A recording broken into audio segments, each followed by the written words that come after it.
sign up for this shit?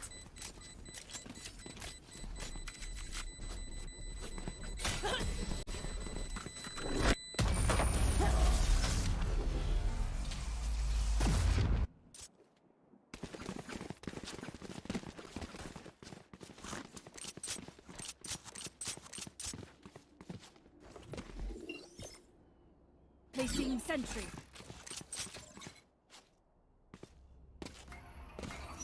Placing swarm grenade. Alarm bot out. Placing swarm grenade.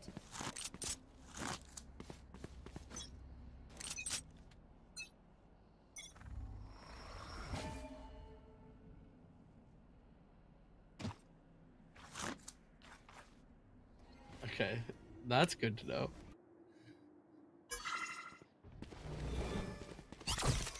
Where are you?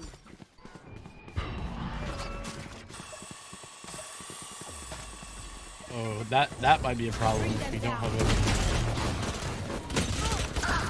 Oh, is that?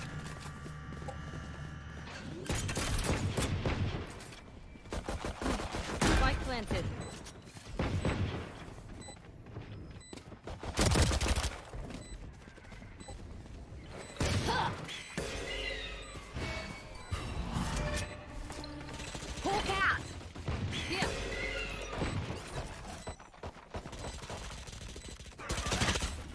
Placing sentry.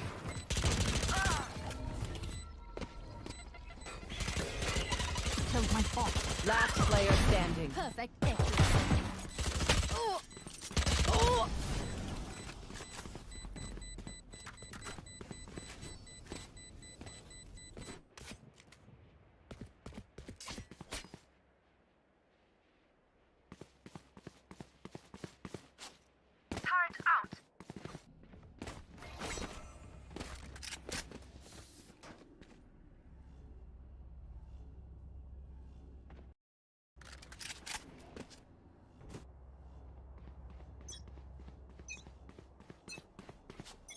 Smoke's down.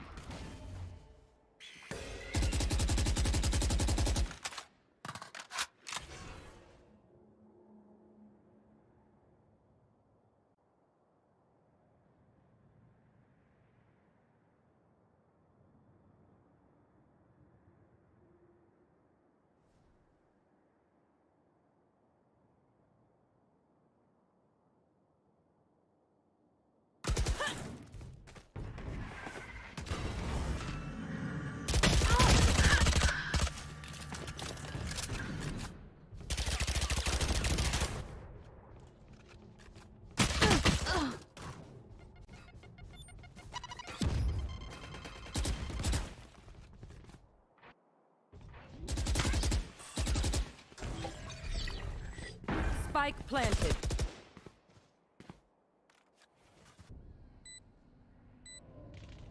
One enemy remaining.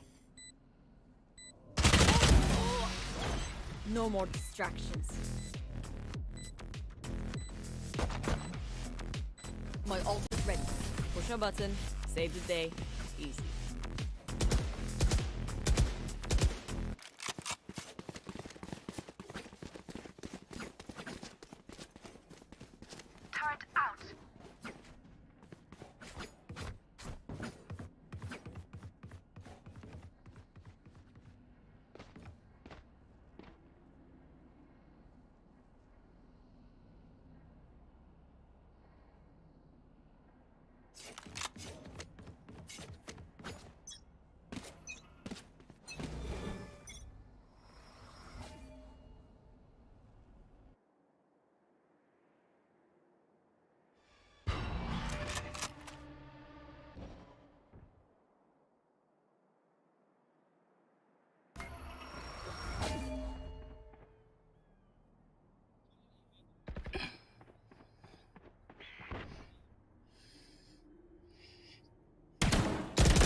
Spike down A. We'll catch them. I know, right? Just jumping in a enemy little remaining. bit late. Don't you worry. The Baddies though on the comeback trail, about to tie things up by the look of it. Moonflower, the last one alive. And actually, I think we got things flip flopped here on the overlay. I think we got the baddies on the offense, Here. and it's William and Mary on the defense. Yeah, definitely the case. So William and Mary tying things up, but Los, I'm feeling good. I'm feeling ready. We're here in the Emergence Division, and it's going to be a lot of fun.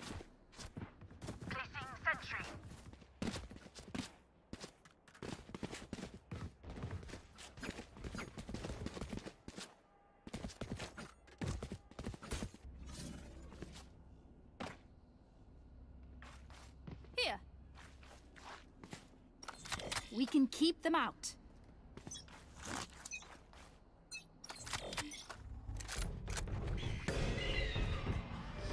That they are. I mean, it's kind of interesting. Both of these teams, as you mentioned, for the 4-1, but there's actually 3 4-1 teams. Hood is the other 4-1 team in this division, and it's really kind of exciting because this is essentially to determine who's going to be number 1 in the division moving forward. Here.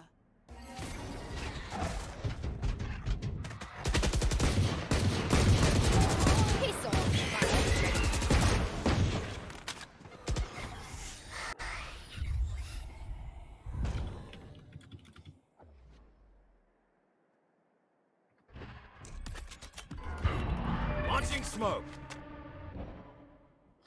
Hey man, listen, I'm not gonna lie, Los. I actually still think the Stinger's not that bad. I know I got like nerfed into the ground supposedly, but I've seen some Stinger play over the last weekend that but now I'm back to being a Stinger believer. I was a naysayer, I'll admit. 30 seconds left.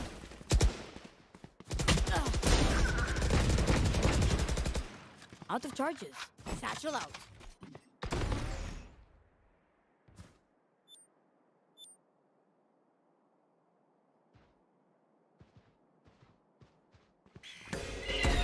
Last player Yeah, standing. time is really running out. It was running out. It didn't seem to matter long term though.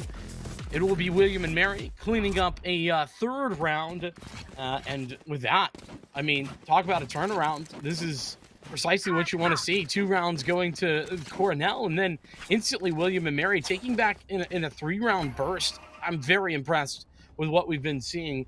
By the way, Loaf let us know in their fun facts that they hit diamond on trackpad, and I am incredibly impressed by that.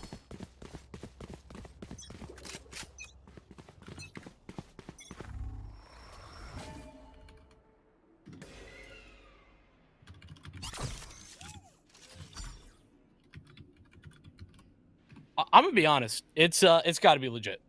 Gotta be. There's just no way you would lie about something like that, right? Bomb buddy out. Yeah, who would do that? Who would lie on the internet? What? No one does that.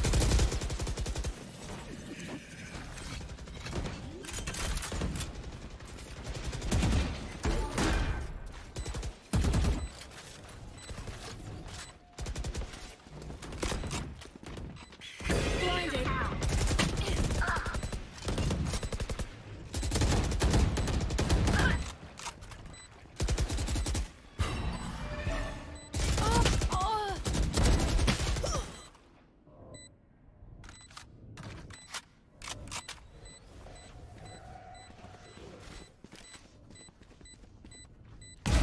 Try again. 1 enemy remaining. Open up the sky. Last player standing. Clutch.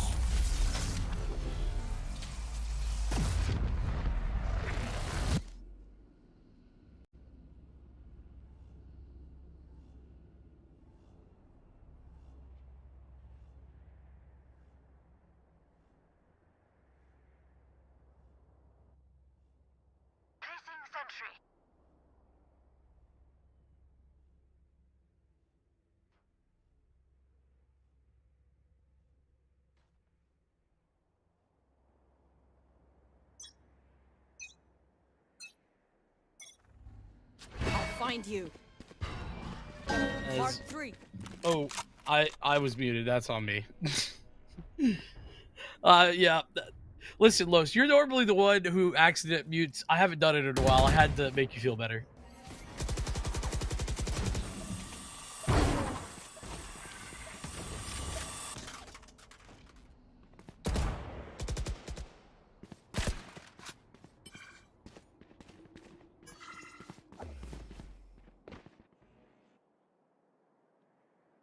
No, a little bit of a passive play, and William and Mary, well, not wanting to overwhelm just yet. Don't want to play too aggressive, but honestly, the fact that they're giving up so much space is a little bit of a questionable decision. They're not getting punished for it just yet.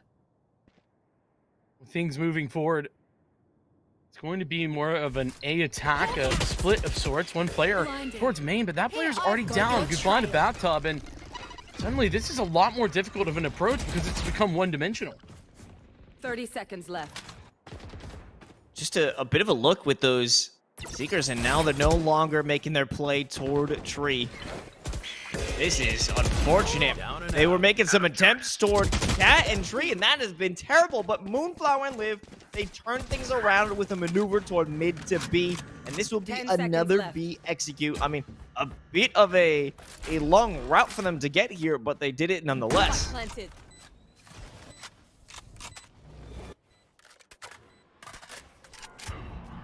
And with that positioning continuing to retake now for William and Mary, making their way in towards B site. They do have these ultimates. Nightfall could be a big deal here, but just going to be using the Prowler initially to try and make their way back in. But how split these three players are, this is going to be difficult. Maybe not so much. One enemy remaining. She's holding on. She's got no problem. We remember this situation. Although they will lose their life, it does come down to Moonflower sending out the Molly. But oh my god, 12 HP. Big Whis hoping for something to bait out. It was a good idea to bait Moonflower out, but unfortunately the HP differential was just too important at that time. And that's going to be an issue if you allow the big red baddies to continue to secure that site. They are going to play post plant every time, with Moonflower being a nuisance. Yeah, I mean that's the real danger. Need a drop. As opposed to, I mean, not that you don't have some post plant utility if you're running the Astra, but it is certainly one of the positives that you have with the Brimstone, consistently able to apply that pressure.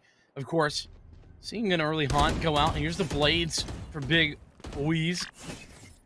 Just taking an initial peek, but actually falling back. And Los, I'm a little bit interested in how this is going to go, because there's only one direction that Cornell seem interested in, and that's the A side. Oh, definitely with Farfelli. The showstopper was hoping to find something, but I think that was a perfect gravity well. It stopped, completely prevented any entry. There was no way that you could break into the site, as the double satchel was essentially negated. Right, having a bit of a tough time. Lots of bullets flying in towards this double box, but well, that is maybe an overcommitment, you could imagine. William and Mary losing out one member, but these nebulas, they keep popping up, and there's only 35 seconds remaining. Cornell, they're going to have to get a move on at this point. They do have the Nightfall.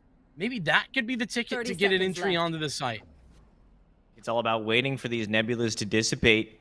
But you still have a cloudburst, and 20 seconds left. Even a cloudburst, the short amount of time that it prevents your vision, could be critical. Nightfall communicated, and it will be Farfelli, the first one to make their claim. But unfortunately, Loaf and Nate have a crossfire for the ages, but it's not going to be enough to stop the plant.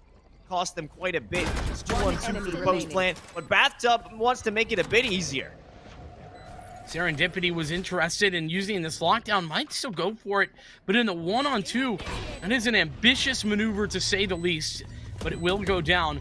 Now there's a decision to be made for the Baddies. Do they fight or do they run? It looks like run is going to be the option. And I think there's no utility to stop it. Rick got detained. Oh no! It could just be a stick. Bath up. Won't be able to get there in time. Oh, no. That should never have worked, Vincent, but it did. Serendipity, No. the 1v2 lockdown.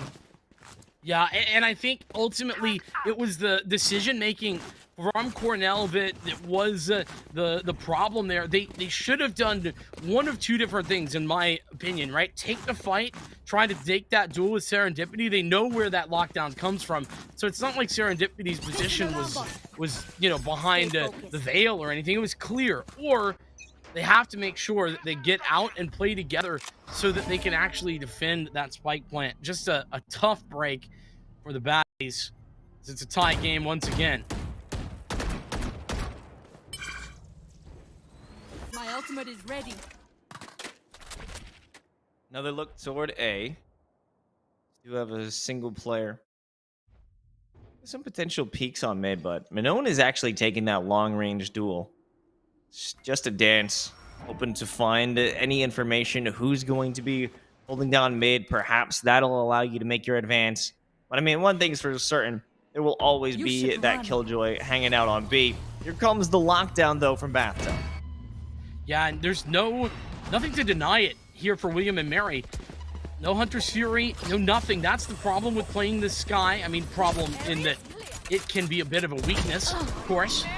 Brick taking that fight. There's only one place on the site safe from the lockdown, and Brick knew exactly where that was. I'm going to tell you, Rye has no idea where they're at with all that utility being placed on them inside of the Sky Smoke. They had the information from the Nightfall. Now they have to act upon it. Unfortunately, the second they do, they fall right into Liv's shots. But Loaf has seriously stepped up in these last few rounds. Be able to cut down the opposition. Cornell, they can play for lineups once again because you've got Bathtub, you've got Moon as well. But is that going to be enough? Over.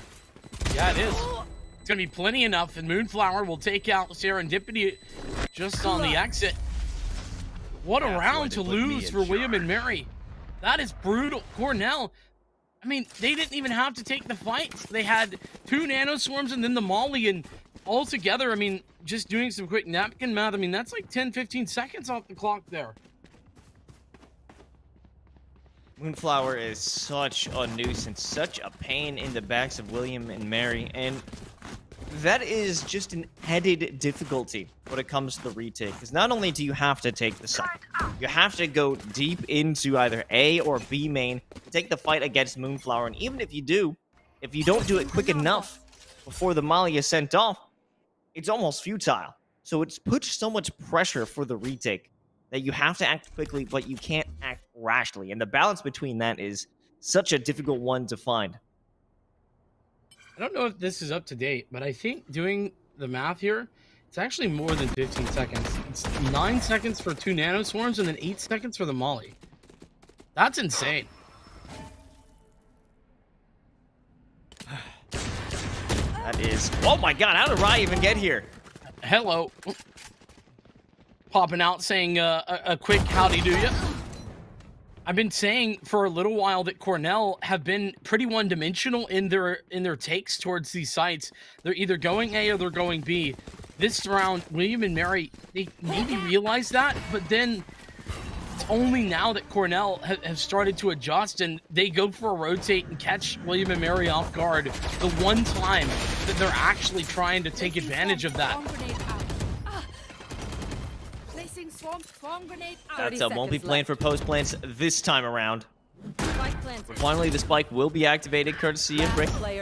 Nate will be exposed, and this is simply a slaughter. The big red baddies are having a field day. Yeah, and all of this has come down to just a few of those post plant rounds. Think about it, Los. If Cornell lose, I don't know, 2 out of 3 of those post-plant wins that they found, we're looking at a very different half. This is all down to just the planning and execution of the Cornell game plan, and that's something to be respected. It's a part of the reason that this team's 4-1, I got to imagine, especially considering this is their pick. They are clearly ultra prepared for it, even though I'd argue this comp, not the most meta, but definitely very effective. Faster. They I'm always here for off meta. Big Weiss taking Bathtub's head off instead. An off header, if you will. Okay. We're just going to leave that right where it lay. William and Mary. Much needed opening pick is what I will say. Cornell, I mean, they have lost out on the KJ, so those nanoswarms no longer a possibility, but they have the orbital strike, they have the molly. If they can get onto a site, then, as we know, it's always very winnable. I've got your trail. Activation of the cabbages. I'm digging that. Gonna be necessary. It should reveal 3 players hanging around by A. Or Folly. An easy one on Tarai. Unfortunately, it's not going to be that easy to secure sight. Big Weiss will stay alive. They've activated the Tailwind, but the Nebula will keep them safe. No need for an 30 escape just seconds yet. left. No, not indeed, but 25 seconds. They gotta go. The time is now, but a 3rd kill for the Jet on this site. Finally, it will be the entry, but we've already lost everyone in Loaf coming in. Loaf has found so many critical double kills during some of these round defensive in the sites. half. When William and Mary are winning, a lot of that has to do with Loaf, but that round, I mean, Big Weiss just absolutely dominating. 3 kills on defensive A. Big Weiss with a big win. Definitely a necessary play. And, you know, this goes further to the idea of it's not about how many kills you could get. It's about getting kills and staying alive, because Big Weiss had opportunities to stick around for fights, playing their life, not going for just one and done.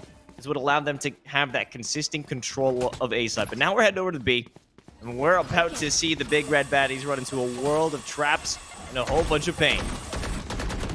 Final round as well as the half, and ooh, look at this judge. Oh God, that's just a showstopper to the face. Can't do anything about that rocket.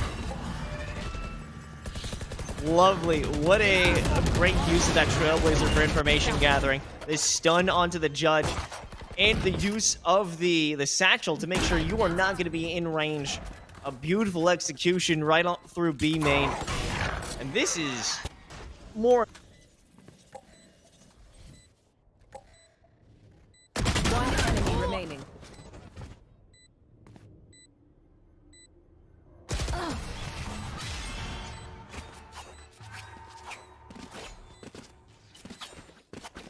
Switching sides.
Lock in sight. Down, buddy. Found them. Oh, stay down. Spike down A. Alarm bot. One enemy remaining. Spike planted. I'll find you.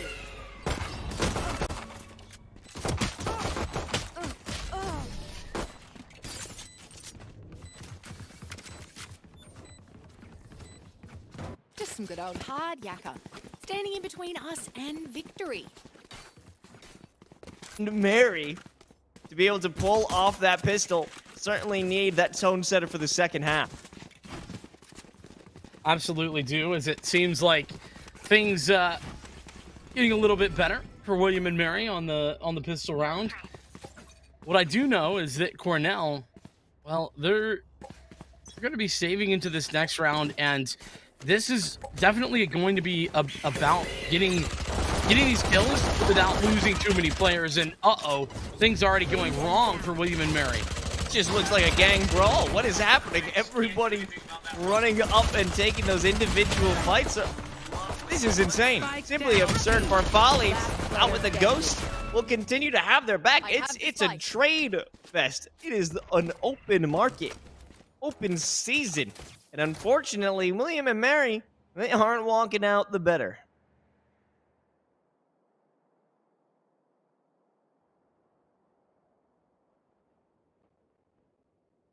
Thrifty.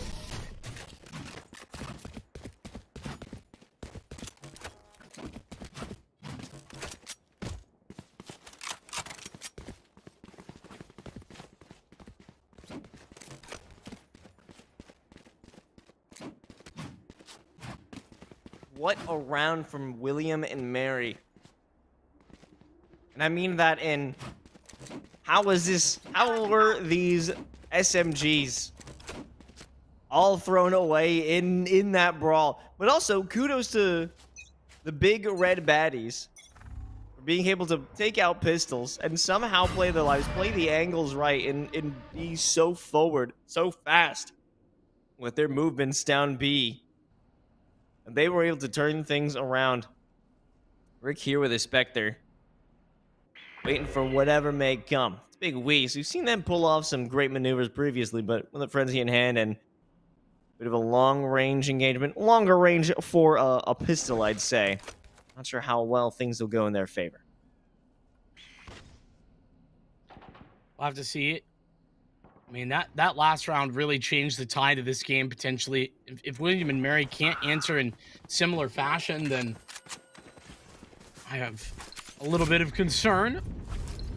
William and Mary, though, they're going for a very fast rotation. They've actually pulled a rotate. There's 3 players towards the B site. Bathtub standing tall. She's done well. Step up on the site.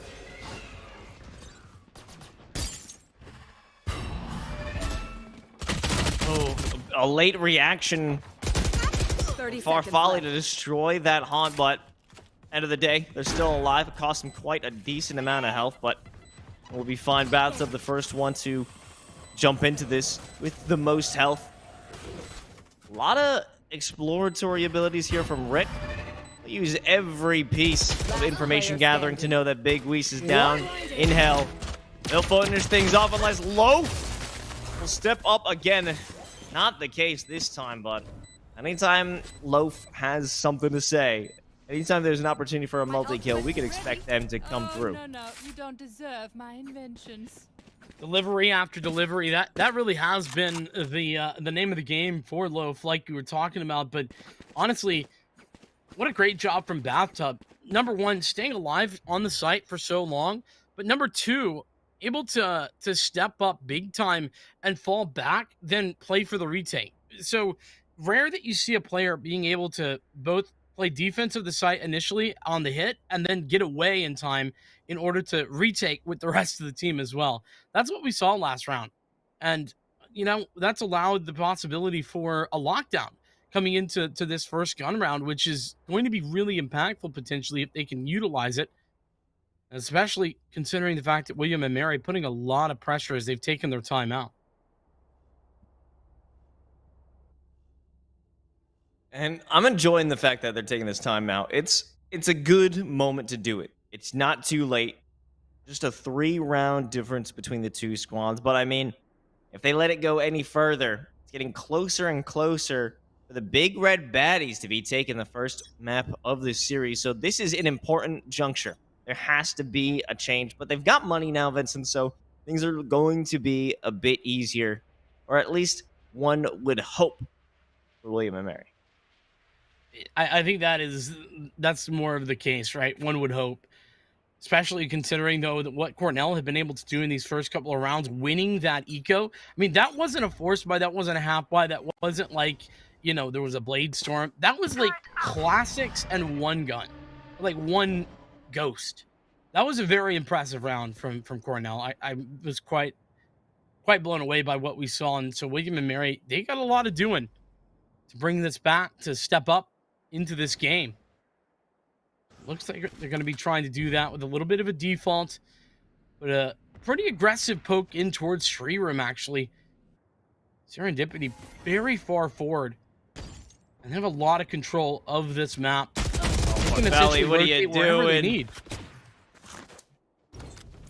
What an ambitious look through the nebula. Oh my god. Big Weiss. Yikes. Lining them up, knocking them down.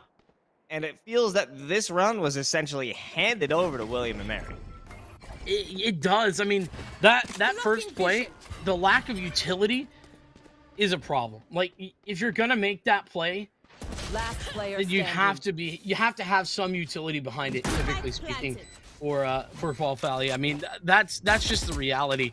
But those second couple of kills, that's just all about timing. Big Weiss popping out. Here's the audio cue, and then that's all that's necessary. So, combination of a little bit of a poor play defensively, and then a fantastic play from the offense is what sets up this Moonflower save. Yeah, that's the only option, right? 1v5, I mean. Hey, Moonflower's pulled out some clutches before, but not like this. It's all about those post-plant lineups. You can't line up 5 with a single molly. I mean, you could, Vincent. You might be able to. Not the case.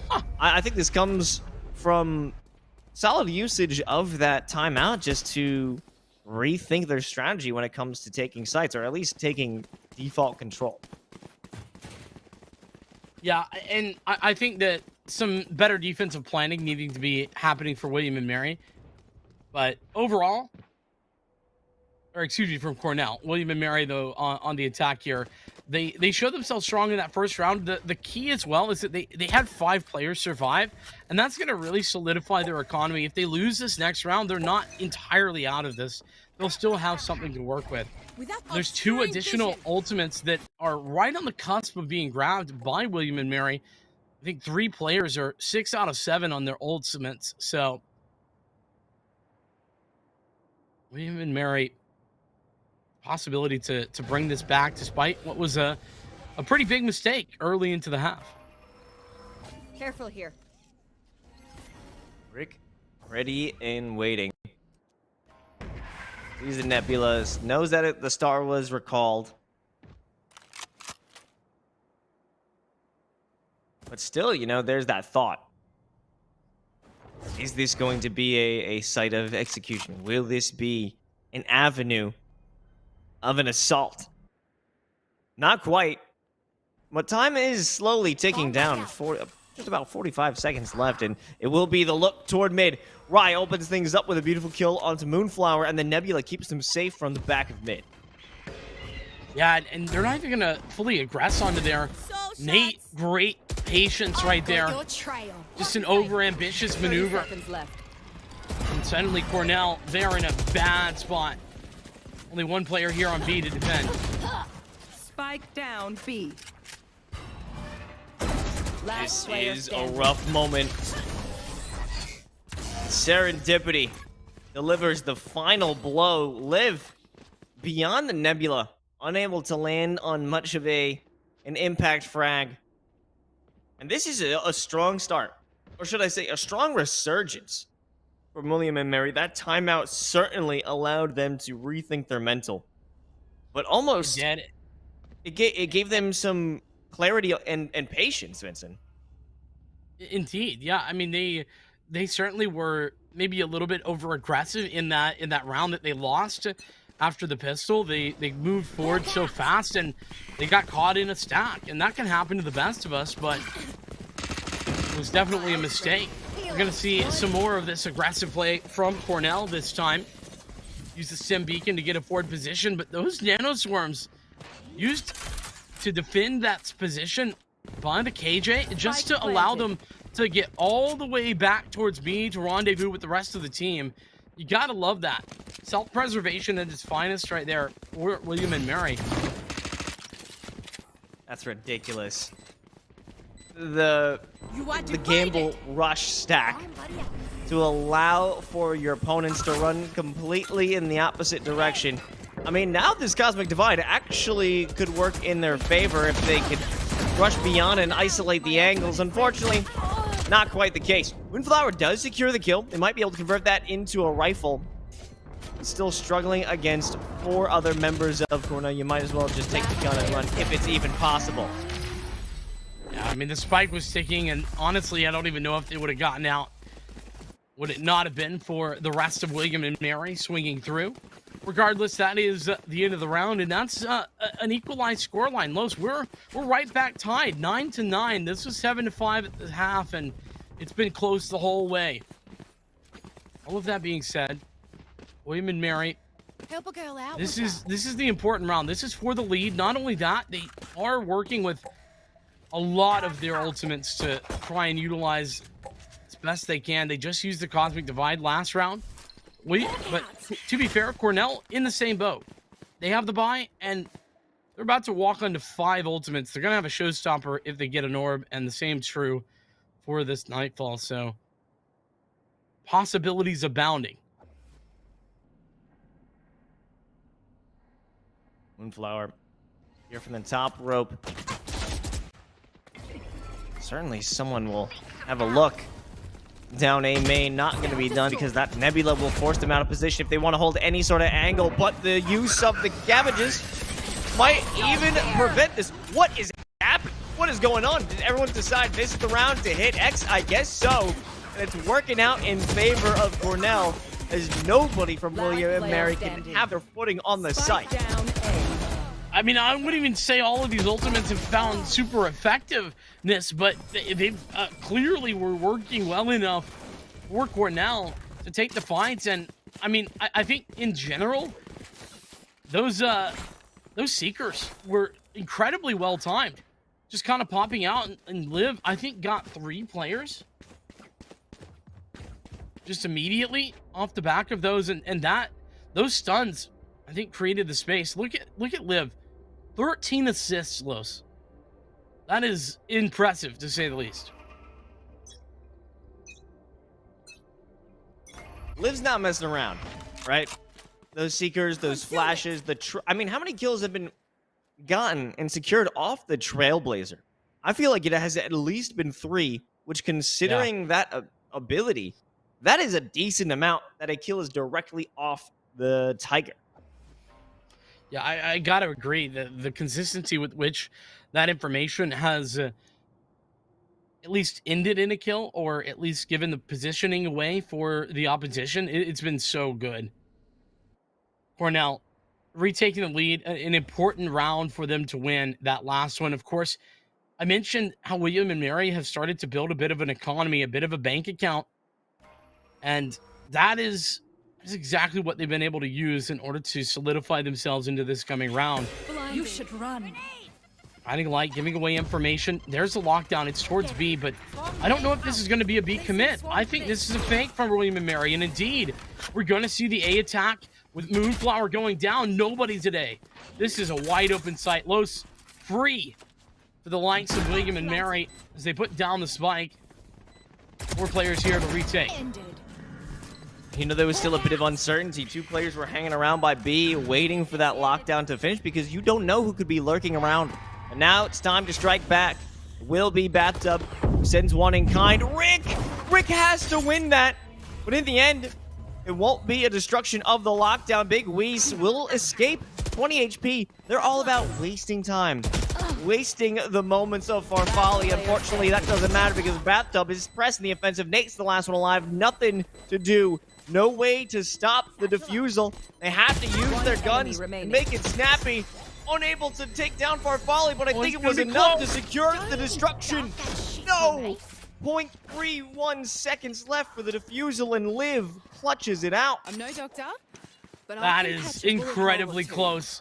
I was going to say, there was a chance for Farfalle to use the showstopper, didn't elect to use it, and I was wondering if that would be the mistake that allowed for William and Mary to win the round, but no. Liv delivering once again, and it is in massive fashion. As you mentioned, 0.3 of a second is all that was required, as this is now Cornell walking towards what could be a victory on their map pick.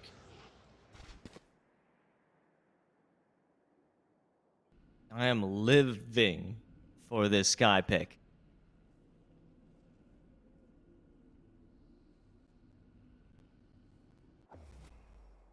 I'm just Vincent? not responding. Vincent, I'm just. I thought I had good delivery on that one. Okay. Or somebody take him away. Somebody just stop him. It was well played. The dad jokes are doing very well tonight. You are on a roll. Yeah. I have to admit.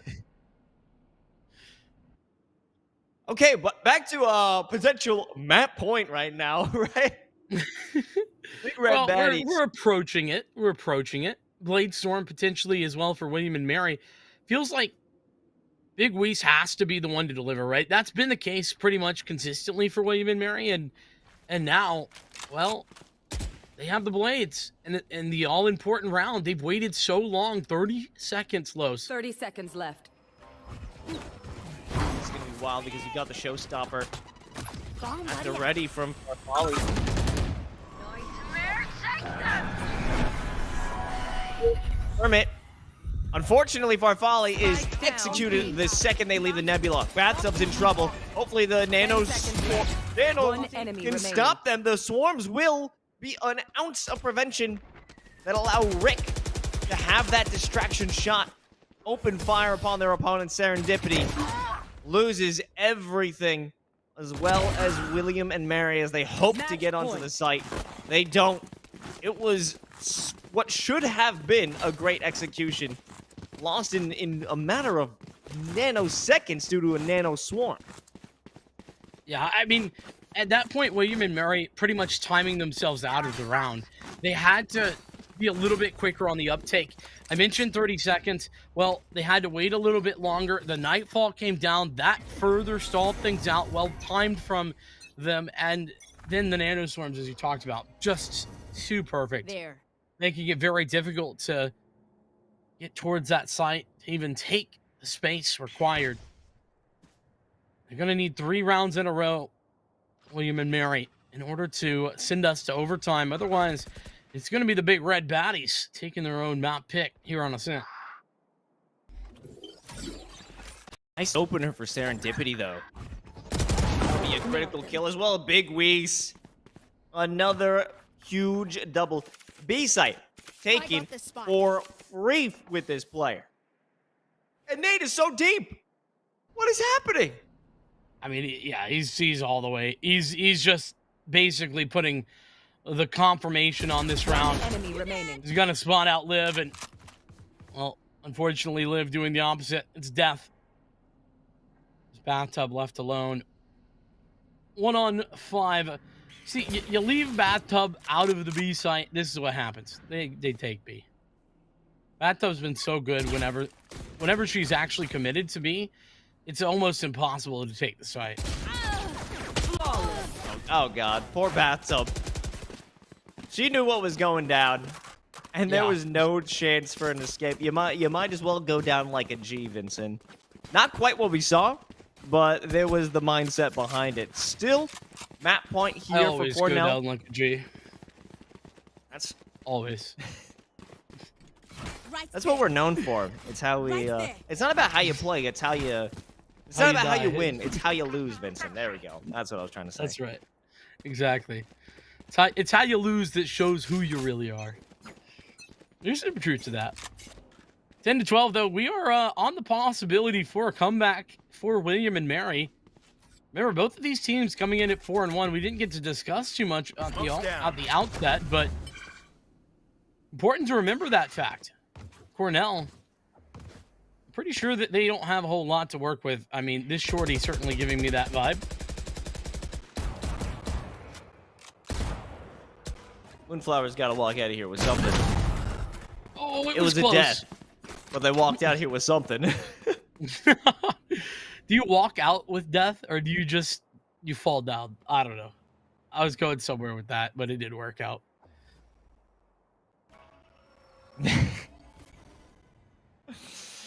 You know, I was trying to come up with a nice counter to that, but I think we should just let it go the way that Moonflower did and let it die.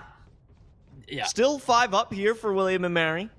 And they are taking their sights over to A. But that's going to be an issue because that's where Bathtub is. You get a free site if you don't go to Bathtub. Where are you? True, but the lockdown making this a little bit more interesting. Of course, the Guardian can be very good. The Seeker's going to give that position away, though. Yeah, Bathtub was spoiled, unfortunately. Unable to take advantage of that position in heaven. That was a good use of the cabbages because it revealed the secrets. But a strong commitment of ultimates. It's necessary, though. This team has to do whatever they can to secure their victory. And Big Weiss not playing with the rest of the squad, that might be an issue. What? How did Nate even get here? Or maybe how did Farfalla not notice them? Whatever the case may be, what a big fumble of the bag, because that was also the showstopper committed. Yeah, that's painful. You want to not use your ultimates in rounds where it's just going to be given away, and the showstopper just entirely missing its mark. I'm going to be honest, though. I thought Nate was a defensive player. I thought Nate was a Cornell member for a minute there. We were watching, and I was like, oh, yeah, this is just Cornell grouping up. It's fine. And then I was just about as surprised as I'm sure Farfalla was. Here's the gun round. Here is the round to decide for overtime. William and Mary, they've been on the comeback trail, and they have the Blade Storm and the Cosmic Divide to work with. Cornell, as you mentioned, losing out on the showstopper. They do have the Seekers. A lot on the line. Blocking sight. Like how Bathtub is playing a bit far away, so you won't give up the location of the turret. So no one knows what's waiting beyond this speedway. But with the activation of the cabbages, William and Mary, they've already bailed out. They're not committed to this one. Yeah, I mean, a little bit of an interesting decision. Once again, the Blade Storm not used, and it's the last round. I'm starting to get a little bit crazified about this. But they have gone for a rotation of William and Mary. And then we're back over towards A, and this could be good. Cosmic Divide set up well. Moonflower not spotted by the Prowler. This could be a horrible case of timing. Farfalla secures the kill into Serendipity. That's going to give them such an advantage, but Moonflower, what a risky play. And the worst time to make that. Sky smoking himself off to walk through that Cosmic Divide, but Bathtub's going to get the perfect timing. Shot in the back. Now it's just 2 players from William and Mary to hold things down. The door will break. One by this box, and Loaf, they've been one to hold their own. They will stay alive. Fry runs in, hoping that this is the opportunity to save the day, but actually throws the life away. I mean, you have to get out because of that lockdown, but I'm not sure if that was the right direction. Regardless, the big red Baddies will be taking a big red W on their pick of ascent. Close stuff right there long term, and honestly, I think that the big conversation point for me is that Cornell able to close. You know, it got very close, but it didn't quite. They didn't quite lose all of the sauce. William and Mary with a valiant comeback attempt, though. Yeah, no, great performance by them. I'm excited to see if they could continue it out through into map number 2, which we'll head to after a short little break. So don't go anywhere. NECC Valorant continues after this.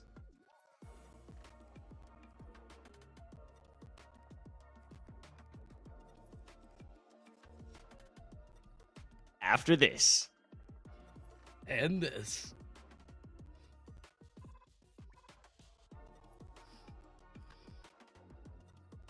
After this.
Hey, welcome back to NECC Valorant. We wrapped up the first map. It was Ascent, and the Cornell Big Red Baddies almost threw everything away there. It was a great effort by William and Mary. Unfortunately, just for overtime. This is only map 1, Vincent. We have a whole series to play. Yeah, I mean, listen, Cornell did pick out Ascent, so it makes sense that they were able to take the victory there. But as you mentioned, it was hard fought, and they did just about fall by the wayside in the very last round. It was 11-12, and they finally did close things out at 13-11. With that said, Haven coming up next, and that brings us to the pick and the ban.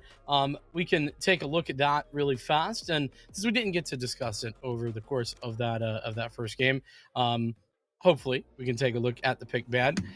That said, Haven coming up next. I'm excited for Haven. Split would be our decider as well. So, Los, my thought process is this, right? William and Mary, I think that they are, at least on paper, the slightly favored team. But the fact that Cornell was able to take map number 1 definitely sets them up for success. Yeah, I know. Just having that protection where, even if you do lose out on Haven, you still have that safety net.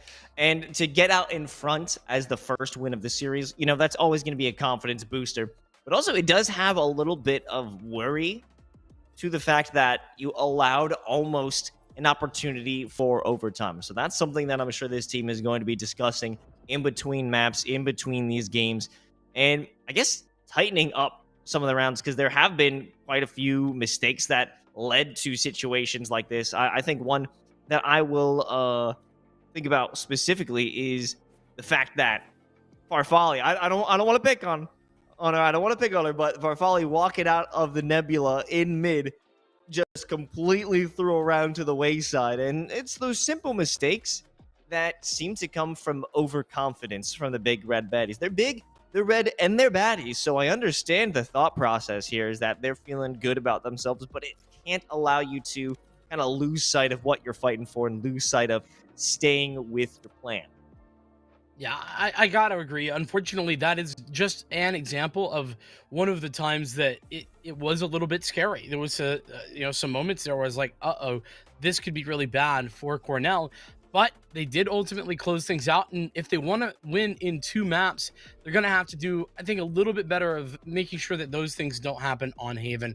Like I said, that's where we're headed up next. Our decider will be Split, as I think we're just about ready to go with the agent selection just about ready to get underway on Haven. The other thing to note is, remember, we did see a lot of post-plant utility on Ascent. If there's a map where that can be even stronger than Ascent, it would be Haven, Los. I just can't wait to see what we're going to have in terms of composition. I mean, we're going back to the idea that we had a bit of an off-meta look when it came to, I believe, Cornell's team.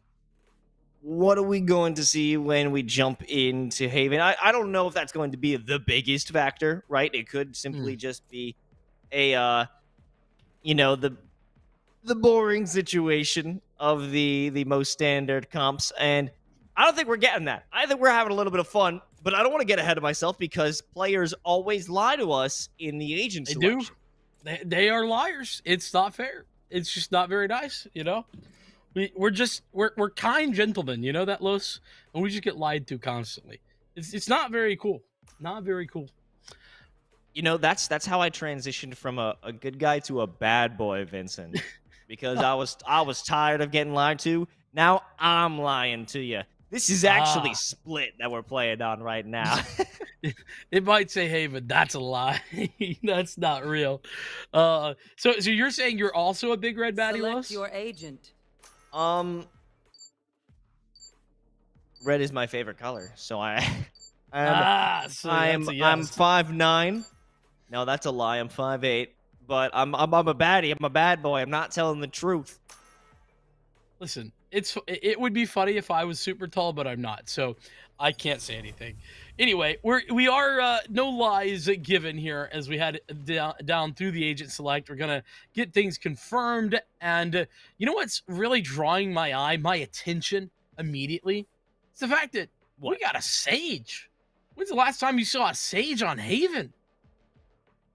In officials?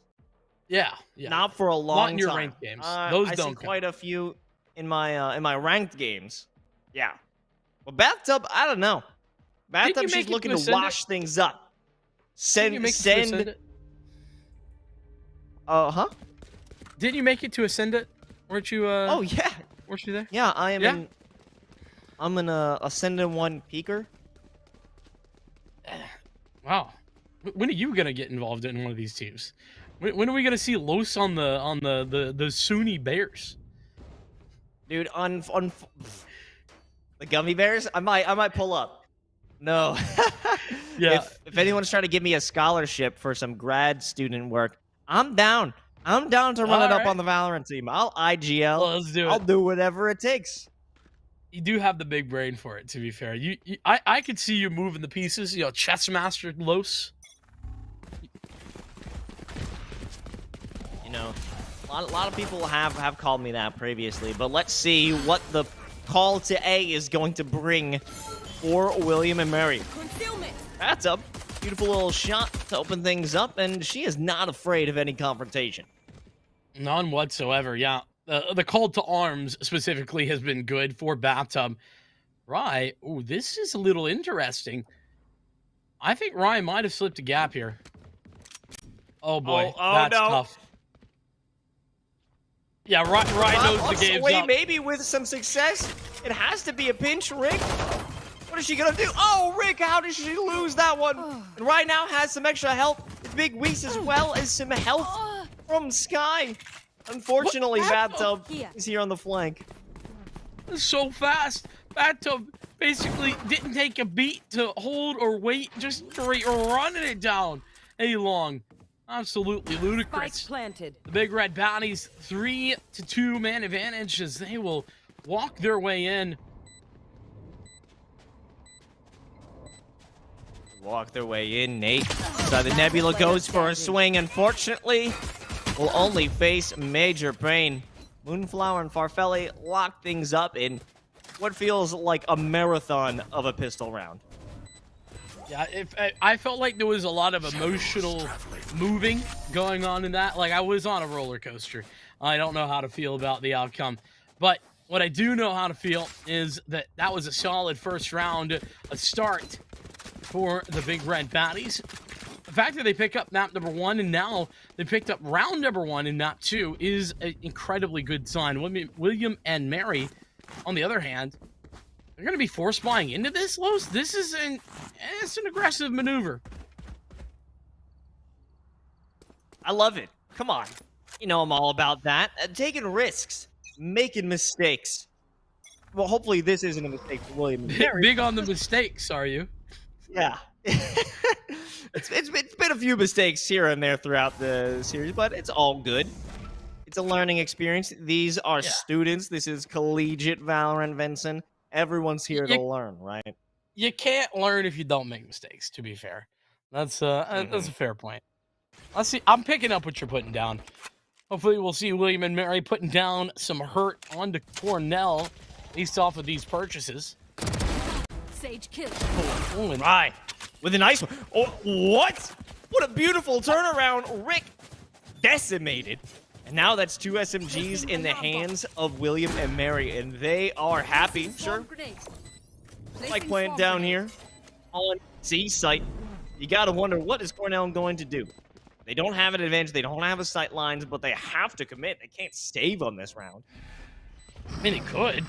It'd be interesting, but I feel like there's a lot of places to check, and they are running out of time already. I don't think a save is out of the realm of reason, though it looks like they're not going to be doing that. Oh, boy. This is looking to be dangerous. Big Weiss needs to send some shots through the Nebula. Nate just doesn't care. Nate has no fear. Big Weiss with a dash through the Nebula. Oh my god, it's a travesty. that Cornell has lost this round, but thankfully for them, nobody walks away with their life. So it's still going to be a costly buy going into round 3. Yeah, but the problem is, I mean, William and Mary, they've got money for it. The Baddies, well, they're flat broke. Ain't got nothing in the bank account. It's unfortunate, but that round changes everything. And we were talking about finding some efficacy of those weapons, those purchases, and how risky it was. Well, Rye, talk about a huge play. That initial double kill, don't know how they got there, but it was very good.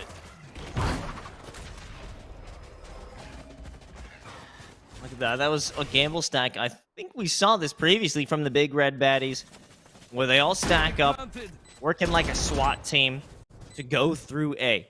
Unfortunately, like last time, nobody is here to greet them, and it's a perfectly free plant on C. Well, they are doing the SWAT things. They are clearing rooms. Everything was clear, unfortunately, though. Nothing to shoot at.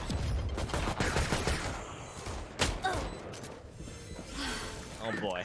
Now that there's actual confrontation, Last player standing. the whole crew got separated. You know, when you're working together with classics in hand, like, you might be able to pull off one, but when you split off and take those long-range fights, you are going to be hard-pressed to do anything with that. At least that was just the eco round. The big red baddies, they've got the guns out this time.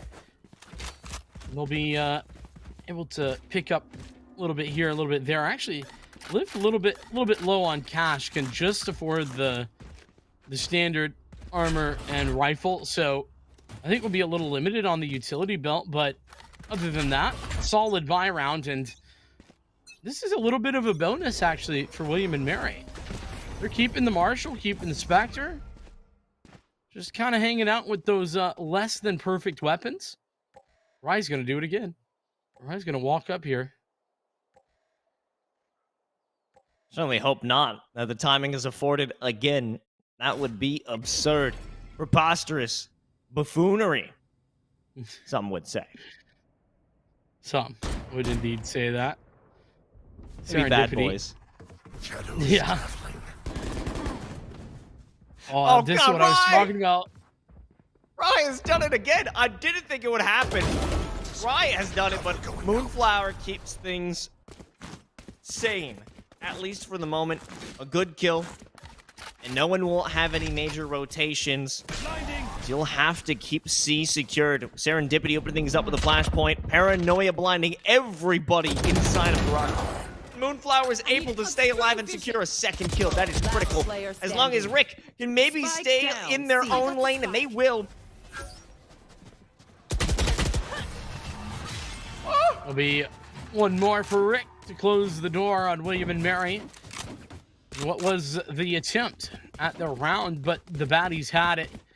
You know, I really like what Rye's doing, and honestly, that round falls apart, not because of Rye, but because of the fact that William and Mary couldn't effectively trade their way onto the A site.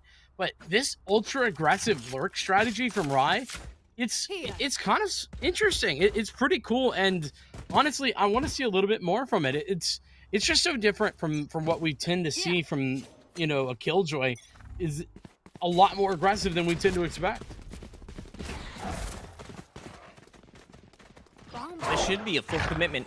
We haven't seen one of those in a decent amount of time. Usually Rye opening up through B. This is a great opener. Big Weeze dashing through despite the flashpoints, despite the blinds. They will stay in the game.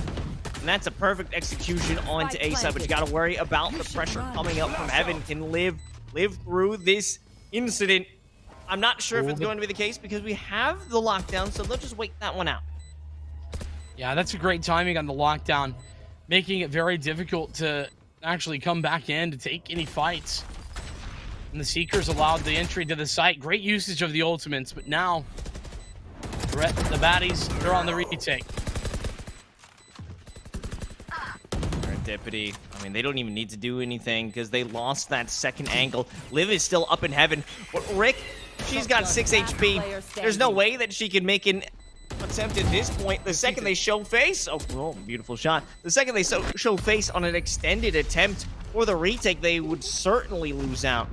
Unfortunately, another loss added to their belt, but it was a costly one for William and Mary. Yeah, but I mean, yes, that's true. Though I don't know how much is going to matter long term. You can see that the Baddies themselves are in a bit of an economic rut as well. It's not great what they have to work with. Liv can't afford a rifle either. Or rather, I should say can't afford a rifle full armor. Does get the half shields instead, which is valid. So neither team is actually in a great spot with their money. They are both going to be struggling just a little bit in this round. William and Mary, though, they have the ult advantage, or at least the aggressive side of that with the Blade Storm is what I'm looking at. And they are going to pull that out. And it's something that I noticed last map was that Big Weiss, I really needed to see these blades come out more often. And I'm glad to see it coming out here in round 5.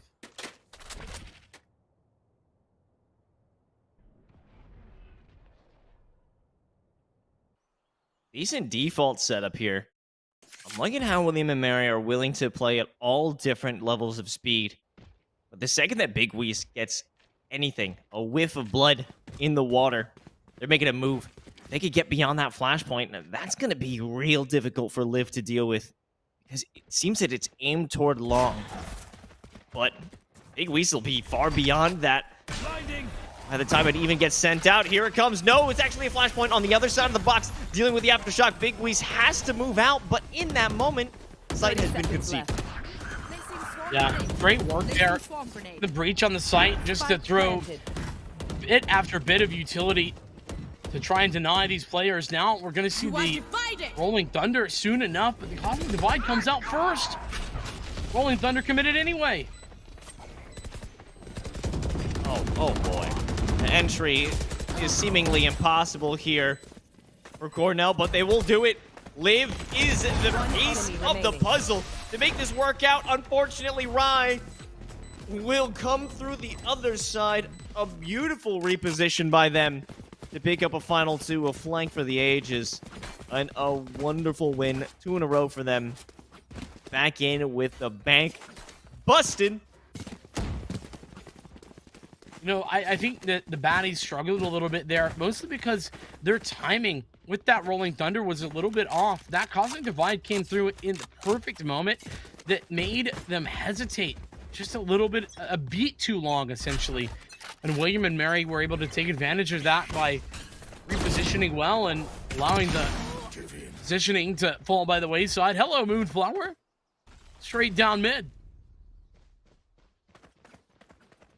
Oh my god. No way. This time it could be absolutely epic. Do they go for a knife? No. That would be insane. This is enough. Moonflower has to secure a second. Thank god they did. Or that would have been absolutely tragic. Dark cover to keep themselves safe. Loaf doesn't want to push that. They ran out of guiding lights. They have a Vandal. Want to push it. The ego is telling them to do it. And the ego was correct. Loaf out with a double. And the rest of the William and Mary crew will secure this fight. It's all up to Liv with a singular sheriff. And it's just another round that the big red baddies can't contain. And with that, I mean, a huge turnaround for William and Mary. They're starting to get on a run here, 3 rounds in a row, and they've picked up all 5 of their rounds here in the last 6 rounds of this half. Big red baddies, well, haven't been looking so bad, at least not thus far here in map number 2. I want to see something change, something different. I loved the swap up there. Moonflower getting really aggressive over towards mid and in towards grass. That worked out brilliantly, but we need to do a little bit more maybe. I guess Bathtub's going for it. Don't know what the wisdom of having your Sage with the res aggress, but fortunately it doesn't work out for the Baddies. Angle won't exactly give away Moonflower, but I think it's already confirmed. I think they know. Moonflower's in this location. Gravity Well will pull her out of position. Serendipity closes things up. Nice kill for them as they continue to pick apart pieces of Cornell. Rick is back here on C. We've seen them struggle to contain this site. Again, it will be the case. Blinded. Almost clipped by the Nebula. But in the end, Spikes down. William and Mary make quick work of the big red baddies once again. Yeah, and I said I wanted to see something different. We did see something different, Los, but the problem was it was solo. It was like an individual trying to go for an aggressive play. And whilst that can sometimes work, realistically, William and Mary were just too ready for it. And I think what we need to see is the Cornell squad, they need to try and set something up for aggression. You know, find a fault line, play aggressive off the back of that, double aggress towards mid with multiple players. I mean, it was sort of two players in mid aggressing individually with Moonflower and Bathtub. That can't be the case. It needs to be a team effort. Hopefully a timeout is called sometime soon. We can take a moment to breathe, maybe figure out what exactly is going wrong, but I don't think that'll be the case. Okay. Oh, Psych. William and There Mary. is a timeout, but not from who you would think. Yeah, William and Mary taking this moment to create some space in between these rounds. I'm not sure they really need to rethink a strategy because they are working just fine. I mean, yeah, they're on a 5-round win streak right now. It's quite an interesting decision. By the way, I was taking a look and I noticed something interesting, Los. Both of these teams have played LVC, Lebanon Valley College, in this division. And it's interesting because Cornell ended up losing to that team 0-2, but William and Mary beat them 2-1. And William and Mary's only other loss is to the other 4-1 team. I mentioned it's a 3-way fight, 3 teams at 4-1 right now. And Hood is the only loss that William and Mary have. So that's kind of why I was mentioning that William and Mary maybe on paper have a slightly better, a slightly bigger advantage in this game, just because of that victory that they have over LVC.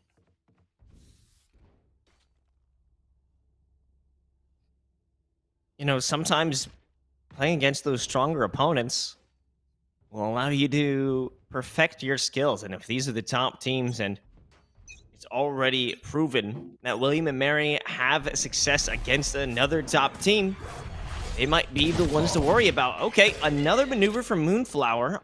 I'm not sure that this one will be so easily bought by William and Mary. Unfortunately, with a hope for some aggression through grass, it has essentially given away sight. Goodbye. My ultimate is Back ready. down to Cornell, and it's all the trade-off here is 2 people die, and C is also earned for free. Yeah, I mean, you could see Rye Last just player hanging standing. out in spawn there, expecting somebody to be pushing. That's part of the problem. At this point in time, Cornell have been so aggressive down mid, have done it so consistently that William and Mary are expecting it. They know what's coming. And especially on a round like that where you don't have very much weaponry, where you're working with, you know, Stinger, a Sheriff, whatever it is, it's going to be very difficult to win in those engagements. So Cornell, point being, kind of giving away the gambit a little bit too often there in the mid pushes. I think they need to adjust and try to find somewhere else to play aggressively if they're going to get aggressive. And coming up with new options, new ways to all these angles. Bathtub, we've seen her take this fight through garage door. I don't know if that's going to be the move. Big Wee's hit with the fault line. Maybe something can work out with those paint shells. They go a bit too far, perhaps not knowing the exact location of this jet. For Folly, we'll continue to send some investigative shots, but I imagine a quick swing from Big Wees might be securing a kill. At this point, I think Cornell probably need to fall a little bit further back, especially now. That's a great win from Liv, but this is what I'm talking about. That win entirely negated by that swing from Liv, unfortunately. And then Bathtub gets aggressive in mid. Actually got pushed, to be fair, but was caught inside window. You should run. Cornell working from a disadvantage once again. It's a 4-on-3, and with the lockdown, the site not able to be held whatsoever. 30 seconds left. Area clear. You know, this is a fallback when it comes to Planted. taking some of those earlier looks or holding angles that aren't exactly necessary. You're losing out on some key players, or really any players, so you won't have enough utility or player power to mount an effective retake, and that's what we're seeing. Moonflower with the paranoia. I mean, it has to start here, but unfortunately, the Nova Pulse sends them right back. The concussion is too great. The flashpoint is here. But I mean, now there is some hope, some potential. Moonflower has to swing off of Liv as well. If they can turn this around, this could be a pivotal moment. Unfortunately, Big Weez will always find some sort of success. It doesn't matter the situation. You can count on this Last Jet player standing. no matter what. Recalling my bot. Look at that. 4 players at the beginning of this round at 9K at max money. Obviously, they had to buy. That's no longer the case, but that just goes to show how dominant William and Mary have been up until this point. They've now picked up 6 rounds in a row, pardon me. It's William and Mary just dominate their opposition right now. And that last round, I mean, let's talk about the Hunter's Fury for a moment. Rick, investing that Hunter's Fury, she tries to go deny the plant, but instead of denying the plant, we could have seen them maybe go to deny the lockdown Turrets destroyed. to allow for Cornell to actually hold on to that site. I'm not saying what's right or wrong, but what I am saying is that the decision making is a little delayed. Right there. Yeah, it's an interesting choice when the Big Red Baddies will choose to be a offensive team. In early moments in the round, that's when they'll throw a body on grass. But when you have an opportunity, perhaps get a little in the face of your opponents when they feel that they have the advantage, that's not going to be the case. When it's a battle on the site, they'll usually concede. When it's a battle for default ground, they'll usually run it up. But now here's a moment. They've got sheriffs. They've got nothing to lose, so they have to stay and fight for their lives. Unfortunately, those lives are short-lived. Yeah, unfortunately, the stay and fight option, Spike planted. not so great. Poor Bathtub just straight through that smoke. That's a rough one. You hate to see it. Shot by Rick. Pays for it. She's down to just 3 HP, but Last player standing. Serendipity's got to stop getting kills through smoke here. That's just outrageous. That's why not a third? Yeah. Why not a third? I Let's do feel it. it's only fair. Seems reasonable to me. Oh, it's gonna happen. No, it'll be Nate takes this it away. time. Yoinked right from the grasp of Serendipity, Last but round nonetheless, before the switch. I mean, that's another good example, though. Speaking of the aggression that we've been seeing, Bathtub has been incredibly aggressive ever since having this res and hasn't been able to use it for that reason. We're now walking into the last round of the half, and you know what I always say, if you don't use it, you lose it, Los.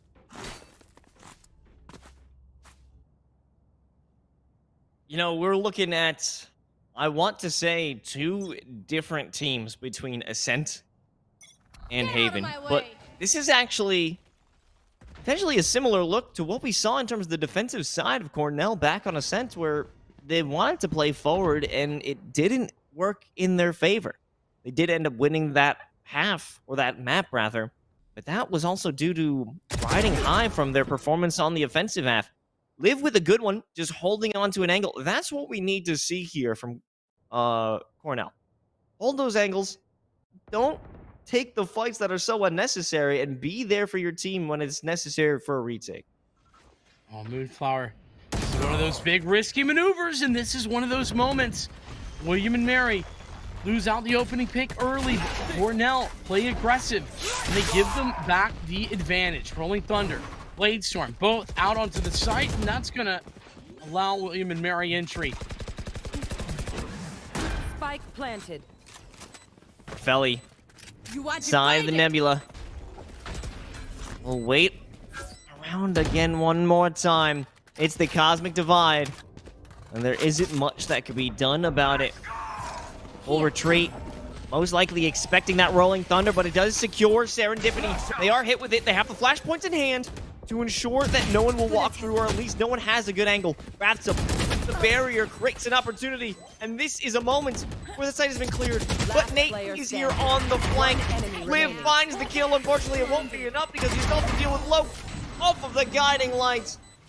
This can't be possible. In the moment where it seems Switching like sides. Cornell has secured the round, it actually happened twice. Previously, it was Rye with the flank. Now it is Nate who comes in with a crucial flank and destroys the hopes and dreams of the big red baddies. And I hate to keep putting more pressure here, but Bathtub never got to use that res at all. And if you're gonna play the Sage, I mean that has to be something that you utilize. That just is unfortunately the case. And at a 10-2 scoreline, William and Mary are simply looking like a better team on Haven. They are, I mean, you know, you compare and contrast Cornell on map 1 to map 2. Cornell on map 1 had a plan. They knew precisely what they were going to be doing going into it. That's not the case here. William and Mary the ones with the plan at hand.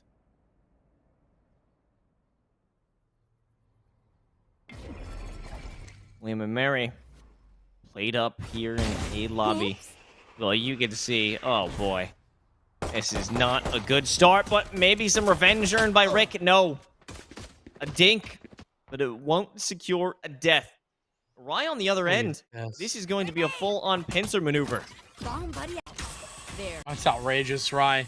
So far out. They're going to have the B site, are the baddies, but what's that going to mean? They've lost everything in order to get it.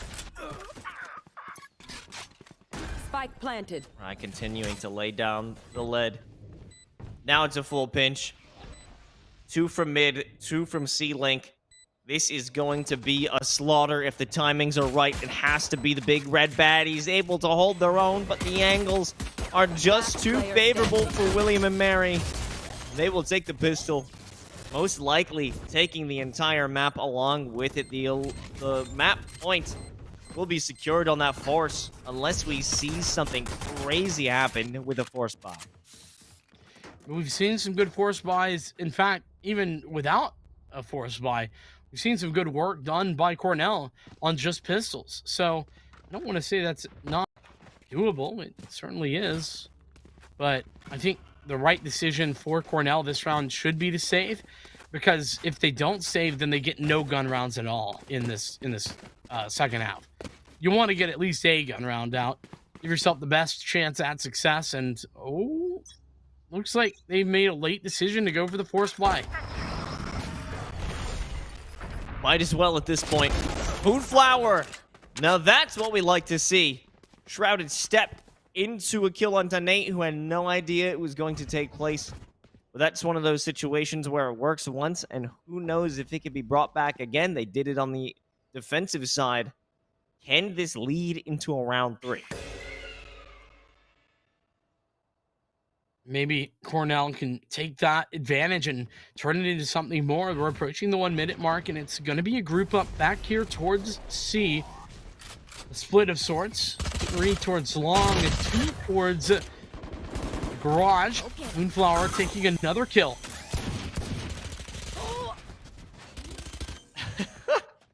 You know, an ambitious play from Liv and a great escape attempt from Rye. Not working out in that department, getting caught on the slow field. Hit with the boom bot. I loved it. But now you've got Serendipity, as well as Big Weast coming from Garage and Player CT. standing. Big Weast fails, and it's all up to Serendipity. No more utility to work with, and this has to be a victory for the big red baddies. And it will be, but they have a whole lot of work to do in the rest of this map. And hey, I mentioned that they've been able to do it before on these forced buy rounds, and that maybe I would have elected to go for a save, but Cornell, they go for it and they are successful. So the chance to maybe make a comeback, and they give themselves as well a bit more space to work with. You know, if they gave up that last round, then they would be working up against 12 and map point. That means no mistakes, no rounds could be given. Instead, now there's some wiggle room. Flower bringing out the same tactic. Nate almost was able to find something there, but hit with the fault line, couldn't put it together. Weiss. They have actually taken advantage of Moonflower, bringing in that shrouded step. No one was around the first corner. They have to continue looking for that angle. There needs to be something. They have to recognize that there will be adaptation from William and Mary. Spike planted. That adaptation going to be coming in the coming rounds because this one looking pretty much guaranteed right from behind. At least going to take something. With the paint shell creating additional space, it's just going to be Loaf. Who's been fantastic was courtesy of that big 1v3 clutch or 1v2 clutch. I forget which it was on the last round of the last half, but not a lot to be done with just a classic in hand this time. Oh no. Loaf Okay. Gets credited with a bit of a death there from falling. My favorite part about that is that visual suggests that Farfalli pushed Loaf off of a cliff or something. Maybe. I like that vision. I like that imagery. But to me... Like pushing people off of cliffs? Yeah, don't you know I'm a bad boy? You're right. You did mention that. That's on me. I forgot. My bad. But speaking of falling off a cliff, you know, previously we saw the capabilities of Big Red Baddies go off of one of those, but now they're back. It's 4-11. This is going to be the proving ground. If they can win a rifle engagement, this is going to be it. But it all comes down to checking the corners. If Big Weiss gets checked here, that is going to be monumental. Oh my god. Oh no, the timing here. Weiss isn't going to check. No! Oh no, what is this? Look in the wrong direction. No way. When is this going to go? No. Oh my god. That's ridiculous.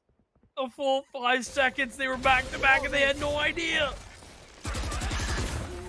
What is going on here? Bathtub, what happened?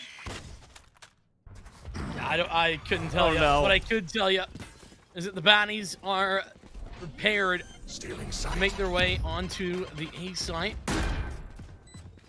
4-on-4, showstopper available here for Cornell. They are potentially in a good position to use that.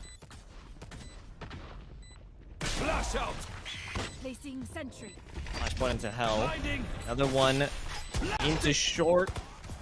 As well as Aftershock. All the pieces being sent into that angle, but none of it is necessary for hell because Nate will simply have a dry swing and make that play. Liv has to stay alive, perhaps take a second one, but that won't be possible. If Farfelli continue to find these duels and maybe walk out with their life intact, they could get it done. The spray has to be through the smoke, and Moonflower will deliver. There's no chance there's enough time to get the defusal. Not when it's even half. Serendipity finishes off with the kill, but it will not be a victory for William and Mary. A very important round, not even needing to use that showstopper. I thought maybe that would be the turning point with Farfalli going down, but no. Big delivery there, long time coming. And that's a gun round that Cornell pick up here, the second gun round on their attempt at this comeback story. We'll see what more they can offer. William and Mary on the save once again. They're working with Sheriff, so, I mean, it's not all bad, but it isn't great. The Blade Storm, that is on. Surely this is going to be checked the second time. Give me those back. Yeah, it will be. Fool me once, you know. You can never, you can't fool this team twice. Yeah. That would be outrageous not to check that the second time after dying to it last round. Ooh, oh, that's kill tough from luck. Farfelli. Good response, but I'm wondering if Nate will also be caught. Oh, that's good use of the gravity well. What the additional players that Cornell was holding by a lobby kept them alive. Nate didn't want to make that extended engagement against 2 players, but now we have move toward C. This is a big opportunity because you only have 1 player. It's Rai. I mean, Rai has been able to have some amazing impact in this map. Maybe they'll continue to do so with the nano swarms just staying alive, but just buying time because Bathtub, they can't cross into it. Aftershock forces Rye away from that position. They aren't done yet. Sprays through the box. Will it be enough? No. Rick opens things up, and Serendipity with the stinger on a flashpoint beyond the other side of this site. Picks up 2. Can it be 3? No. It's a 2-on-2 now. Post plant not going as easy as they hoped. But Nate is actually snuck onto the back of sight beyond that Trailblazer and may even walk away with a kill and to live. Loaf with a sheriff in hand. A 1v1. A simple flick is all it would take. But Liv is good for this one. Finally, a few couple of rounds for the Baddies have arrived. Yeah, that was so incredibly close. A little bit scary, I think, for Cornell, but as you mentioned, they deliver. Loaf 1 shot away from victory, though, is not exactly the margin Cornell would have preferred, especially on a round where, I mean, let's be real, the investments were very limited. It's the first operator we've seen all game. I don't think we've seen any at all. I don't think we saw one on Ascent either. Now that I'm thinking about it. Op of the whole series. Yeah, that's a bit crazy. Big Week's gonna take it. Has the look down long. Rice got this lockdown, but is very committed. Flower getting the info. And I'm going to say right now, there's zero need to commit here. There's zero need to make that maneuver. But you know what? They did it anyway. Still stuck down long. They have to recover the spike. It's at the mouth of C. But no one wants to make that move. Guiding light blinds them. They are so exposed in this moment. Well, that Cosmic Divine just a little too late, unfortunately. A little bit too deep as well. Honestly, this Cosmic Divide is great for the Big Red Baddies. They can just hang out behind the Cosmic Divide and wait things out. So there is only 35 seconds. 30 now, seconds left. An operator positioned perfectly. Off your feet! Rolling Thunder, gonna force Big Reese back. Who's been hit as well.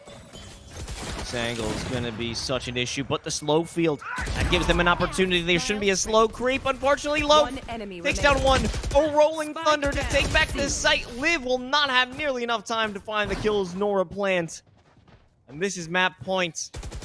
The overstay of the year happened right on C site. Yeah, there was just, I mean, you called it perfectly, Los. There was no need to commit to that dark cover. That really was a poor decision that ends up costing the Big Red Baddies pretty significantly there. That's some of those types of plays that we were mentioning that scared us a bit on Ascent. And once again, coming back to bite the Baddies in the butt.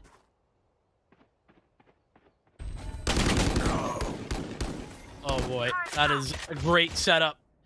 The old fault line straight down C-short into the swing. And poor fella couldn't take any shots.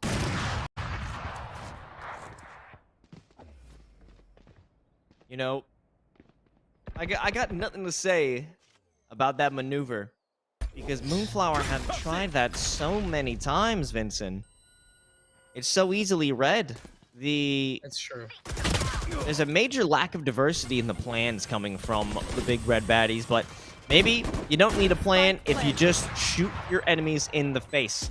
Unfortunately, when they have an up, that's going to be a bit more difficult. Loaf now on the flank. There's a lockdown to force everyone out of their corners, and they are going scurrying like roaches. Liv will attempt to run away, but there will be no escape. Not today. Not on Haven. We're going to split. And we're looking at an entirely different squad, both from William and Mary, as well as the Big Red Baddies. Yeah, I mean, talk about a difference between map number 1 and map number 2. It is a little bit scary to see how good we were, you know, watching the Baddies play. Then they get over to Haven. It was a different look. I mean, William and Mary, they seem prepared for everything. That defensive side that they were able to pull off, I mean, William and Mary, they won, what, like 8 rounds in a row? It was a 10-2 half. That can't happen. Certainly not. But it has, Vincent, and we have to live in that reality now. But it's going to be a decider. We're going to split. Maybe this will be the end of the Big Red Baddies. Map 3, but we'll find out soon after we head to a quick break. So don't go anywhere. NECC Valorant returns right after this.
Oh, hey.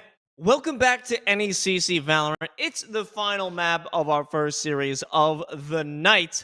I cannot wait. We're jumping into Split. It's the Big Red Baddies. It's William and Mary. And William and Mary, they are showing some real strength at the moment. That they are. I mean, William and Mary just kind of walked into map number 2 and said, "Oh yeah, we're actually here. Sorry, we were warming up in map number 1." 10-2 in the first half. Absolutely dominant performance. And it all came down, I felt like, to two individuals, most specifically. Big Weiss and Loaf, for me, were the two players that really delivered. Now, granted, everybody had some big moments. I'm not trying to take anything away from the rest of William and Mary, but it was those two that stepped up the most between map number 1 and map number 2. Yeah, I mean, Big Weiss always coming in with one, the adaptability to read any maneuvers that we were expecting from the big red baddies, and two, simply just fragging power. I think that's just how it goes down. When you have someone like Big Weiss stepping up in the server like that, that is always going to be a huge deal. But also, I want to talk about specifically Rye. This is my favorite stat. It's first bloods, 6 of them attributed to the Killjoy player. C was always an issue. C was always going to be a problem for the big red baddies. They had no chance of actually making it on there, but it's not even as if it were C or the defensive half in general that was a major problem for the big red baddies. They were losing big time on the defense. Yeah, I want to jump a little bit deeper into what you were talking about with Rye, how Rye was able to get those opening picks and those first kills. It's interesting because Killjoy expect to be playing a lurk role, and Rye was playing a lurk role, but it was a really refreshing take on that lurk role. Incredibly aggressive, essentially just spotting out some areas where they thought maybe there was an opening, and then getting into places where, it's a little bit unexpected, and then taking a kill. Now, granted, didn't necessarily always work out for them to get out of those spots, but it was really cool to see. And I'd love to see a little bit more of that, especially heading into Split, especially. Yeah, I mean, Split is such a fun map to try and drop some lurks on. You've got options to hang around through mid. That isn't always going to be a well-guarded or a well-manned spot. I mean, on mid, you have the options for what we really saw a Moonflower do, which is TP around, teleport, use that shrouded step, and we're going to see Nate potentially bring some of that trickery to the table. But I'm loving this a real adjustment, though, as we're having Liv now on the controller, Moonflower now as the initiator. This is like a ton of role adjustments coming into the final map. Exactly. I mean, this is all over the place. And actually, for both teams, to be fair, I mean, Serendipity adjusting as well, going to be on a Sentinel instead of an Initiator. But the fact, there's two facts that we're seeing here that blow my mind right now, Los. That is, number one, there's no Vipers. None. That's crazy. Number two, the fact that we don't have any breaches either. What is Split without Viper and Breach?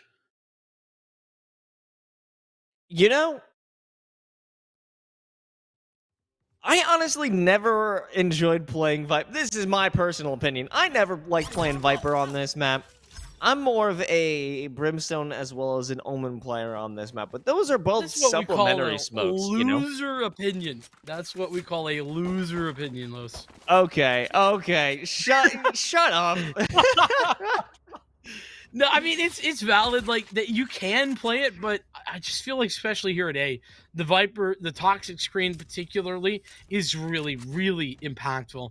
And honestly, I tend to like to see double controller here, and I just think it's interesting that we're not seeing either team go double controller. I even saw Harbor here a few games back. I can't remember if that was a game you and I did, but... Oh, we were rocking that bad boy together, baby. Don't you worry. All right. We're falling back at the moment, but oh god, 6 HP left. Two players trying to take the same zip. It doesn't work. It's not meant to be. This is off the rip. One of the most awkward rounds I have seen for quite some time. Moonflower just getting iced out of nowhere as this suddenly turns into a 3v3. And though it was Cornell with the advantage, they lost it instantaneously. Rick can pull off some magic, and that will be the case. The attempts being made to get back in here, but unfortunately, timing is really just been the problem for Cornell. Multiple players just caught in the open, and oh boy, that Trailblazer, surely that'll be the end. It will beat William and Mary, taking a nice victory here in the pistol round. Stepping up, I'm really glad to see a little bit more split here in the collegiate space. We've seen it a couple times over the last few weeks, and I think it's nice, you know? I think we realized that split's not that bad. Right here. I've always liked Split. I've always been me too. a Split fan. You know, I don't care what the haters say. I've been rocking with the city all my life. I'm a city boy. People know that. Not only am I a bad boy, I'm a city boy as well. But now we have the expected buy coming out from William and Mary. They want to secure this and solidify their foothold with a decent amount of players, 4 of them committed toward mid, ready to destroy this wall at a moment's notice. Well, okay, yeah, it was a moment that wall had to live. That's about it. So, William and Mary making their way into mid, creating some presence there, but not committing off the back of this. And this is standard split fare at this point. You at least take control towards the mid area, hopefully force out some utility, and then you go from there. As we pass the 1 minute mark, though, the spike headed back towards B. That's where all of this utility is set up, though, for the KJ.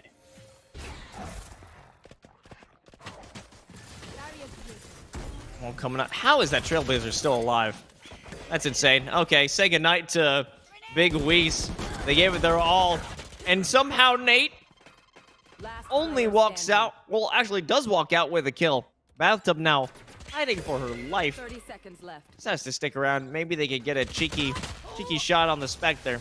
But that'll be denied wholeheartedly.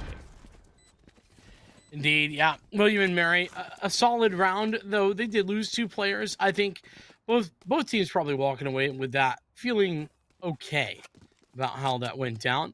William and Mary, though, with those 2 players lost, means that they are not going to have the best of bonus buys. We're looking at no actual rifles for the bonus round for them. And on a map like Split, where, you know, it is super close range, but when you can't necessarily control the engagements like you are unable to on the attack, having these weapons that don't work at longer ranges can be a bit of a problem. So I'm very concerned about William and Mary in this round, but they are making a good decision, taking this space and going up towards heaven. Moonflower's in a bit of a pickle, sending out the guiding light, but Big Weiss just walks right through, doesn't give a heck. But that's going to be a major issue. Moonflower now forced William and Mary to drop the spike. They will recover it, but they've lost 2 of their own in the effort. Fortunately, though, they still have the option to head over to B, which is completely unguarded except for this singular rotation. Well, this is the scary part of leaving that mid area wide open, but Liv doing a great job of taking a kill and then falling back. That now gives time for the rest of Cornell to rotate themselves into the B site. All right. We've seen them running around with their melee out previously, and it never ends well. And all this time has led up to Lope, hoping to bring down 3 with the Spectre. The spray down won't find a true shot today. But it is, you know, a good turn for the Cornell Big Red Baddies. Only losing 2 rifles in their first buy. Honestly, could have gone worse, but they needed this victory. Yeah, and especially with the weaponry advantage that they had, that was the expectation. I do think that their rotation, leaving mid wide open and pretty much allowing full zip control, was a little bit different, but it worked out brilliantly. And Cornell, as long as they rotate together like they did, then that won't be a problem in the long run. Just gotta, and that's kind of what I was talking about the lurks. I think that's part of the reason that Cornell made that decision, was because they were a little bit concerned about lurks coming in early. Speaking of early, an early wall committed by Cornell. I'd like to see that wall maybe a little bit later on. Don't initially put it up, because that just allows an easy way to take space and deny area. Okay. Marfali with the paint shells. wonderful stuff. The most guilt-free, risk-free frag they could take. I would love to have one of those every single round. Not the case, but we've got a lockdown now on B. Double nano, perhaps, for the back of sight. But they're going to be all right. I mean, Bathtub taking a kill there before the lockdown comes into effect. Oh, but the pre-fire from Rye, that was a very nice job. William and Mary, though, down a man. Rick is here. Drop down, spotting the alarm bot, but it doesn't matter. Moonflower is here. They are the saving grace, as well as Bathtub. These two players coming together to save the day. Another round, they walk out on top, and this is a big commitment coming out from William and Mary. A lot of money on the line and the lockdown spent. Yeah, I mean, and all that money, it comes to nothing. It comes to a loss, and it's all really to do with Moonflower, who was using those guiding lights so perfectly, able to find 2 quick frags there.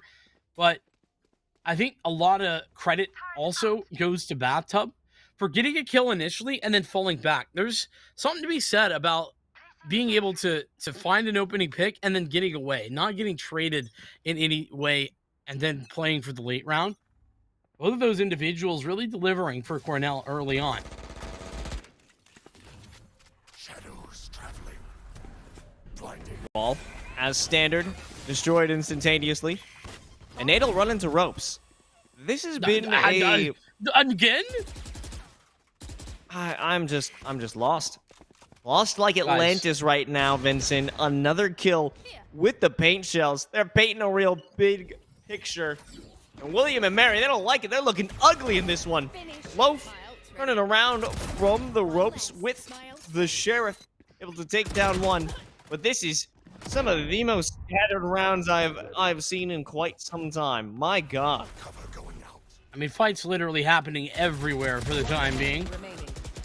That was the widest swing I've ever seen. Literal Peruvian wide swing from Nate. Couldn't quite make it. Will eventually go Cornell's way. And yeah, guys, pro tip, don't stand in the paint shells. You know? First it was Nate, then it was Big Weiss. Who's next? William and Mary. Being That's probably ravished. why they're going on that timeout. It's, okay, guys, we need to set aside 60 seconds to reiterate. Don't step on the paint shells. Please, Yeah, just God, don't do it. leave them alone. They hurt a lot. Oh, man.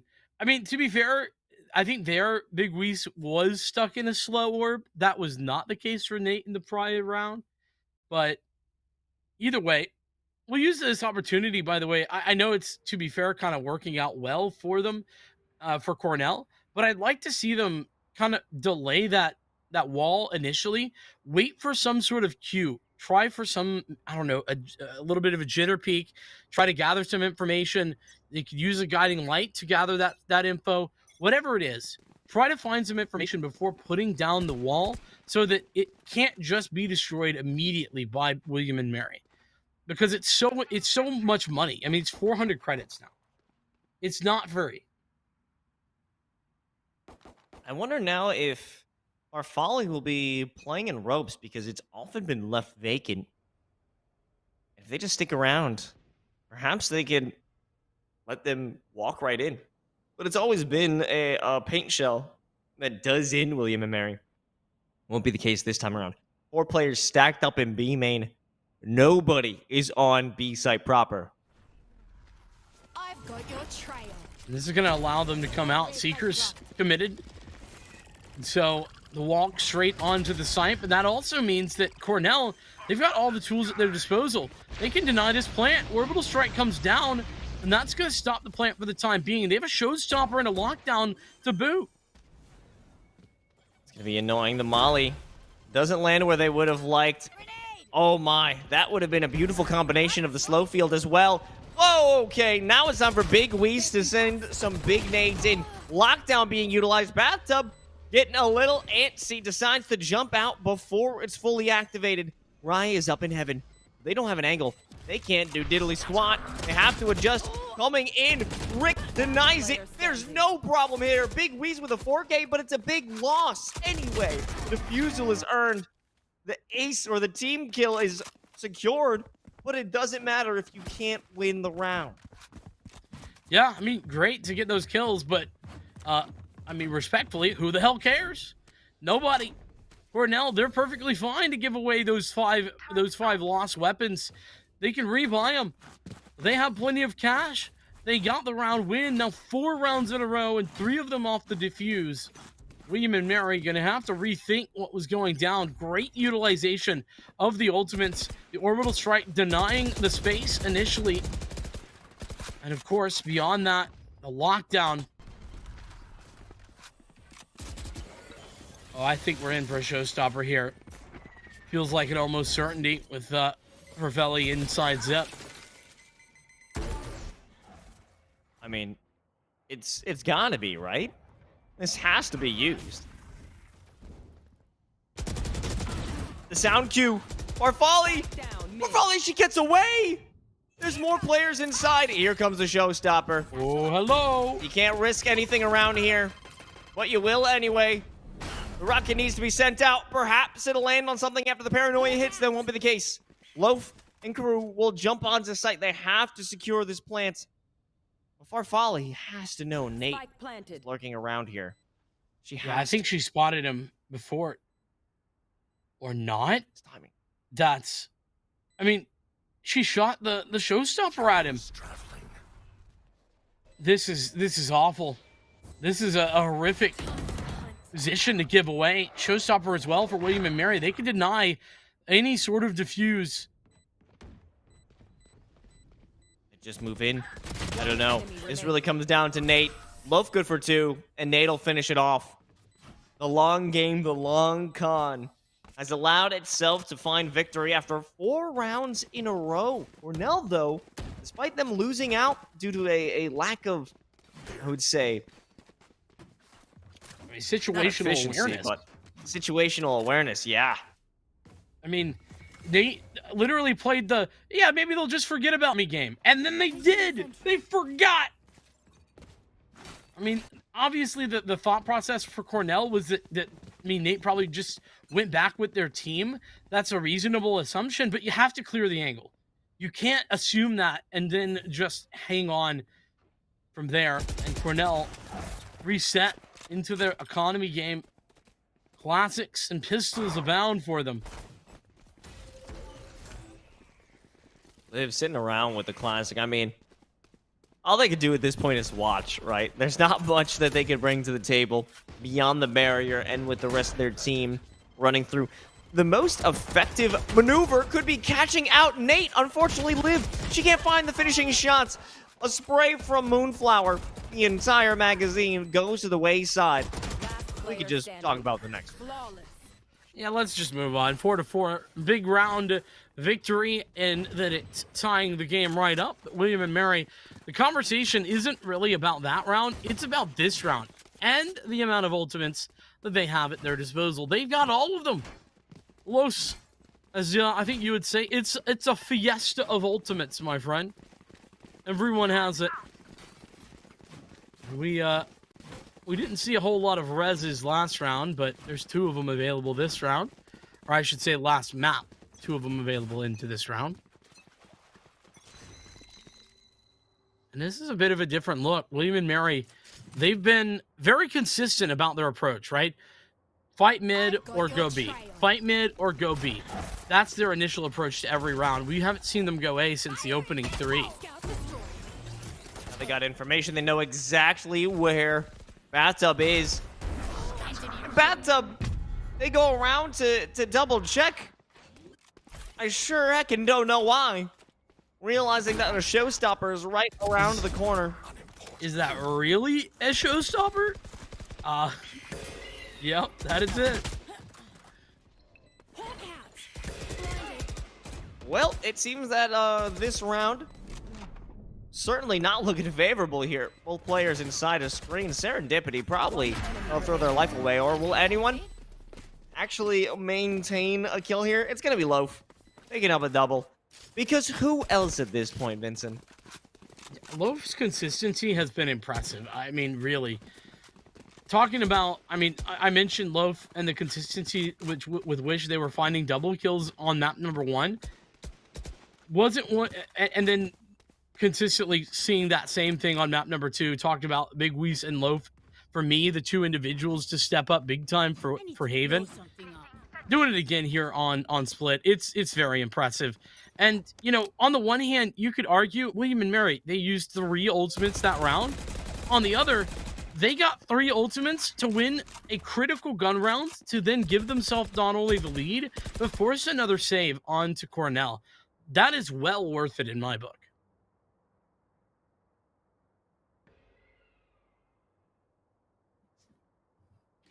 Now look at this setup. Nobody on A site. You've just got Farfalli hanging out in heaven. But now with this utilization of smokes, that's going to be an indicator. Farfalli can pick apart a kill here. That could have been useful. That could have been critical. But everything's just about used up. Moonflower and the in-turn combination with Liv could have netted more kills, but unfortunately, the overcommitment or the lack thereof allows them to walk away with their life. Big Weiss still alive and kicking heads in. Will only be allowed to kick one more. But in the end, this isn't about A site. It's all about heaven. It's Loaf again, though. Another double kill there to deny the re-entry for Cornell. Just hanging on to this important position. I think just about up towards another... let me take a look. Yeah, approaching another Seekers here in a couple of kills. That's so important because that's all the. I mean, that's a huge amount of information when you use those Seekers, and to have them the uptime so good because of Loaf's fragging is just simply sublime. And now the tide has turned. Effectively 4 rounds in a row for the Big Red Baddies, and then another 4 for William and Mary, and they don't want to stop. They are showing no signs of lessening the pressure that they're applying to Cornell. Not in the slightest. Same outcome over towards mid. Wall goes up, wall goes down. It's You should Out of run. charges. like the rising of the sun at this point. The lockdown's going to be committed for the attackers, and William and Mary should be able to get onto the site because of this. And walk right through. Serendipity, interestingly enough, the spike carrier, the first one to walk through, they know it's going to be clear, and that is a plant secured. Nobody taking damage except for Serendipity due to those paint shells. Nate actually putting on some pressure because they're in mid, beyond the wall. Now they can walk through mail and put an extra pain point on the retake capabilities, but they don't seem so capable now. It's going to be Farfalli on the opposite side of that barrier wall. But what can they do? Once it breaks the walk into a double look into B main, it's Ryan Loaf taking down any hope of Cornell securing a retake. Yeah, with Drake, the final one there. A team ace secured, and everyone involved. William and Mary, that's a perfect round, just about. They use what they had to get onto the site, and then from there, it was just about hanging on to it, and Nate's timing on that lurk was simply perfect. Basically, pops out, finds that kill, and Nate understands that it's not about, once you find that initial kill and get away, it's not about getting another kill. It's just about being a threat, being a nuisance. Got to be a thorn in the back of the minds of the Big Red Baddies that maybe you're going to pop out and find them at the worst time.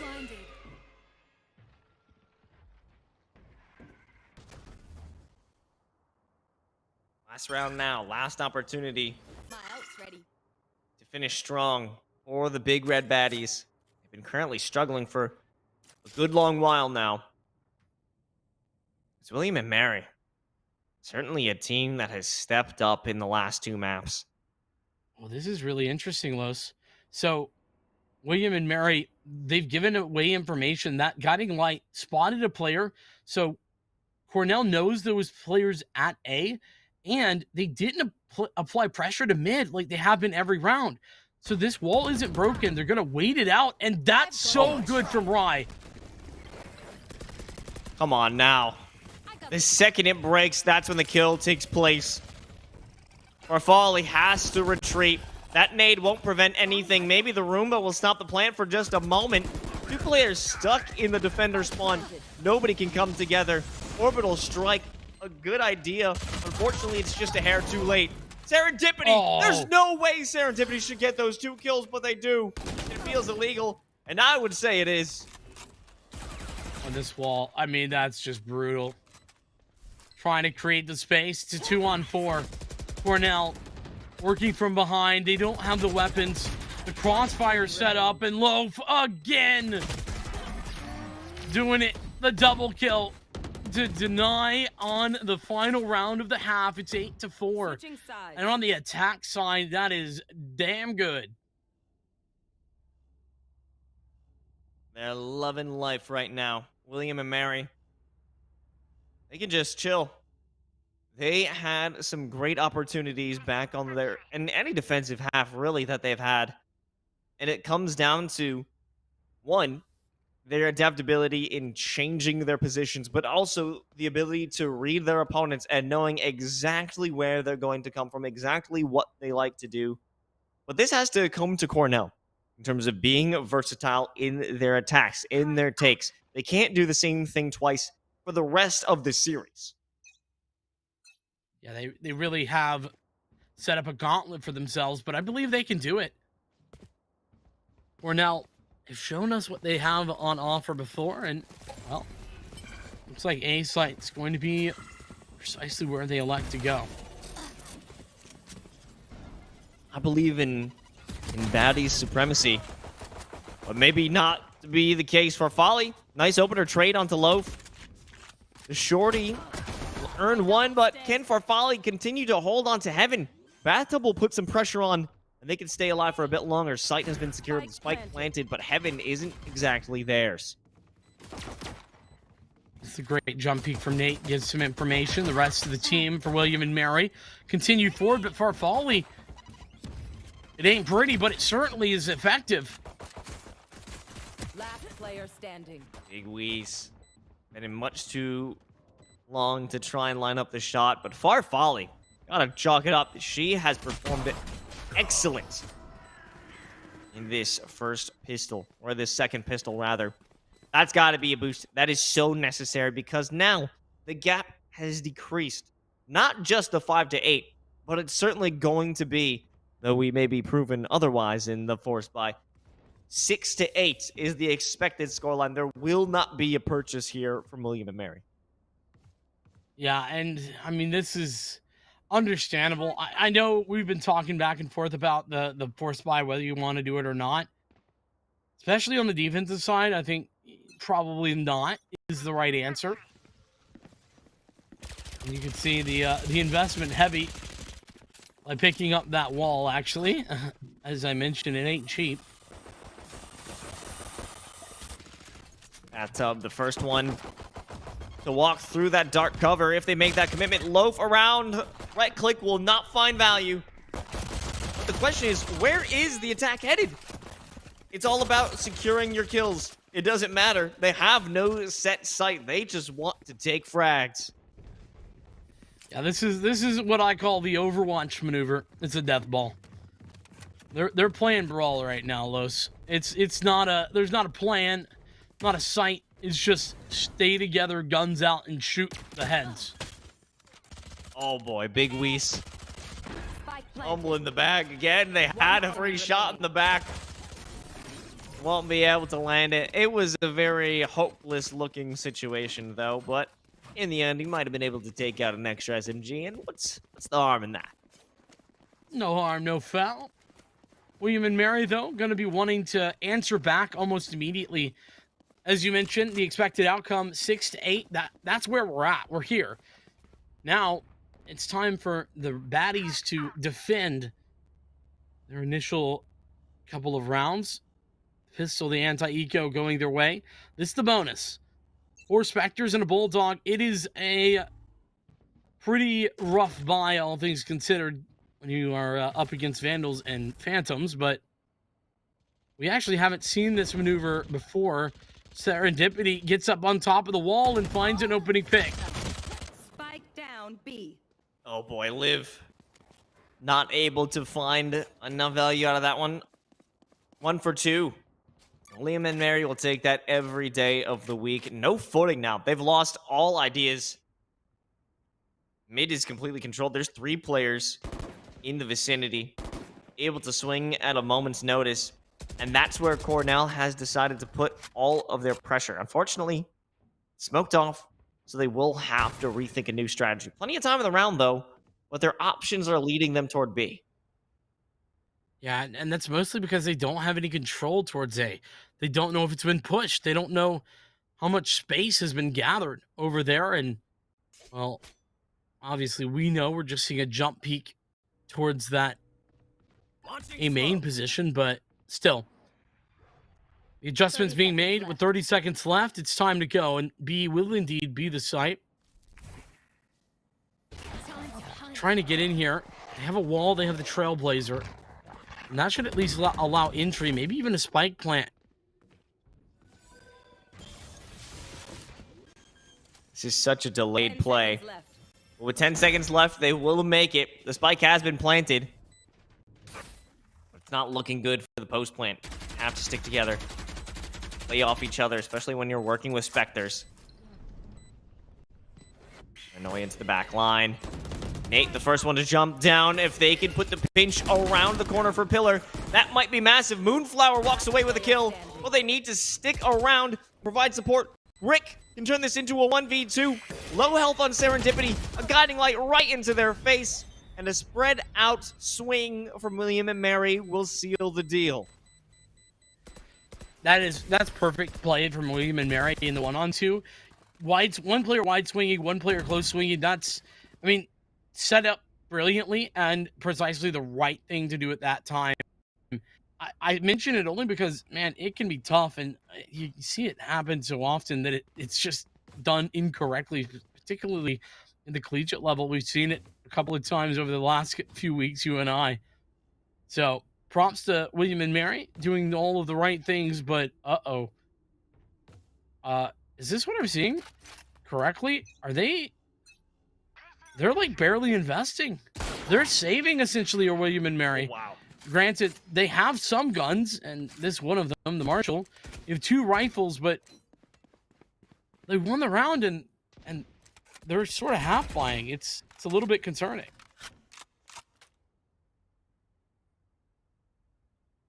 You know, I think they're just trying to save so they could get that up later on. You know, it's all about the long con, right?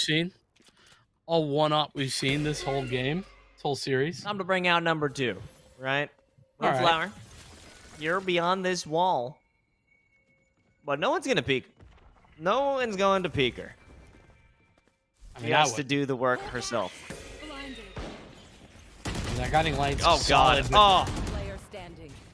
It's about as good a crossfire as it gets. 3 players ready to swing all at the same time, and gamble not working out in Cornell's favor. They were hoping maybe there was less players in towards mid. Instead, it was literally everyone. Out of charges. 30 seconds left. We gotta talk about the fact that this is probably the most effective Trailblazer usage I've ever seen. I don't know about you, Vincent, but that Trailblazer has always found somebody and led to a kill. I mean, look at I mentioned Loaf's assists on the last map, but Loaf has 14 assists for a reason. Like, you're right, it has been so consistent, but it's also the guiding lights as well. Everything has been there, and then Loaf's also fragging. Loaf is playing a great game right now, Loaf. It is seriously impressive to see the Sky play be so good for both of these teams, actually. Moonflower has been doing a good job as well. It's just, it's hard when Loaf is stepping up so much. Difficult to contend with. And I'll tell you what's going to be difficult as well. They are about to walk into Nano Swarm hell. No barrier. Block them off. In fact, it's still open, so they can contest against Rye, but that's not going to give you the situation you want as well. Serendipity from the top row, putting out the pain as well. And this is a firing squad. Liv, the Sheriff, finally is able to piece together one, but that'll be it. 11th round here for William and Mary, and they are just 2 from taking this series. Yeah, showing no signs of stopping right now. They've been on a tear. Sure, the pistol round going Cornell's way. But since then, 3 rounds in a row have been all William and Mary all the time. But this one I hope could be different. Cornell, the Big Red Baddies, they're walking into a full purchase. 4 ultimates, 5 if Rick can find an orb. And it looks like they're going only one direction. Lockdown, I would imagine, going to be used. Could have a orbital strike towards heaven or a showstopper to allow them to get out. There's so many options with the ultimates at hand for Cornell.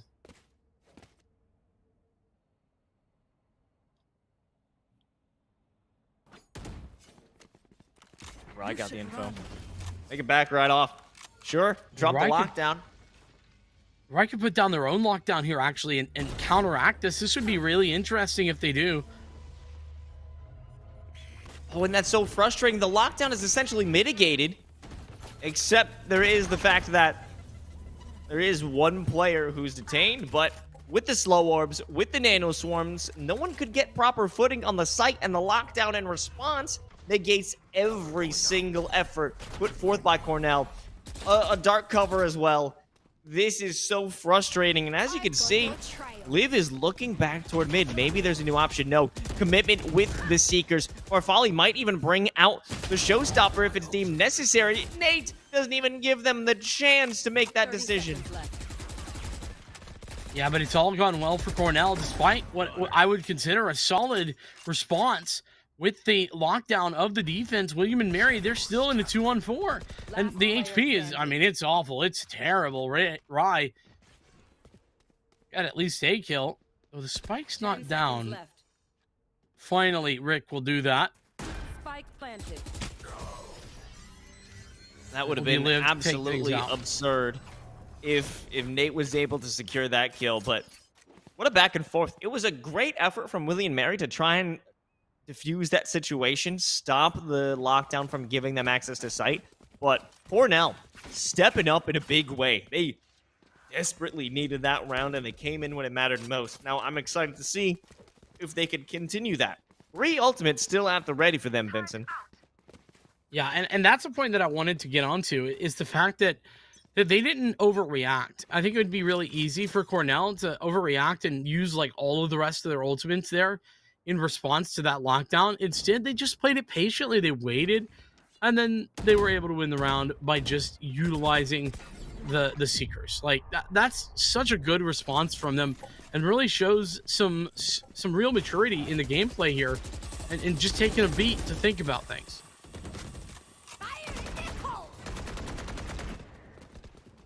Showstopper here. Farfali, they have to go in deep, and whoa! What quick thinking. Does that give them safety? Nate actually cancels it. Nate comes back into the elbow, avoiding the showstopper and earning 2 kills. Stopping the plant. Resurrection for Loaf. Now this gets turned into a 4-on-2. Incredible heads-up play from Nate, but maybe Moonflower can stop this. He's already picked up the 1. There's still the advantage in a 3-on-2, though, for William and Mary. Last player standing. Oh, and now it's all up to Moonflower. Those nano swarms not effective if the player's already dead.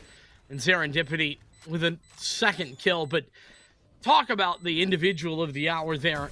This round won by Nate, and that incredible play. You look one moment, he's gone, and then he's there the next.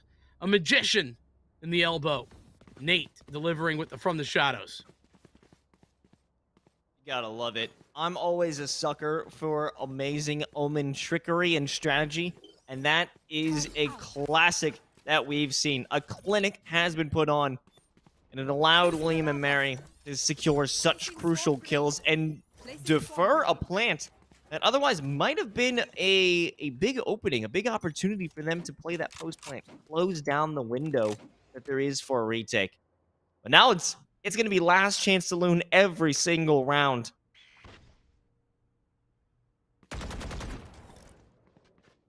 Five rounds potentially. That's what it would require to get back into this. William and Mary working the showstopper defense. There is the res available for Cornell, and to be fair, that's definitely going to be a little bit interesting. To that, utilize the res and its lack of efficacy in that last map over on Haven. I wanted to see something more from it, but nothing was given over. Rafali jumping on through. Nice way to take some space. Unfortunately, doesn't earn them much more, as it was a quick retreat from Nate. There's posturing here on A site. You can tell that this is going to be a difficult one to break on through because you've got Rye fully set up on the site. The nano swarms will make hell for anyone who attempts to walk on through. And that'll be the case. They're still alive, but there is pressure. It's Bathtub to walk in first, but they fall hit with the vulnerability.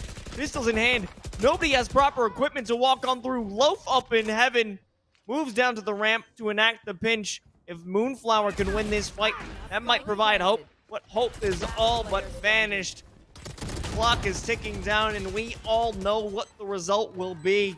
It's William and Mary Academy taking this series in 3. Indeed. William and Mary showing themselves incredibly strong there over the last 2 maps. A reverse sweep as well. Close to the comeback on Ascent, but it wasn't enough. And you know what? I think Cornell played very well despite the end result. That said, I think to talk about individuals, Loaf, the man of the match for me, absolutely. Just really delivered time and time again. MVP performance, no doubt.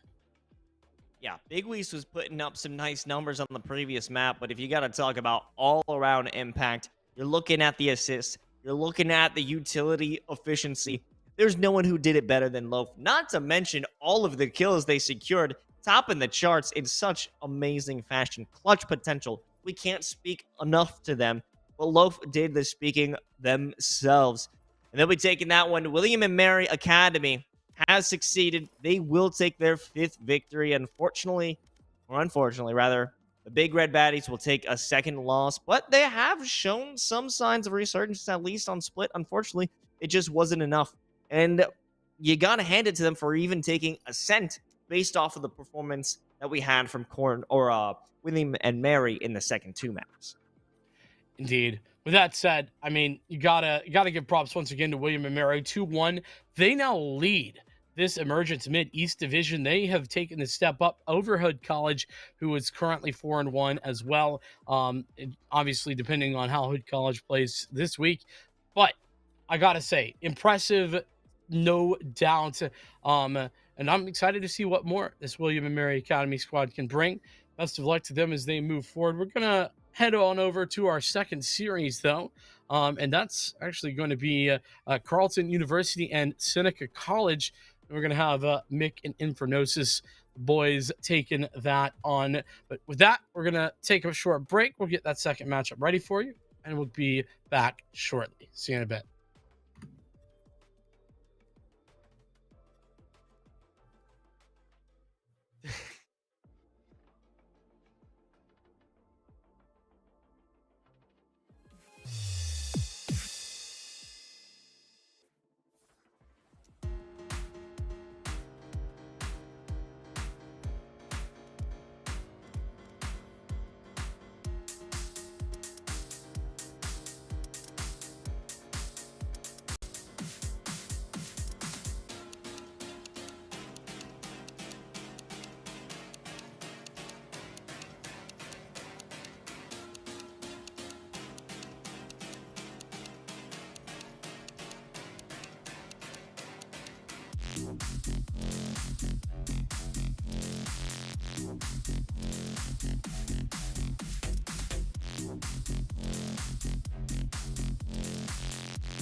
Choose your agent.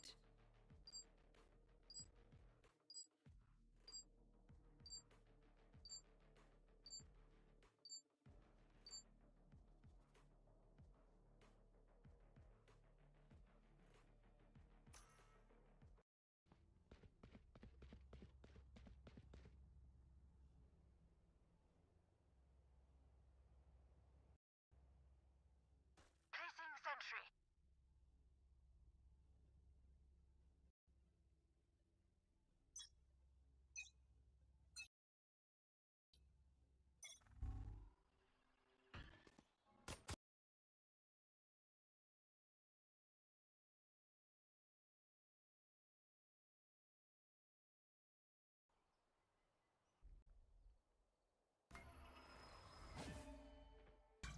There.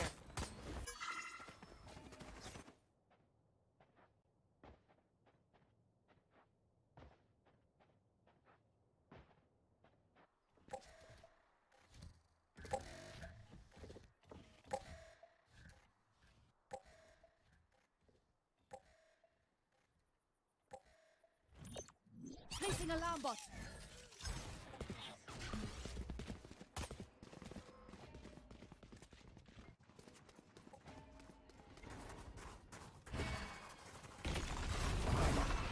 Bomb grenade out.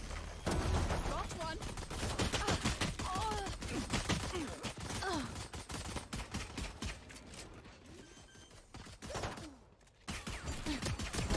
Spike planted. One enemy remaining.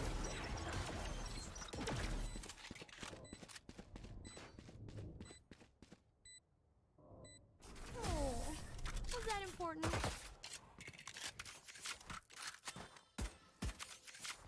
Keep it up. Screw up and they're on us.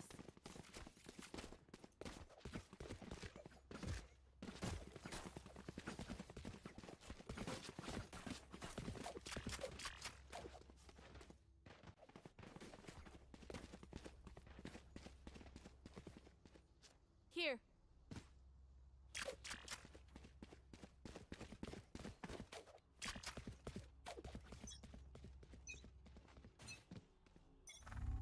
Placing sentry. Be faster.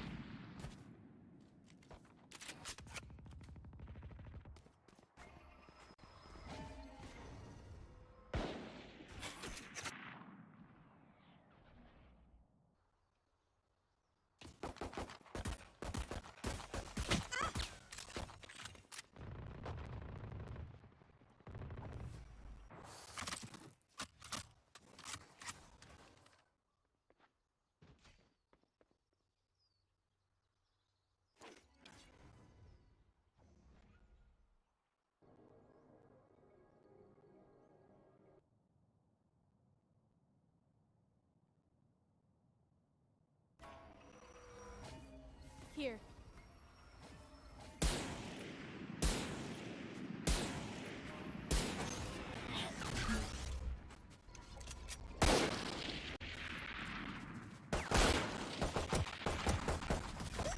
Last player standing. Flawless.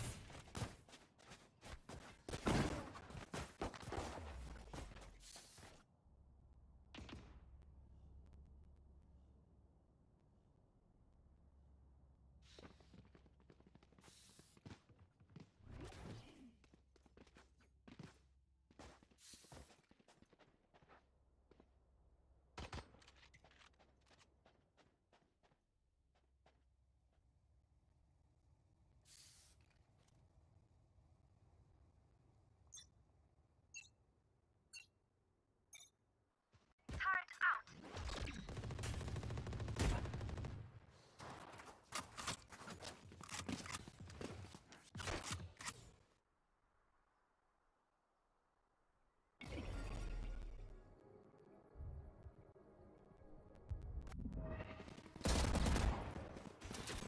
Shutting them down. One suppressed. There. No charges left.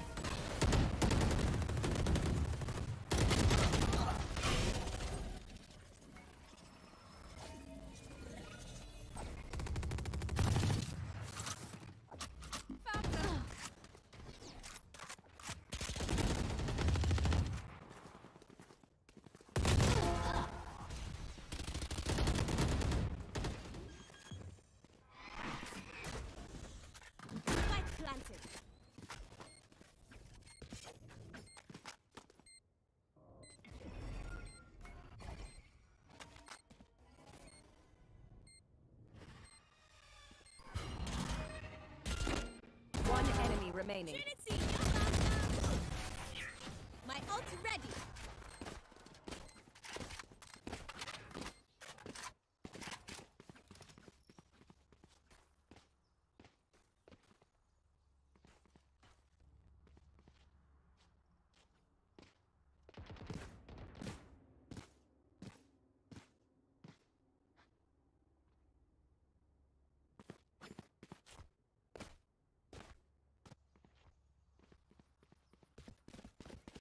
Let's get this done. Need a drop. Thank you. Turret out.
Thirty seconds left.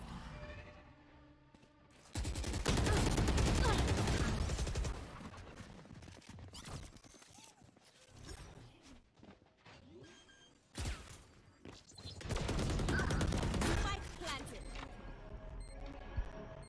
You are divided.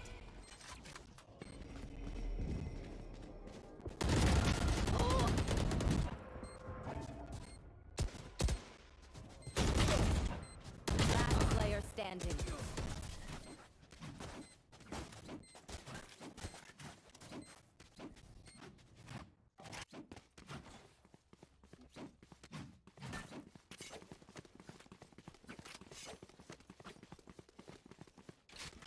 Should I play some stars in this reality?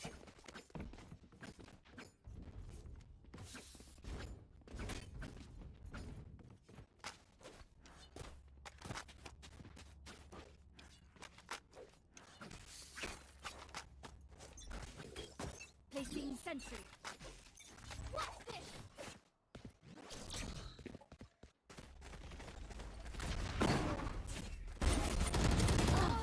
Spike down, attacker spawn.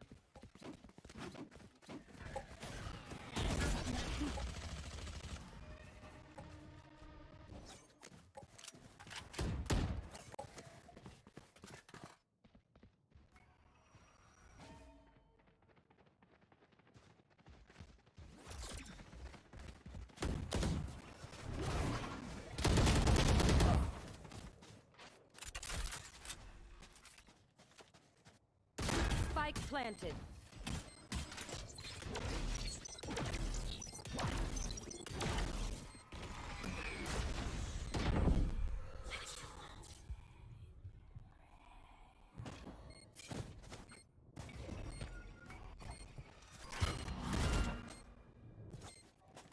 Last player standing. Last player standing.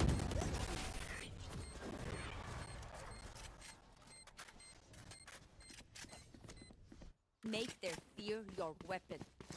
Or use a gun, whichever.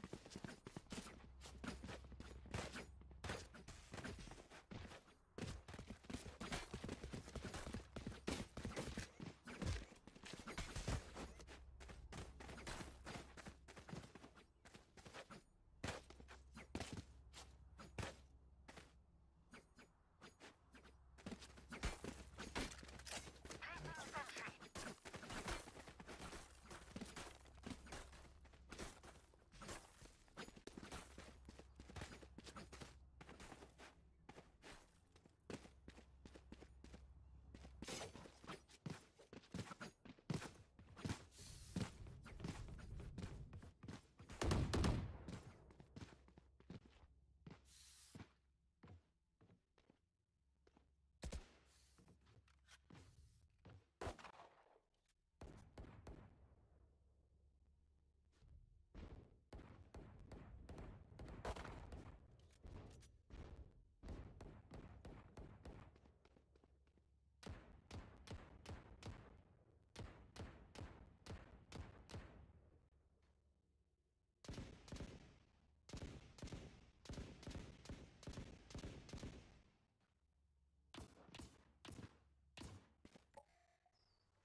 Deploy.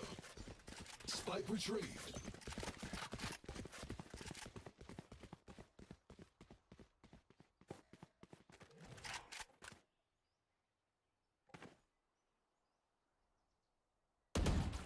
Turrets destroyed.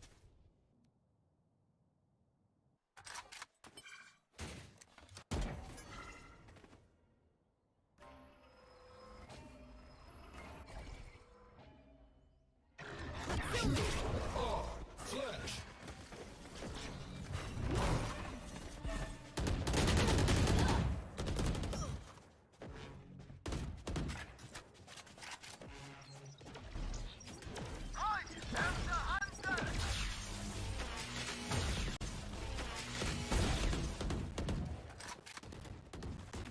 Last player standing. 30 seconds left.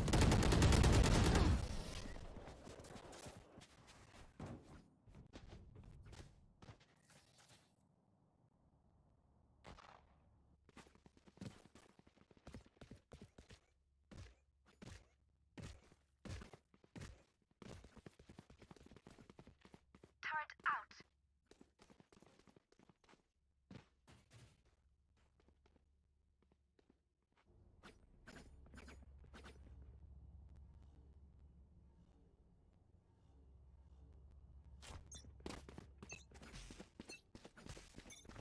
Get out of my way. There.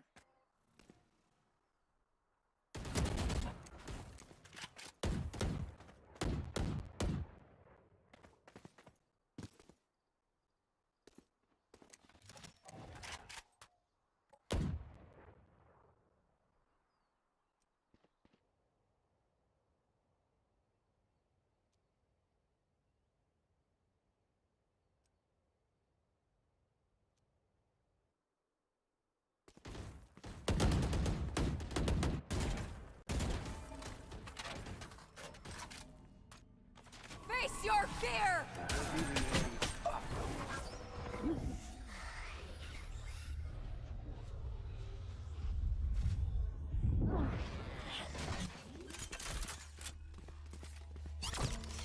Spike planted. Where are you?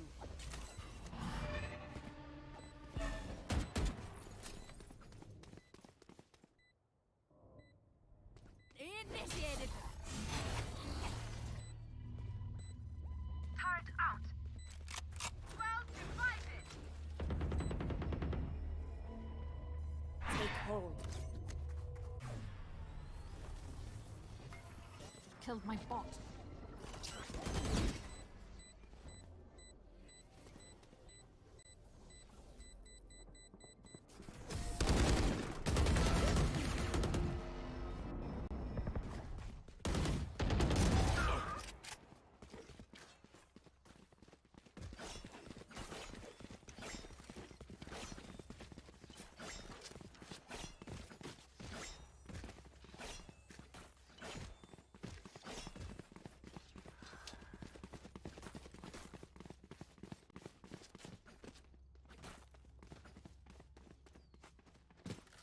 Placing sentry.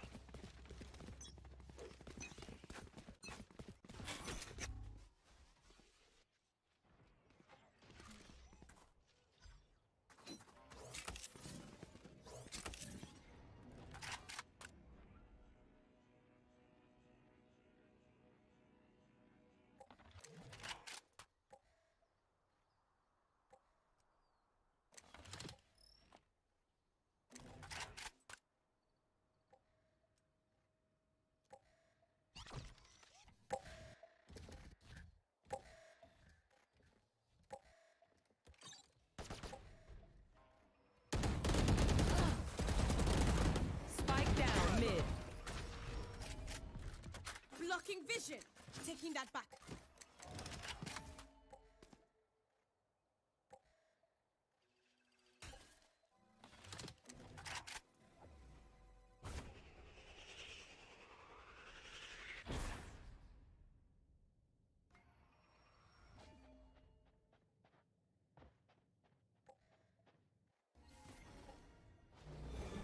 Where are you? 30 seconds left.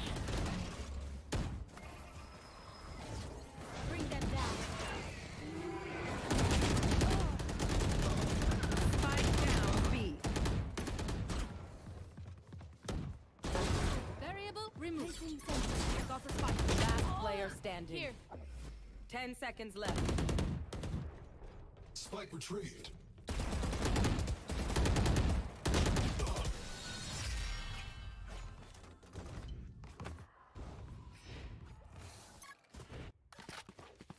Here.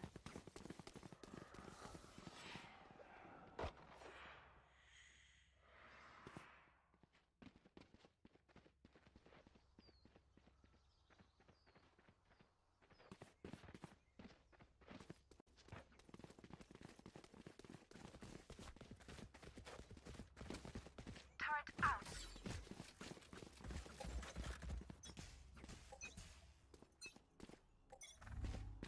Blocking sight.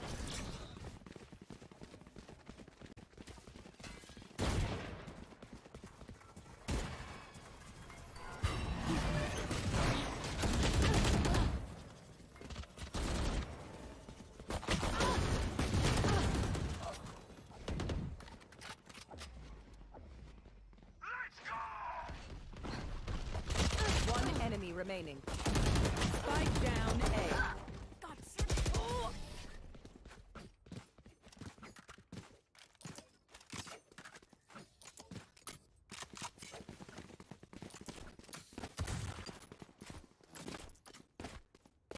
Right there.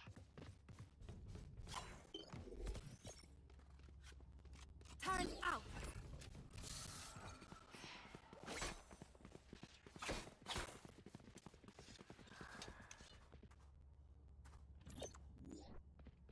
Alarm bot out. Placing swarm grenade. Placing swarm grenade.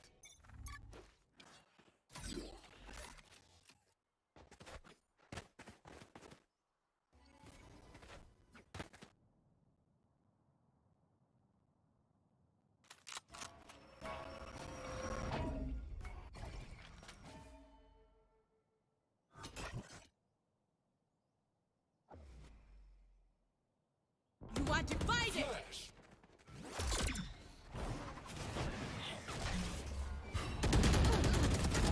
Oops. Initiated. Spike planted.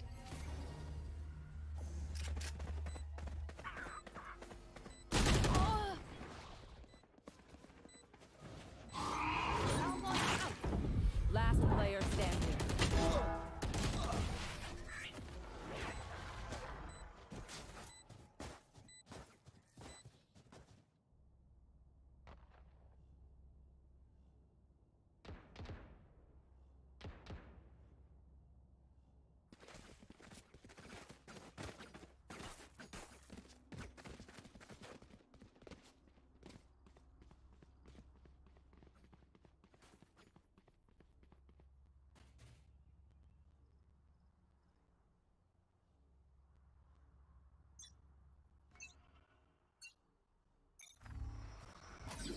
Target destroyed.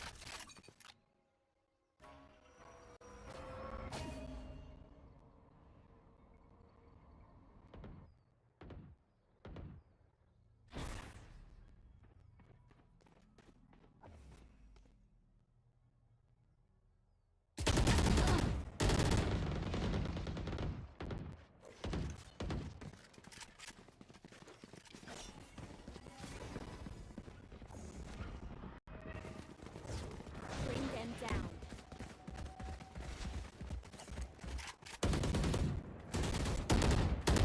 You should run.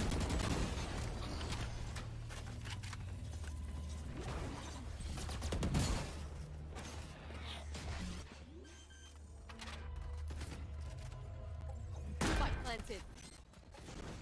We'll catch them. Revealing area.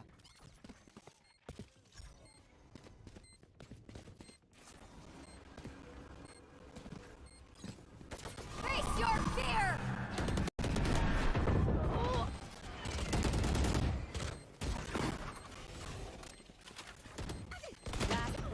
standing.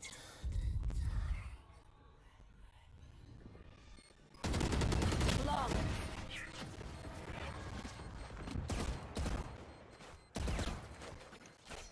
Last round before the switch.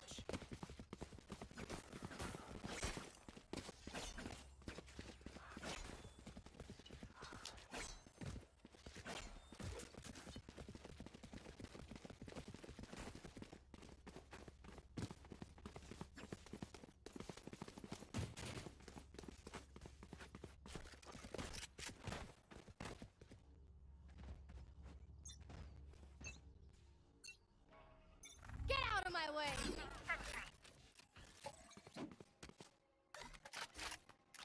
Three sites to choose from. You know that players are going to be spread a little bit more thin than usual, and you can just overwhelm a site so easily. But again and again and again, it seems that Seneca are just having these prediction plays, and even then, they have the star plays. More importantly, no pun intended when it comes under that Astra holding their own towards C. But even then, the KJ. That's really what I want to put my attention onto, is knowing on the A site, you cannot break that thing, and it is the #1 hit out of a lot of teams on this map.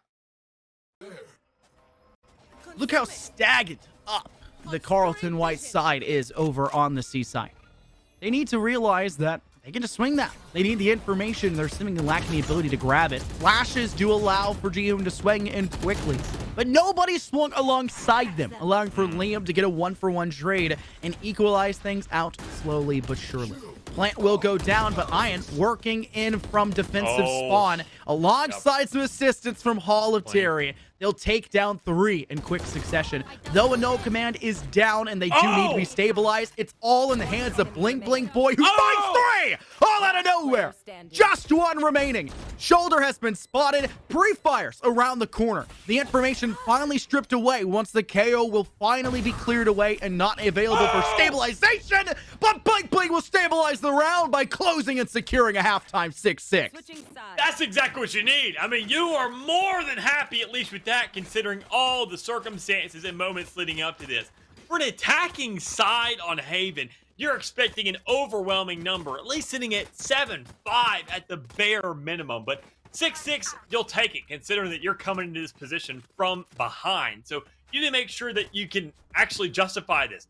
Bling Bling has been the problematic kid when it comes around to the side of CU White, and they can prove that again and again and again. And now being on the side where they're supposed to excel, where they're going to hold a site, this honestly gives the opportunity for Seneca to take this game away once more, just purely based off the fact that they say, look, this cage is going to be in one spot. They don't move with the rest of the team. We can either A, overwhelm them. Well, after that 4K, you don't really think you have all the confidence in the world to do that. But even more so, you can just choose to go somewhere else. Pistol rounds are really just kind of a matter of opinion, Dallas. Some teams will just opt for the go forward and just bum rush the side strategy. It seems to be Seneca's go-to idea. Some teams will play a little bit more patient and methodical. Carlton was a team that tried that patience round. Teased to C, looked towards B, and then swung to A in the final moment. Seneca just say, we want the A site, and unfortunately, it's cost them pretty much everything. Snow takes down 1, Water completes with a 3K, but Liam catches them off guard. Headshot to kill and secure a 1v1, and Liam squeaks it through. Bling Bling, who was just off the back of a ridiculously strong round, can't close out a 1-on-1. And unfortunately, it means Seneca Esports White will be given the pistol round, an expected bonus thereafter, much like in that first half. And it looks like they'll also be given the chance to go above and beyond. They just need a little bit of leeway early. It just seems that, I mean, Bling Bling Boy needs a rifle in those situations. And on the pistol rounds, that's where you got to get scrappy. That's where you got to figure it out. Because we've already seen Seneca be successful in those pistol rounds. Even if it's by a margin of 1, they were able to find success in that first half as well. So, I mean, this is going to be the massive benefit that really starts to play dividends here. But even then, it may not matter too much if CU White, with all the picks are finding and no real purchases across the board on the field, you're seeing big hand-me-downs here for the likes of that breach. Well, eventually it does kind of even out again, Dallas. What's with the 1v1s we've seen? Seneca, off the back of a win, they have proper weapons to their name, or at least should have some semblance of proper weapons to their name. Have nothing now. Maybe a greedy stance. They could have gone for the ultimate orb. That would have given them the plant thereafter and would have given the ultimate here in this round already, which, to be frank, is ridiculously impressive considering how much is needed for that Cosmic Divine. They'll go in Astro Smoke down towards Hall. Maybe teasing the option of going up towards Heaven Ramp. They'll wait for the audio cue maybe of Water to be teasing towards this spike. They'll use a Whirlpool to maybe swing them off of it very quickly. Water, just trying to slowly peruse where they could be on site. They're going to send out a 0 point just barely as Liam able to squeak away from it. That gives false hope to Liam. That gives false hope, to Water, who's sitting on site. But Liam, you got to be there in time. Out of nowhere. What just occurred? Carlton get the defuse out, and they will tie things up just too little too late. Should have used the pull instead of the stun. Yeah, it's one of those points where, I mean, as an Astro, you can't let those opportunities just slip away from you. I mean, you got to make those reads, and even then with the increased cooldowns, you're not really spamming those stars enough considering you only have 4 now to work with, where you're out of that utility more times than not. So a little bit odd that that didn't come out, as you mentioned, that kind of gravity well to kind of just pull them out of the area, but it is what it is. You know that these two teams, I mean, seeing things, I'm expecting an even score, but just not this early in a half, especially after what we saw prior. Seneca's held things down very well in those rounds, but a lot of them didn't buy. So, I mean, where's the exchange? Are they buying a round like this? Do they actually get a chance to just hold things down? No. Instead, they're just saying, let's save things up again. We didn't buy in the last round. We're not going to buy in this one. And we didn't even get a chance to buy in the first. So I'm starting to question when they're going to start pulling those out. Maybe they're trying to play the long con. I don't know. It feels like, Dallas, that they're running into a state where they realize the shortcomings of what's at hand, but it doesn't feel like they're adjusting their playstyle accordingly. They went in towards site. Harry maybe having the right idea initially. Team not behind it, though. Thankfully, huge concussion over towards Bling Bling Boy, and that will cut down the individual at hand. A rifle can be collected, but nobody's watching Garage Hall, allowing Shade to squeak forward to get 2 kills and throw a hot to quickly escape afterwards. Alex with 1 kill to close and secure, but it is Carlton easily closing things out. Yes, dropping 2 rifles, but I'm sure they're plenty happy with the scoreline now going back in their favor. They just need to quickly discuss who they want to give the ult pip to, who they want to hand it over to, and it looks like it would go towards Shade, who is now just 1 away from that nightfall. Yeah, I mean, to be expected in a round like that when you see the team just kind of flipping things around and winning the second, but almost just like a bonus in its own respect. Problem is, if you're Seneca, you already had 2 of these robbed away from you. That's supposed to be the round where you're making things difficult when you already have the upper hand, not when you're now looking at being behind by 1. So it's very, very odd to see them in these situations and knowing that even then after that second round, they're still very close. I mean, it's a luxury they shouldn't really have been warranted anyways, considering they were on the defensive side in the last round, and they should have really had a tough time. But, I mean, they already gave themselves a little bit of a safety net in that regard. But, I mean, now looking at this game and the way it can start to unfold with the rifles in hand and with a little bit of bonus extra money in the back end, they should have enough regardless for these next 2 rounds, win or lose. But it's not about what you're doing and what you're buying and how you're playing.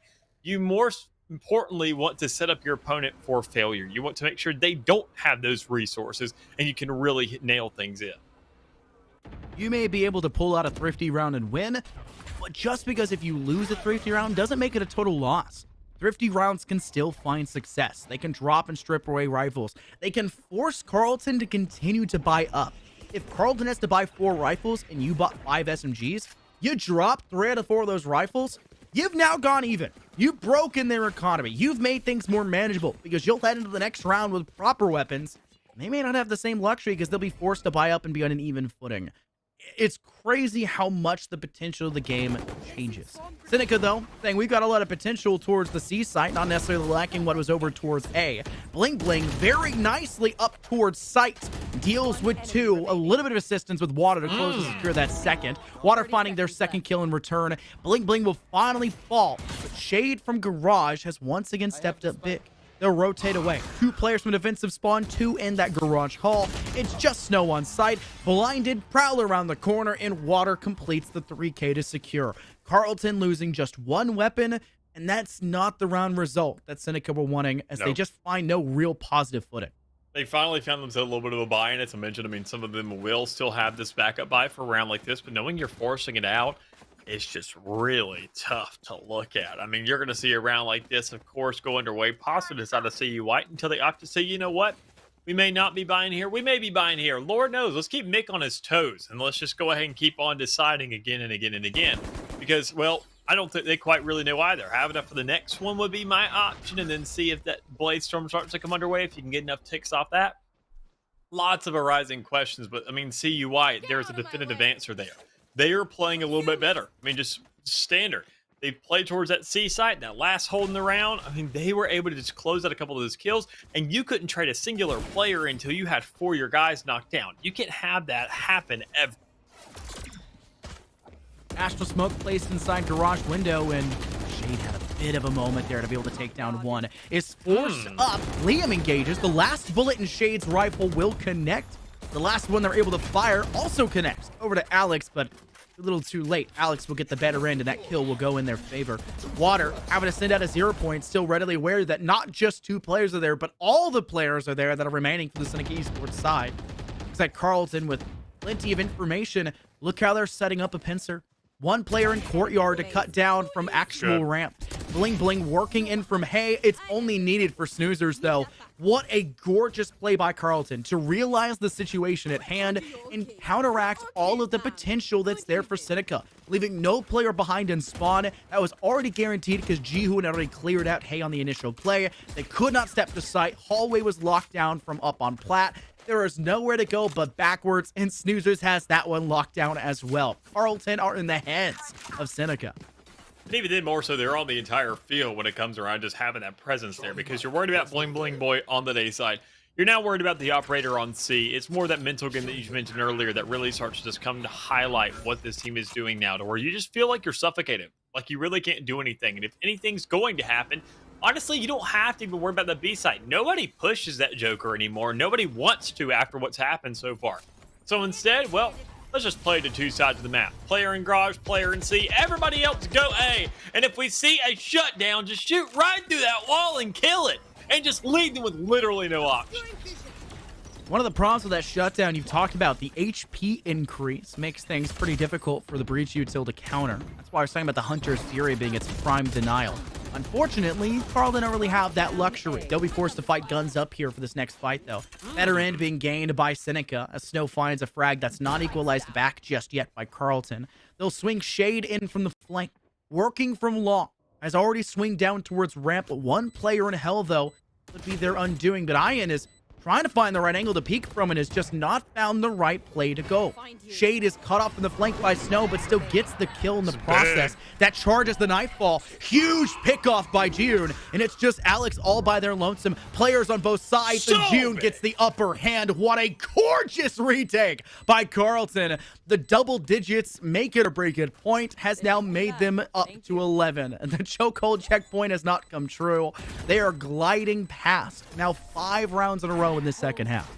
There's a difficulty there, even though, I mean, all things considered, I was worried about Jihoon in the back of the map, coming right back onto site from CT, not really taking an alternative there, because especially with the way that time was going, and you're still locked out. You still give a kill to an operator by swinging them towards their spawn.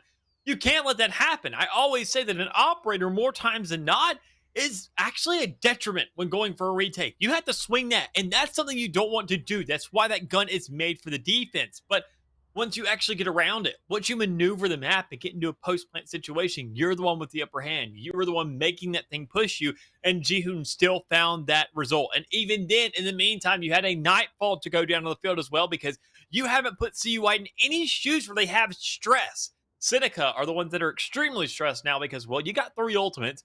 You have no money. You have no real options here on the map. You better just scrap something together. I feel like Seneca may be taking the Tarkov mindset a bit too seriously. The idea of, never moving, always moving, never standing still. A lot of teams opt for that one, and they try to get that peeker's advantage around these corners. But Seneca had full control of her site with a huge man advantage. I'm not sure why they didn't just hold these angles and watch the cutoffs. You could see how stressed Ian was down below in Hell Dallas. They were watching 2 different angles by themselves despite having teammates there. And maybe shows a lack of trust for their teammates and the angles they're covering. That is a problem that cannot continue. Seneca are just not finding that safe space, that comfortability here on Haven. And yes, it is Carlton's map pick. But that doesn't mean they don't know this map. And they've had a pretty strong performance. We had one glorious round I specifically remember on that first half that I was very impressed with what Seneca brought to the table. But since then, it doesn't feel like they have been the main factor on this map. It is Carlton through and through. Maybe just a defensive favorited map? Kinda.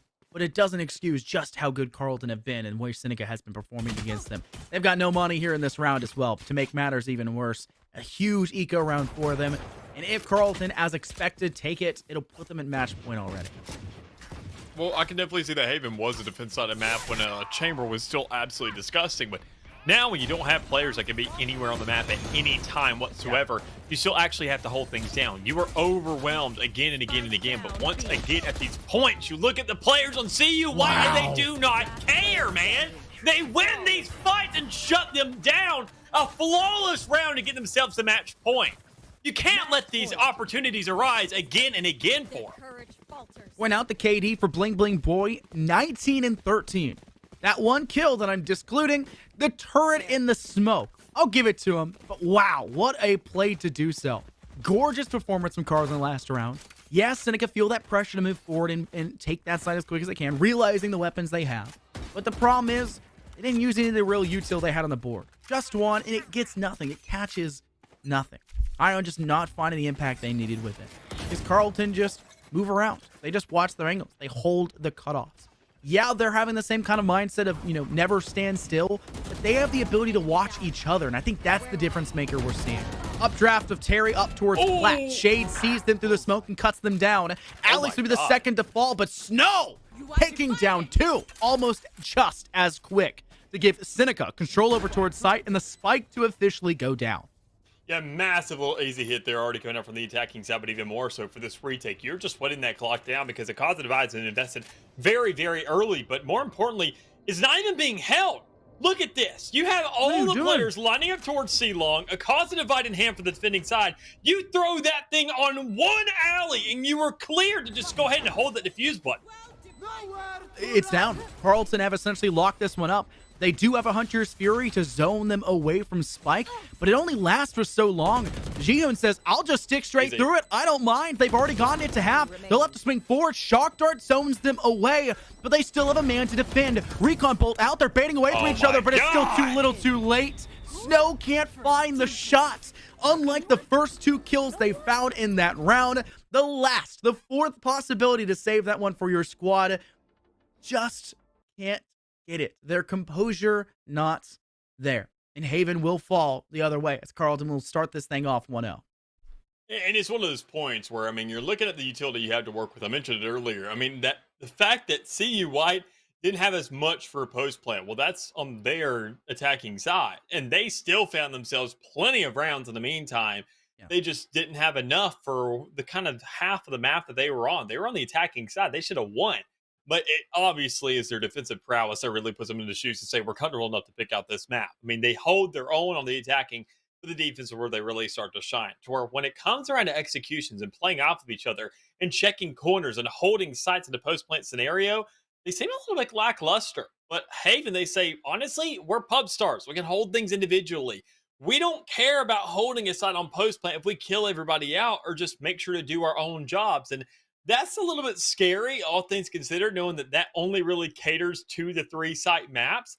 The rest of them, you really have to work off those kind of combinations of Ascent and a Decider as well. But, credit to them for winning this thing out. Seneca just couldn't really find the optimization, the stuff that they were looking for, and that really just cost them the game, especially in a last round like that, where I mentioned an early cause of divide. You're not holding these angles aggressively, but, you get what you asked for.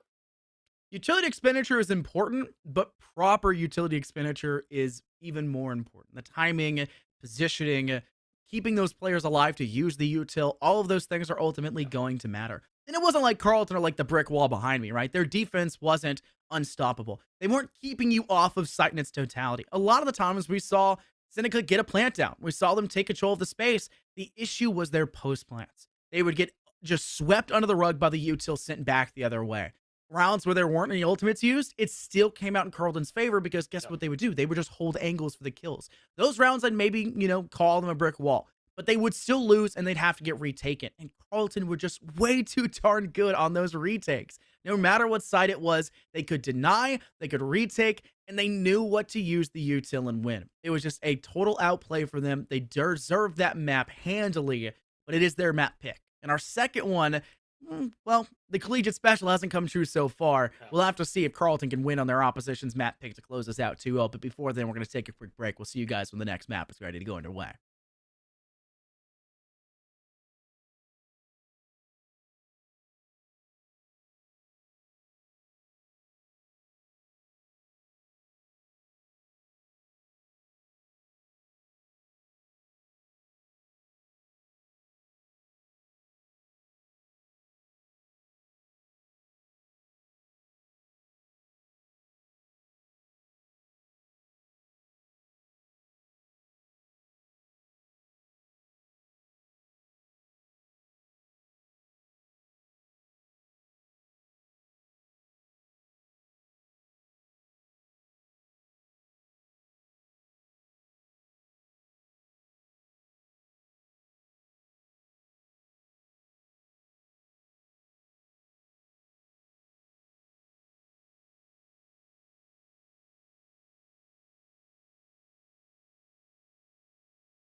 I mean, we've seen it a few times before then. But that was the big question, right? That was the question on my mind at the beginning that I kind of brought forward a little bit.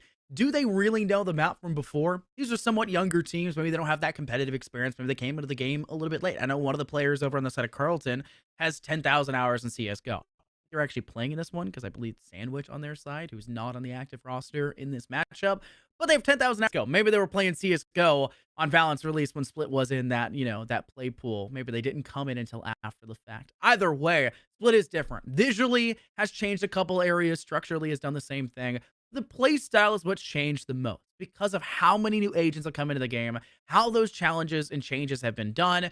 It's going to be very interesting what our agent selection is going to look like. Some teams still opt for that kind of old style play. We've seen Phoenixes, we've seen Razes still very often. However, Raze has kind of hit this stage where with that boom bot nerf now no longer going 10 seconds to 5 seconds, teams are going to start to look away from the Raze as often.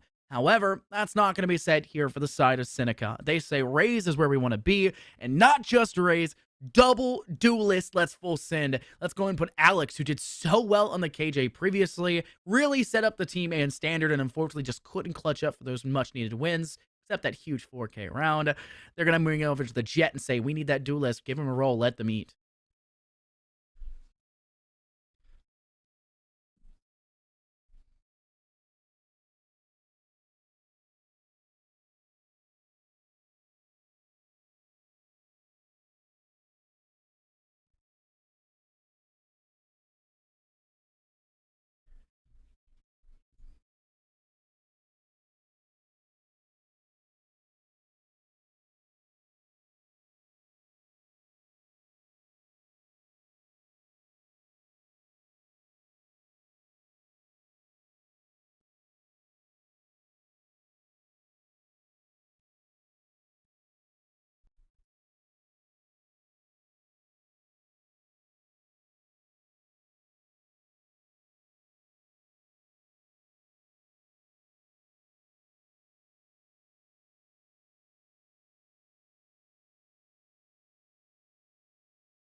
Whether or not they can take advantage is going to be a very important question when it comes to a different map like this.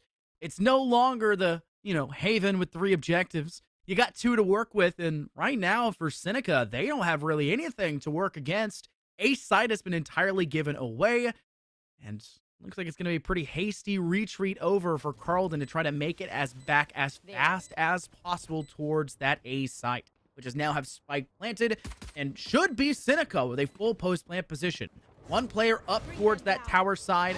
Yes, you've left your Astra for Carlton in towards Rope, maybe looking for the longer, slower playstyle, but you've got to win those fights up close first. Jihoon and Bling Bling Boy working down Snow. They'll give that kill easily, but Terry finds another one back in return, taking down the duelist on the side of Carlton. Carlton finding more frags back. Shade with 2 of their own. Shade now with a 3rd, hunting for 4, but Liam catches them off guard. Now stuck to half. Pistol out. Frenzy, you're going to run out of ammo. You can't re-swing that peak. Knife out, no time. And it will be Carlton to lose. Just barely. The timing not there because they swung from the B site with all 5.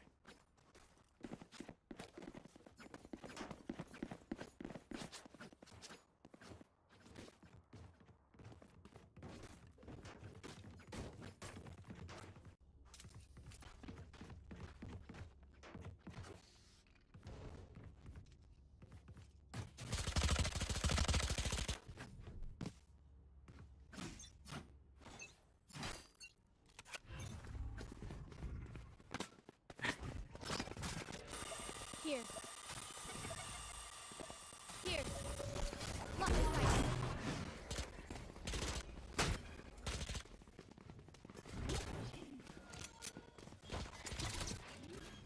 Here. Camera taken out. Spike planted. Many active pings were given out there by that spy cam. Good jump peek for intel as well by the Owen on the side of Seneca. But it's actually Terry who finds the next picks. 180s to take down Bling Bling Boy as well. I get the difference in weapons here, but when you have the drop on them, you have them unaware. It's just unfortunate you cannot conclude that kill. Seneca will start things off 2 in a row, and as expected, but the second one was flawless.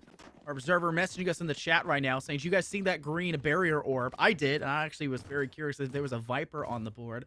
There is not. I don't know why it doesn't. I think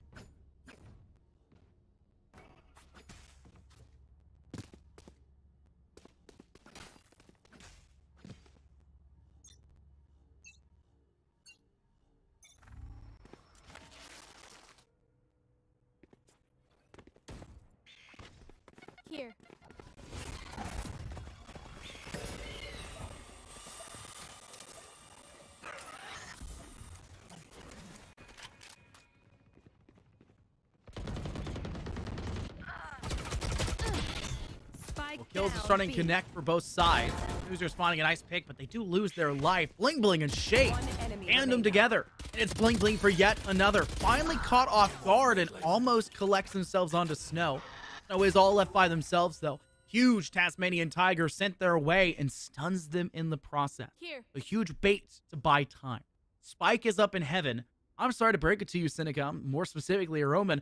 This is going to be a very difficult battle to take. Leave Jihoon open. They have more HP. You're baiting them first and foremost, having them lock down that stairwell, because your expected result, your expected push to come out from Snow is from Rope. However, circumventing it, they'll be Jihoon first and foremost. Meaning if Jihoon loses this fight off the back of this paranoia for that short-sightedness, it'd be a very dangerous affair to deal with your very low HP Sky of Shade, who does end up losing that fight to that Spectre up close. A 3K to Snow and a huge clutch for Seneca. Yeah.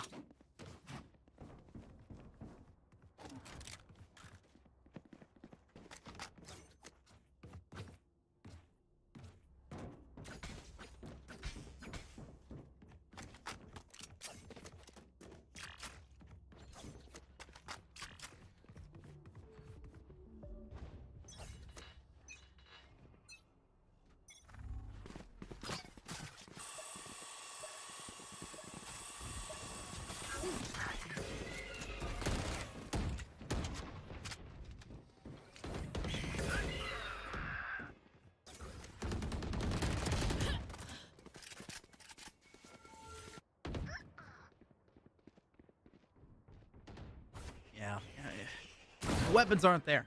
Sheriff in hand for Jihoon. They try to connect that shot, but fortunately Liam just not really giving them the space to do so. Hastily retreats away. Now, Jihoon's position is known. You just slowly bait away time. Slow orb down. Yes, Shade is nearby, but that's kind of the problem you're running into. You have to deal long range now with this Sheriff. Alex gets the better end, unfortunately, from that Sheriff. They'll have to deal with slowly but surely these rifles falling away from their hands. Jihoon connects for a second kill. This one onto Liam. How is Jihoon pulling this off seemingly in a miraculous fashion? Finally, though, Snow will deny them a 3K to their name as Ian closes out the final frag. A costly round for Seneca, but that's the bare minimum Carlton need to, I guess, give them some sort of flair for this map, as they have seemingly just not been showing up throughout this, giving away rounds that could have been there.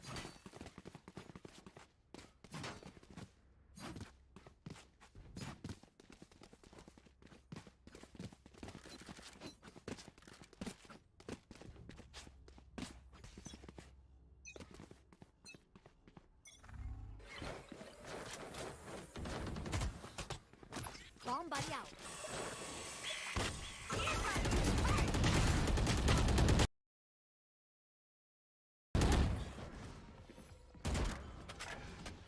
I've got your trail. Snow will be the first player to swing out through Garage. Taking a couple steps back, they'll say, okay, we'll give that spacing over to Alex instead. Alex looking very comfortable over on that jet roll, which they were not on just the previous map. Maybe one of the reasons why we're privy to seeing them go the other way. Ryan finds a nice clean pick back the other direction, and they'll get spiked down over on that B site. Looking for a very default placement, meaning they'll have to hold it in the back of B site. Maybe anticipating an ultimate being ready for the side of Carlton, but none are there. Only thing that was there is the neural theft, and that's been shut down by Liam, who cleans up for a pristine 2K. We're stepping up through that stair side up into tower, aka heaven. These snoozers trying to work in from alley, and unfortunately, they'll be sleeping cartoon style, me, as Snow finds their head and lops it clean off their shoulder. Seneca with a 5-0 start. A ridiculously solid way to play this map, as Carlton are forced back into another thrifty round. And just once again, man, it's these points where you're saying, man, what is going on? Seneca's at a 5-0 start, and even then, I mean, they're playing into this side, obviously, with their composition. You look at that double duelist, we already mentioned it a little bit before, and now we're going to see it once again. And it's a little bit odd. It wouldn't work against a lot of teams, I'd say. But even right here, I mean, you're seeing that Seneca in this Challengers division, they're able to go ahead and make the most of it. They're able to show off what it's capable of so long as it's done against the right units. But already, a very good mode through coming out. Shade trying to go ahead and sneak past 2 kills. But you're only going to find 1 Chief. A big shutdown coming underway. And a little gap there inside the smoke can't really result in too much. A little bit of mistakes here for Seneca, but honestly could have worked out perfectly for him. But with that Blades ready to go, CU White find themselves the first round, some big pickups, and a little bit of presence here, all things considered. Ultimates are available for both sides, but another state where Carlton say, hey, we pulled something off. We managed to collect a round. Let's look at this and say, what can we do past this point? We can get rifles. We can feel comfortable. We finally found some sort of, I don't know, dirt on the Seneca side. Maybe can start to prod that weakness further. But I just don't know if that last round is going to be enough to tell them what they got to do. Gunfight-wise on Haven, Carlton were above and beyond. Defensively, they were easily the best team in that fight. The issue is, defensively now, they've already given Seneca pretty much half the total scoreline to guarantee an even position. Carlton didn't even give them 2 rounds when it came to that second half previously. Carlton have just not looked like the same team, and something has to change. Timeouts usually indicative of the fact that these teams can talk, work things through, and maybe decide what to move past this point. With full rifles in their hands, Seekers and the Nightfall on the board, it may be a bit of a time sink. They may prod for early information off the Seekers, and then try to give themselves the spacing to use the Nightfall on site as they go for plant before they can properly spread out for the post-plant. I mean, just looking at the way this goes, I mean, CU White, they actually were able to make sure to kind of manipulate the fact that Seneca made a lot of mistakes in the last round. I mean, not really checking too much. The Stinger was a little bit kind of blindsided element, but even in that hole in the wall, you can't let that happen. You have to make sure how to maintain that consistency, make sure every bit of those angles are covered. Because the shot wasn't made. You would have heard the judge otherwise, and you wouldn't have really pushed that. You would have checked it or thrown some more utility down range. But already, for CU White to have at least 1 round to work with, and now a little bit of a domino effect to play with off the back of that, with the Nightfall to play on site and play for the retake here, you're going to see probably a different play style coming up from CU White to kind of really warrant their aggression that they want to bring onto the field, but just can't, considering they're on the defensive side. Defensively, CU White are going to give up mid for the time being, leaving just their Astra in play. The Sky is playing aggressively. That's Shade. Still haven't utilized the ultimate, and they don't need it to get the kill onto Liam. I thought they were forfeiting the position, but how close they were on the map, it was almost impossible to tell that Shade was getting greedy. They were going for those picks. Random tracers through the Cloudburst tossed out by Seneca.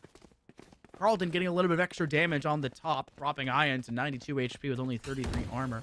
Not the biggest damage possible, but it may be enough. With a cam up on site for Carlton in a tripwire and trap cage set up as well, gonna keep Seneca at bay.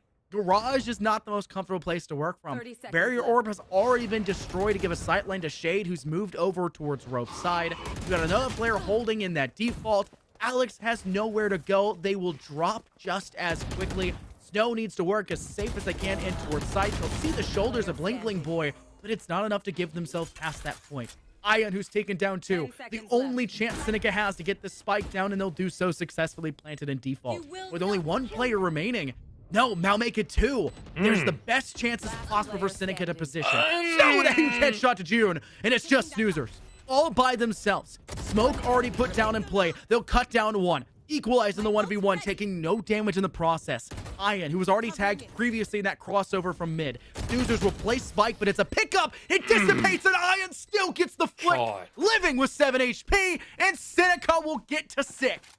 Yeah, just again and again in the end, it's these clutch scenarios, it's these one-on-one fights that just are not happening for the side of CU White, and it's so difficult to watch just over and over and over again, and seeing it just feels inevitable to a certain point. But I mean, to have these ultimates to play with, to have all this utility on the field, and know that even then when you're trying to throw curveballs out there, it's just not working, that Seneca are hitting the shots, and there's nothing really else to it. They're able to just make sure to play off each other. They feel more comfortable. And when you're in a 6-1 lead, you really can't blame them. I mean, even if you're not the hottest player on the board right now, you're still feeling pretty darn good about what you're dealing with, and especially how far ahead you are. Jihoon holding up as best they can. You can see just how much Carlton is trying to bring everything out of the woodwork. They don't have much to work with. They're trying to bring out everything they possibly can. And I mean, the cheeky strategies can work. We've seen it, but it's not working here. You're down to about 20 HP, praying that they try to swing you again. The Sky will bring you back up to full, That's a lot of that regrowth now no longer available, and you can't heal your Sky back up to full HP. They're stuck at about 50. And that's another player you've got to deal with. That's more damage than Ian took on their crossover last round. And look how that turned out. Ian living with 7. A single shot had connected more through the cloudburst, and that round would have been won by Carlton. A game of literal centimeters down. But now, it's a game of miles. You take one here. You get that barrel orb down on B site, and you extend deep into B, and you'll get that spike down easily. Yeah, I mean, an easy little plant here, just go right into default, but even then it comes down to the post plant more importantly. Seneca, they've had themselves a almost flawless record when it comes to this.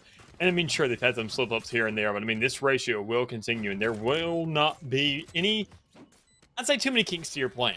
I mean, just looking at the stance, seeing how they're all playing close, the Nightfall could be the biggest thing to really shut them down. But if you're not fast enough onto that site, especially considering that you're only taking it from one direction and you have to fire that wall down, there's a lot of variables that you really have to make sure to just put control on. Liam's holding close and just catch one. Dion, though, the judge gets an upper hand on Liam. Water gets 2 quills easily and snoozers. Lawfree gun, that's a classic, by the way. Lops the head clean off Alex's shoulders, and Carlton will find themselves a round win. Still costly, costing them the cosmic divide. But I'd still say, actually even more than that with the Nightfall, I would still say a good round for them. I think it's their second only. They have to catch up. They're in a game in a state where they need to continue to ruin the economy of Seneca. This is their best chance possible to collect 2 in a row. Look at the eco that Seneca are bringing into this next round. Yep. They'll buy up to make things more, I guess, even across the stat line. Ian needs to get something here as they have 5,800, a huge amount in comparison to the rest of the team. And Snow does not need to be bringing a rifle if no one else is going to do so. They're locked for the SMG instead. 2 rifles to the name, 1 being a Bulldog, and Seneca are going to hope that this very disjointed buy will be enough to get them onto a site. I mean, there just needs to be something here to, I mean, just work off of. You see that the 2 rounds, and obviously you meant, and I mean, when it came around to that back and forth in terms of the economy, that there is a lot of potential here for CU White, but even then more so for Seneca. Look at how they've been having to buy every single round. That's what it comes from. That's what it roots from, is the fact that CU White over and over and over again have been making these rounds, well, expensive. Just plain and simple. I mean, the round before what we saw in that last one where things were actually won, you had to watch every single Seneca player drop except for one, and they barely held onto their own life and had to end up buying armor for that round and all the utility in the world. So finally, with another opening pick coming out from the side of CU White, this kind of dream they have of holding things down and getting themselves another one back-to-back to get at least 3, which I say is the bare minimum, seems very feasible. They're already knocking at the door of that 3, having just taken off the Sky on the side of Seneca. Terry gets caught out in the open, but Jihoon can't complete for the kill. Alex gets the upper hand on their doppelganger. Blade Storm to do so. Head is spotted, and Shade can't find them either. Carlton have given up not just this objective, but more so possibly the whole round as a whole. I cannot believe that these kills have been squandered. Covers have not been made. Players are not watching each other's backs. That was the fear I had for Seneca last map. It felt like they didn't trust each other. Now we're seeing that glaring weakness come true for Carlton as well. 2 players, the last remaining, up on walkway. Water with a great pickup to 1. They'll give up their teammate's life for the bait, and they'll take down the second afterwards. Does put things into an even position to a degree. Just 1 HP in the hands of Alex, but that's all they need for the kill. None of the shots sent their way connect, and it'll be a 3K for Alex to give Seneca. Oh my goodness. They're up to 7. Yeah, I mean, already, this is where we're expecting them to kind of go ahead and start carrying things on, but I mean, a round like that where CU White, you're saying, okay, you're supposed to be getting this round. You're supposed to have something to work with. This is supposed to be your moment to shine and to say we can actually get a grasp of a relative control on this map. It's just completely given up. And I mean, it's just difficult to watch. But regardless, there's still a little bit more to work off of. Seneca haven't hit that 10-point threshold yet, so you're not locked out at 2. You still have time behind this, but once again, you're in one of these rounds where you are dealing with nothing but a bunch of pistols, or you're forcing something out, which just cannot happen again and again. And well, the force seems like it's coming through for a couple of these players. Seemingly, when you can't kill somebody with full armor, you're not going to be in nearly as good of a spot with half of it. Jihoon, Water, and Shade finding a kill apiece. Seneca seemingly struggling here in this round, and that'll be the end of it. Another scenario where Carlton find themselves a round win, much like their first one, but almost just as quick, just the same. It's been an interesting affair for Carleton. It's such a disparaging scenario for them. They reached their 3, what we call the minimum you need to work with, but it just feels like they're not as involved as they could be. Water will buy up their armor needed. Weapons and armor are there for Carleton. News is we bought a weapon in return. An operator is on the board. I would dare say this is the most improved position we've seen Carleton be able to sit in. But nobody is peeking where that operator is. Jihoon's holding rope, watching in mid, but not a single player is there for Seneca. Seneca say, we've got to show something. Why waste it for mid? Let's send it onto sight. Let's send it all the way. Blink Blink finding one, forfeiting their life quickly afterwards as the Seeker hits them and blinks them into a short blind. Shade swings out of screens, and we'll have to kind of stay there for now, as there is 4 players currently lying in tower. Carleton has that man advantage. Nightfall goes their way. So much intel is available. Drop down upon it. It takes you in a second, but they get it. But it's Terry! 3 kills! Tearing apart Carleton. A 1v1 isolated. Sending shots their way. Do they find it? They do! A 4K clutch in Seneca! How are you winning these rounds? Again and again and again, man. It's these points where you see even then just Terry. You funnel into these players one by one by one, even Snow on that clutch run they had earlier in this game that really just started the entire snowball effect off those first 3 back-to-back. It's just like, you can't let these things happen. But with some exchanges in that 3rd round, you're at least okay with the result of this half no matter what. And if that 4th, it'd obviously be a lot better. But, I mean, man, there's just points where you're saying, what are we doing here, guys? But, I mean, you got another half. And hopefully Seneca give you that same benefit when they're on the defensive side. I just doubt they're going to on a map pick of their own where you're kind of cowering in corners. You're playing in these really thrifty spots that are very awkward that could actually end up being massive so long as it's not checked. But I think they've been in these situations before, and over again, they find plenty of success behind it. Terry, who has been a absolute monster in this game alongside Alex for that Seneca side. I can't help but feel that having Alex in that duelist role next to Terry has just opened up new possibilities for Seneca. They look like a new team, and yeah, it's their map pick, but there's never been such a glaring difference in playstyle that's just given a team such a huge edge. And right now it's working. Alex baits away Terry for the first pick. They find a second one right at the latter half, and Liam will conclude for the final. It gives Seneca a 9-3 half position. The curse, very much so present and hopeful in the minds of Carleton players. But let's also keep in mind, Carleton won map 1.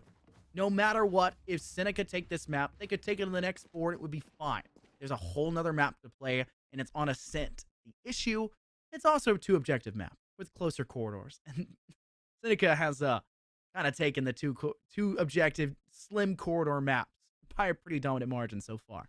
Yeah, and even they've taken both sides of this map very definitively so far. I mean, already when you look at A and you look at the kind of retaliation that comes out there, it's more just kind of a lack of the defensive efforts on CUI for these retakes than anything else. But already they have themselves a very good start on the attacking side, already just cleanly knocking down 2 players. No real contention there.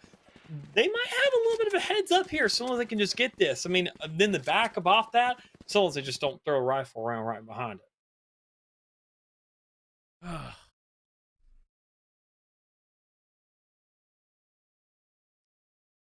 I'm honestly at a loss now. I don't think I've ever been so stripped for words in a cast before. Seneca, they enter into this round, they lose 2 players over in shop or market. Now they've got to slow rotate. They got to kind of deal with what's there defensively. They don't have much. They try to go for the greedy play, and they cost him too much. You lose 1 more on top of it. A player you've left in mid. Blink Bling just cuts through them. You've got players on site for A. You got a player holding defensive spawn, for goodness sake. There's nowhere that you can see Seneca try to work back from this one defensively. Carleton have held wonderful angles. We're seeing a little bit of that Carleton glimpse we saw on map 1. Well, they held a player in courtyard, they held a player on site, and they held a player back in hay when they were trying to swing out a garage. It seems like Carleton have an understanding of where Seneca will be playing. But it also doesn't feel like their defense was the same. Now they have to do that on the attack, which is a very different beast. They may get out of this one flawlessly, though. As with Shade taking down Liam, it leaves just one, and Snoozers, like I said, laying behind in defensive spawn, can close through Ion, who just was not expecting them to be laying there. I mean, it's just another one of those points, man, where you see that, I mean, Seneca, they had themselves a pistol round. You expect them with a very hot start.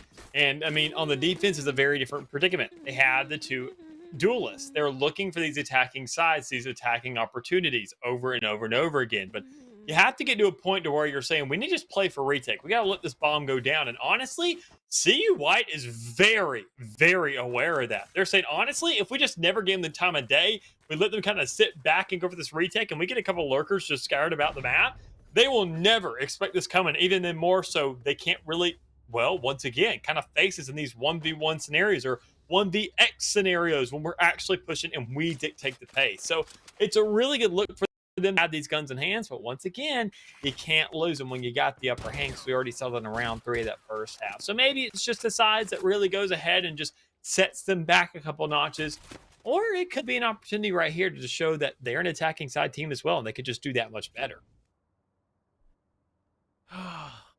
Take a look at what we're seeing right now for Carlton. They know they have an advantage to a degree. They know that they have the capabilities to take down Seneca, but they're still playing this one and just waiting for the bait. No pressure, no intel, no audio cue. They say, when we go, we're going alongside the one thing that could give us away. That's the Tasmanian Tiger sent out.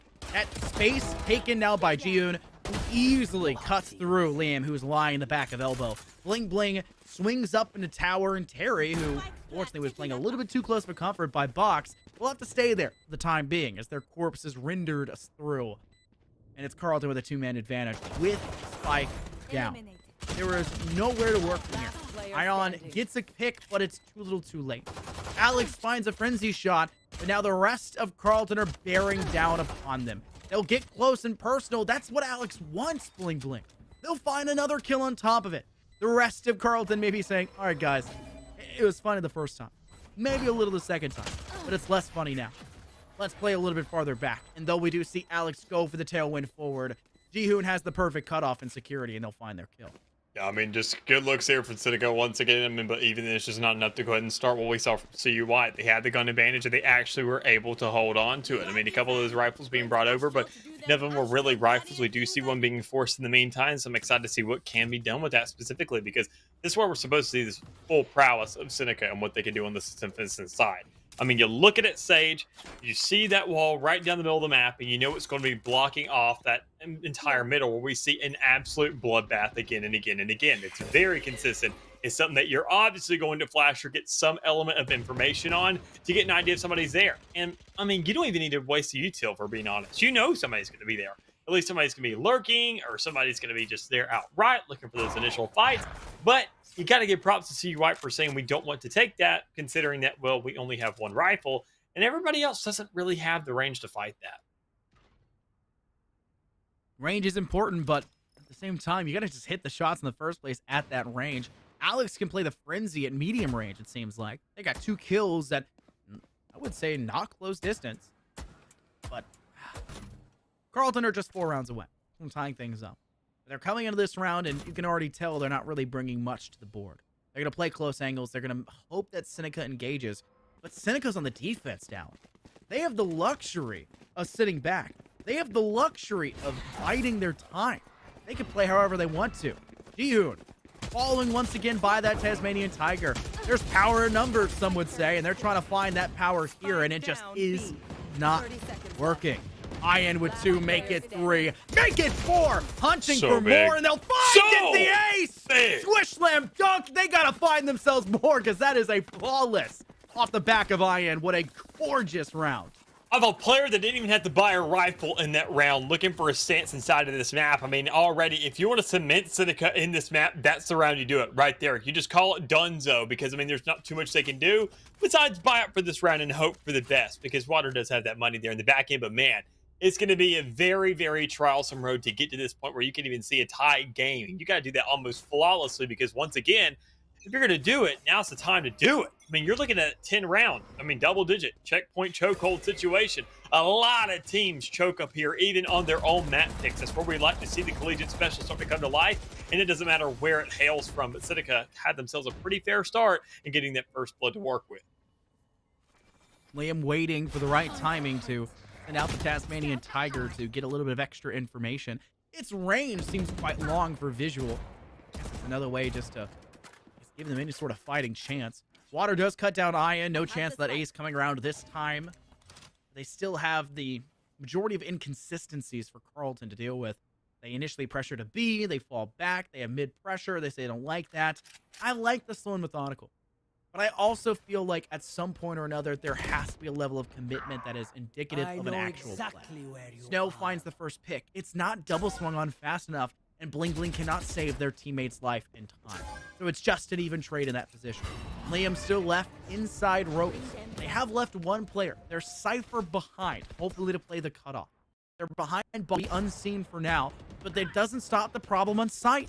You'll only trade after the fact. Blink Blink's not there to keep them alive. Another one in heaven. It's just a battle of attrition, and Seneca are outlasting what another round that Carlton have so much to work with falls through their fingertips. There. I mean, no real money to work with here across the board. I mean, things looking a little bit rough for the side of CUI. I mean, they had themselves somewhat of a managed buy you could find here, possibly. I mean, with those sheriffs, I mean, an eco on their hands, but it's not going to be enough to really stop what we've seen out of Seneca over and over again already. They look just way too strong in this map. They obviously know that they've picked this map and they play like it.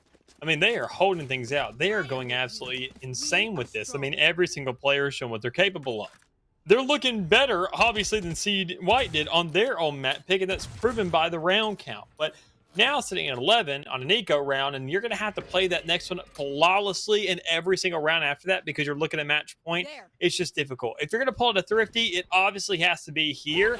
But once again, you're seeing these matches in the middle of the map, and you're seeing over and over and over again that Lai has won these first bloods as a Sky with a Phantom in hand, which is just crazy to see.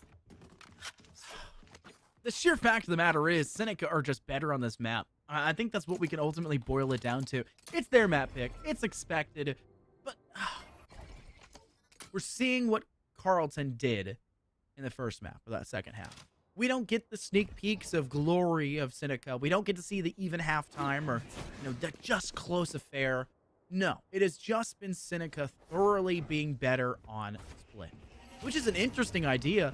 Maybe Carlton really hadn't practiced this map when it came back into the pool, which makes me believe they need to find either one of the maps, whether it be Pearl, Lotus, or Fracture, alongside Split to work on, because you only get one ban. You got to know the other maps. You can't trust that they're going to ban something just because you don't like it. They picked this bad boy. They could have had Icebox, but they wanted Split, and they are working through you quickly.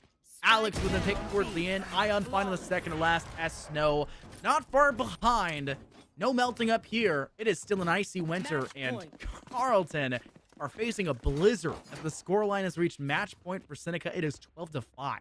Yeah, back to that map note you mentioned. It's just odd to see that, I mean, even then, where you like these isolated fights, you like the map to be sporadic a little bit more, so you don't like these condensed areas like Split. If you're CU, you're choosing, honestly, you banned Lotus. Haven is the same thing.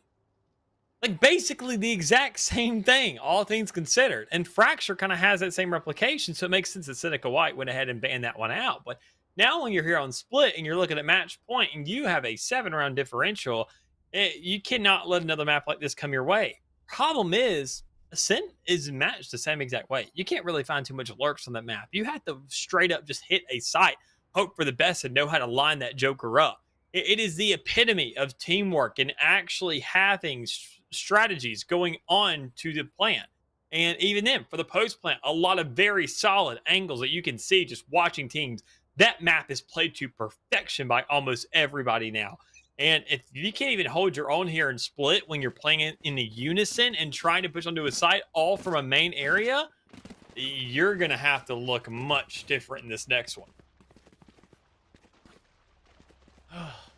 Timeout is finally concluded.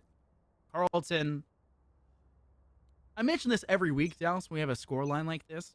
Do you waste your time trying to play for the comeback? Or do you say, okay, GG, go next? Seneca have tried hard. They're going to be tired. They're going to be, a little bit worse for wear. Yeah. Just play this like fresh blood. Do we just play for next? I think that timeout, that's probably one of the things they're talking about. Give this kind of idea you're still pushing and playing this. But don't sweat it off your back. It's not the worst case scenario. You play for third. And I'm sure both these teams are going to feel fairly confident with Ascent being the map to go to. Carlton, though, do find 2 picks right off the bat. Just give them a little bit of leeway to work with, some breathing room. Maybe aware that Seneca will be pressuring them directly towards site. One from defenders spawn, and there's a little bit of pressure boiling up towards security for Carlton. But the players that were working in tower just aren't finding the spots to fire back from. Operator in hand for Alex. They're going to have to trade that one out. Bladestorm has also been popped. They want it the rifle, first and foremost. They'll swing past. No, they'll stay there. They want to cut down this player that's isolated. They swing just perfectly away towards that sewer rope. Make sure they can't be spotted in time. Alex now swinging towards screen. It's one shot up to heaven. Jiu goes down in the process, but Bling Bling is ready for the tailwind. Will find themselves the kill to go up to 6. There it is. I mean, sure, it's a little bit, and it's a very long way to get there, but I mean, you're making an advocate for yourself on this map, and you're saying, let's get as much practice as possible while we're here. I mean, finally, this is a team that can show us up on here, and, I mean, we can take the challenge. We can show that, I mean, we are not going to take this, and we're not just going to fold over, and at this point, this map just becomes a little bit of a scrim until next thing you know, you blink your eyes, and you're looking at an even match, and you're saying, wow, it's game day, and we're keeping up. We are most definitely here to play, but it's a difficult thing nonetheless. I mean, a little bit of a bite. You have some hope in a round like this, and you actually get a chance to see what can happen when you have all the resources at your disposal, but you're kind of locked out towards spawn because, I mean, after such a large deficit, you're kind of going to be respecting any player you see on the map, whether it be the bottom frag or top. Shade sitting pretty darn close towards ramp side, and another state where Carlton say, hey, the A side has been working. Let's just keep hitting the A side. I don't feel much diversity from their pushes. I really don't feel much kind of difference in strategy or playstyle. It feels very one-dimensional every round we've seen it. The only difference makers being occasionally they'll put mid pressure up. Occasionally they may swing to B side and lose the round. They don't have that luxury to lose anymore, so they're just staying true to what has worked in the past. Yeah. Swing the Tasmanian Tiger from Shade out and put Jihu not far behind it. Rolling Thunder is sent. Sorry, Nightfall is sent. This little visual on the map's the exact same thing, funnily enough. Jihoon is able to take down Terry off the back of that one. And they'll get spiked down quickly after the fact. No, trickling in, like an afternoon summer shower, they will able to cut down Snoozers, and they'll cut down Shade as well. This is the worst possible scenario for Carlton. So is up to 3 kills in the round. Still alive and thriving. Spots one more in the back of side. It's just Jihoon. A 1v1. Shade needs the 4K, but Jihoon needs the exact same thing to close. They'll go for the firefight, and it will go in favor of Carlton as they'll go one more round at the very least.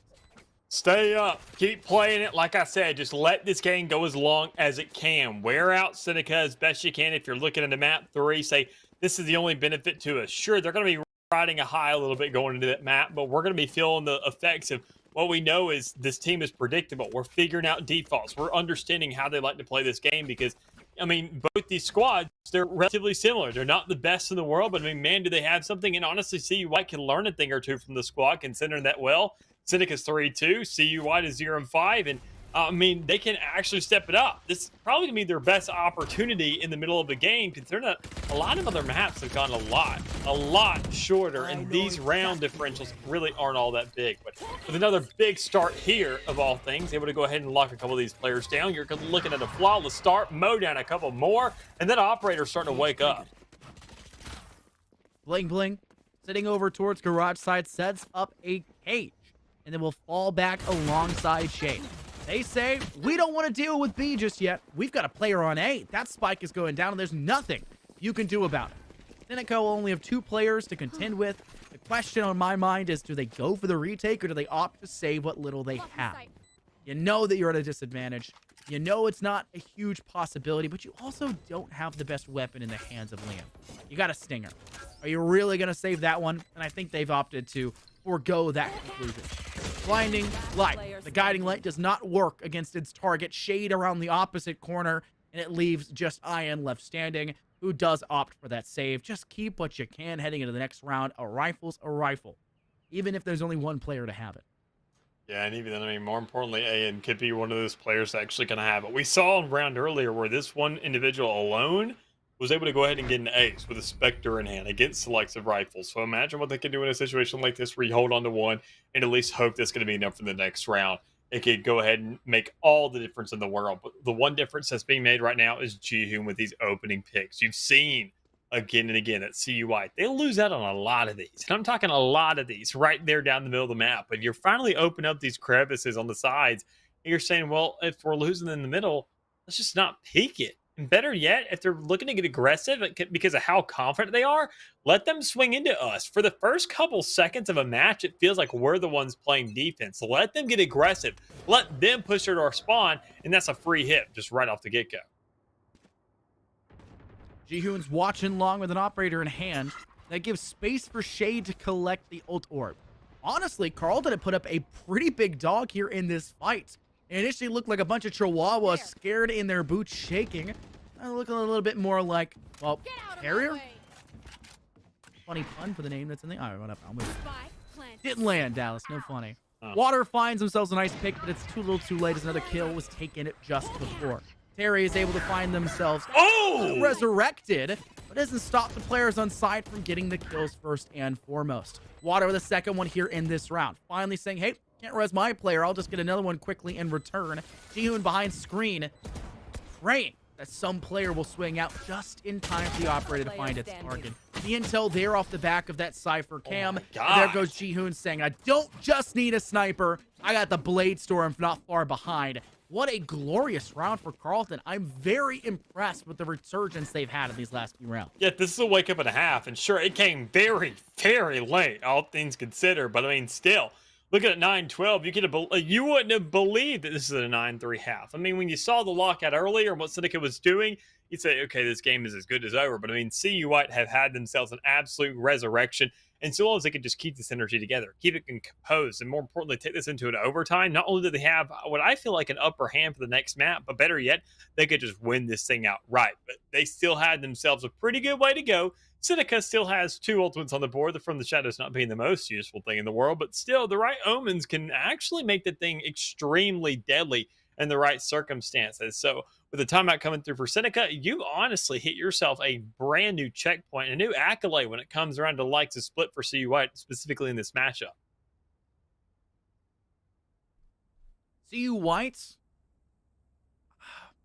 let's think about it like this now. Last timeout we saw was from Carlton. That timeout has now led them on a huge resurgence in this game, actually making them viable in the competition for this map. Seneca now opting for theirs, but the biggest difference maker, I think, is they're taking their time out, but it's not going to be this round that they're necessarily working toward.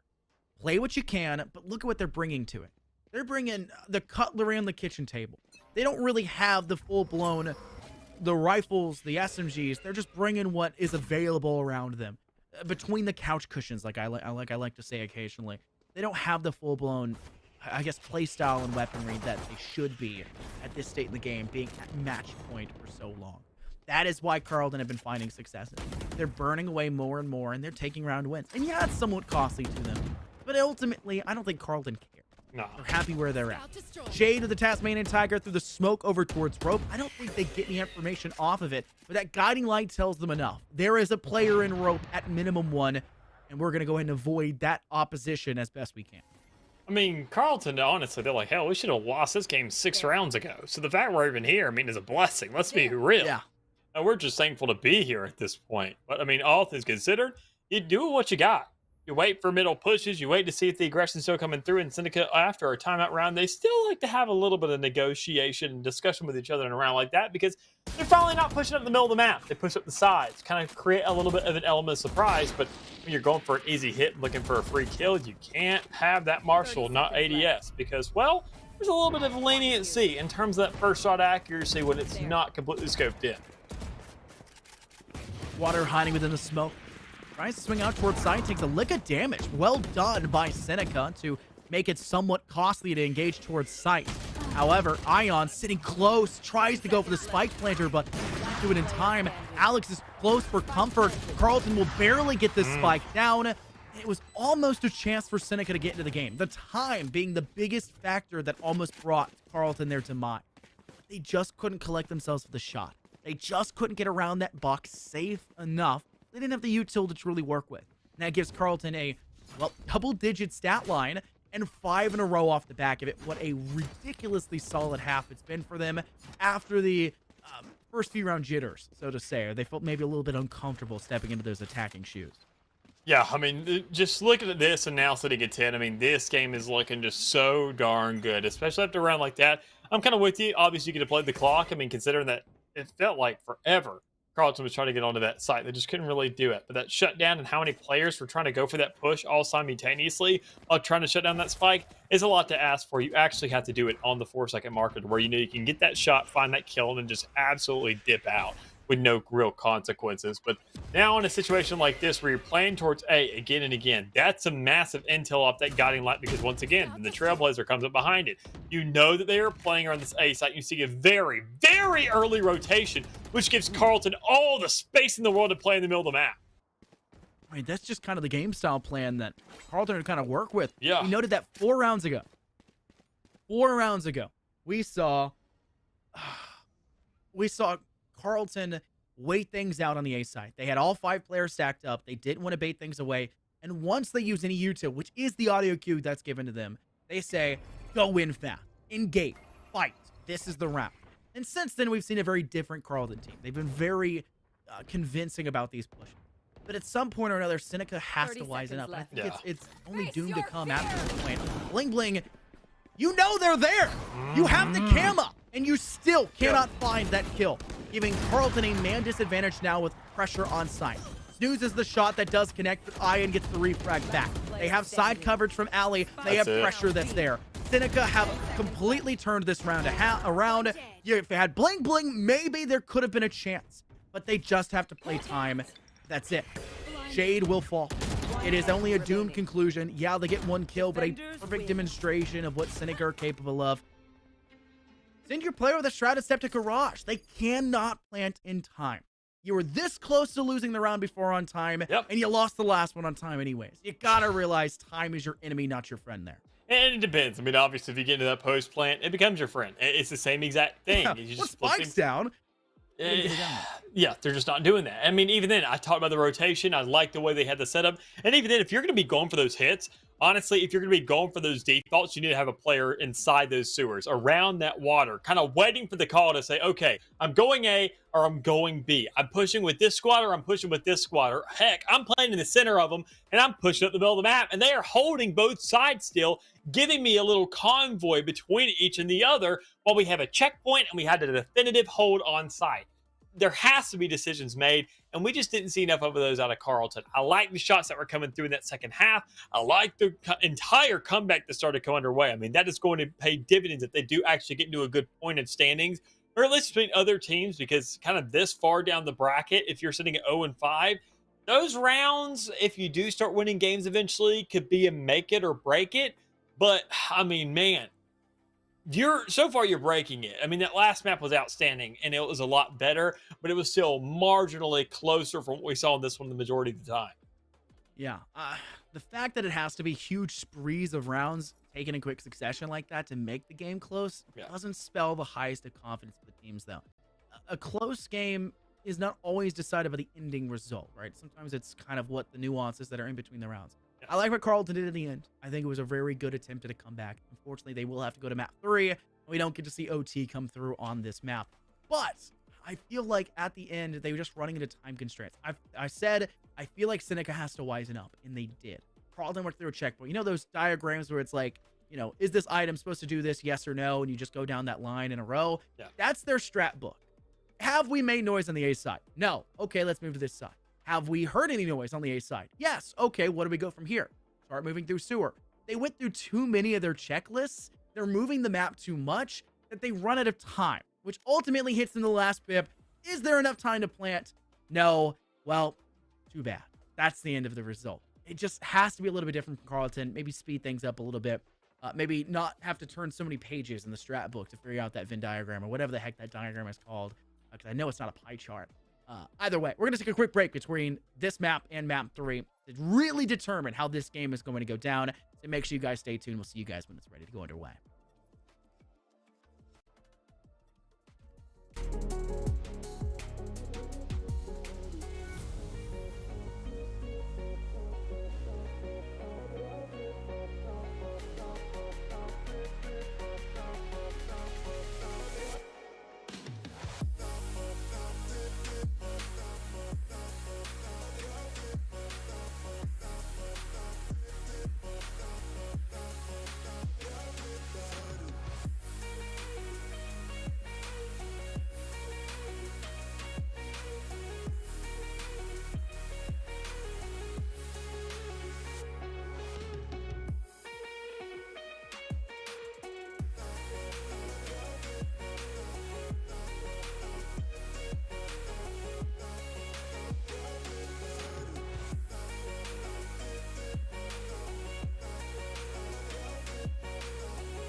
Welcome back, everybody. The NECC Map 3 is ready to go underway. And you can see the pretty streets of Ascent not far behind our shoulders and heads.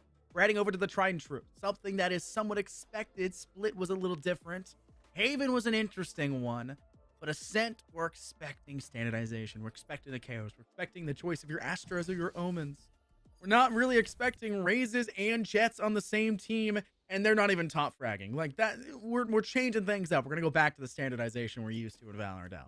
Yeah, we're going to go ahead and settle things right where everything is supposed to be duked out. I mean, if we're going to do best of ones, it's going to be here. If we're going to do last maps, it's going to be here. If we're going to do anything, it always feels like it somehow takes place here. And that's because every single team, for the longest time, did duke it out right here. It felt this was the only kind of map that was in the entirety of Valorant for the longest time. So many other maps have rotated through, but this has been the one to stand the test of time. And I think genuinely will be the one that may never leave rotation. If it does, it'll be almost like Dust 2 and CSGO. The entire community will have a little bit of an outrage. There will be a little bit of questions or a lot of questions about the decision making, but still, it's because these teams just love this place and love the importance behind it. So very important here. Does a team continue their winning record? And do they win their first map in a couple of weeks by actually winning it out and not by forfeit?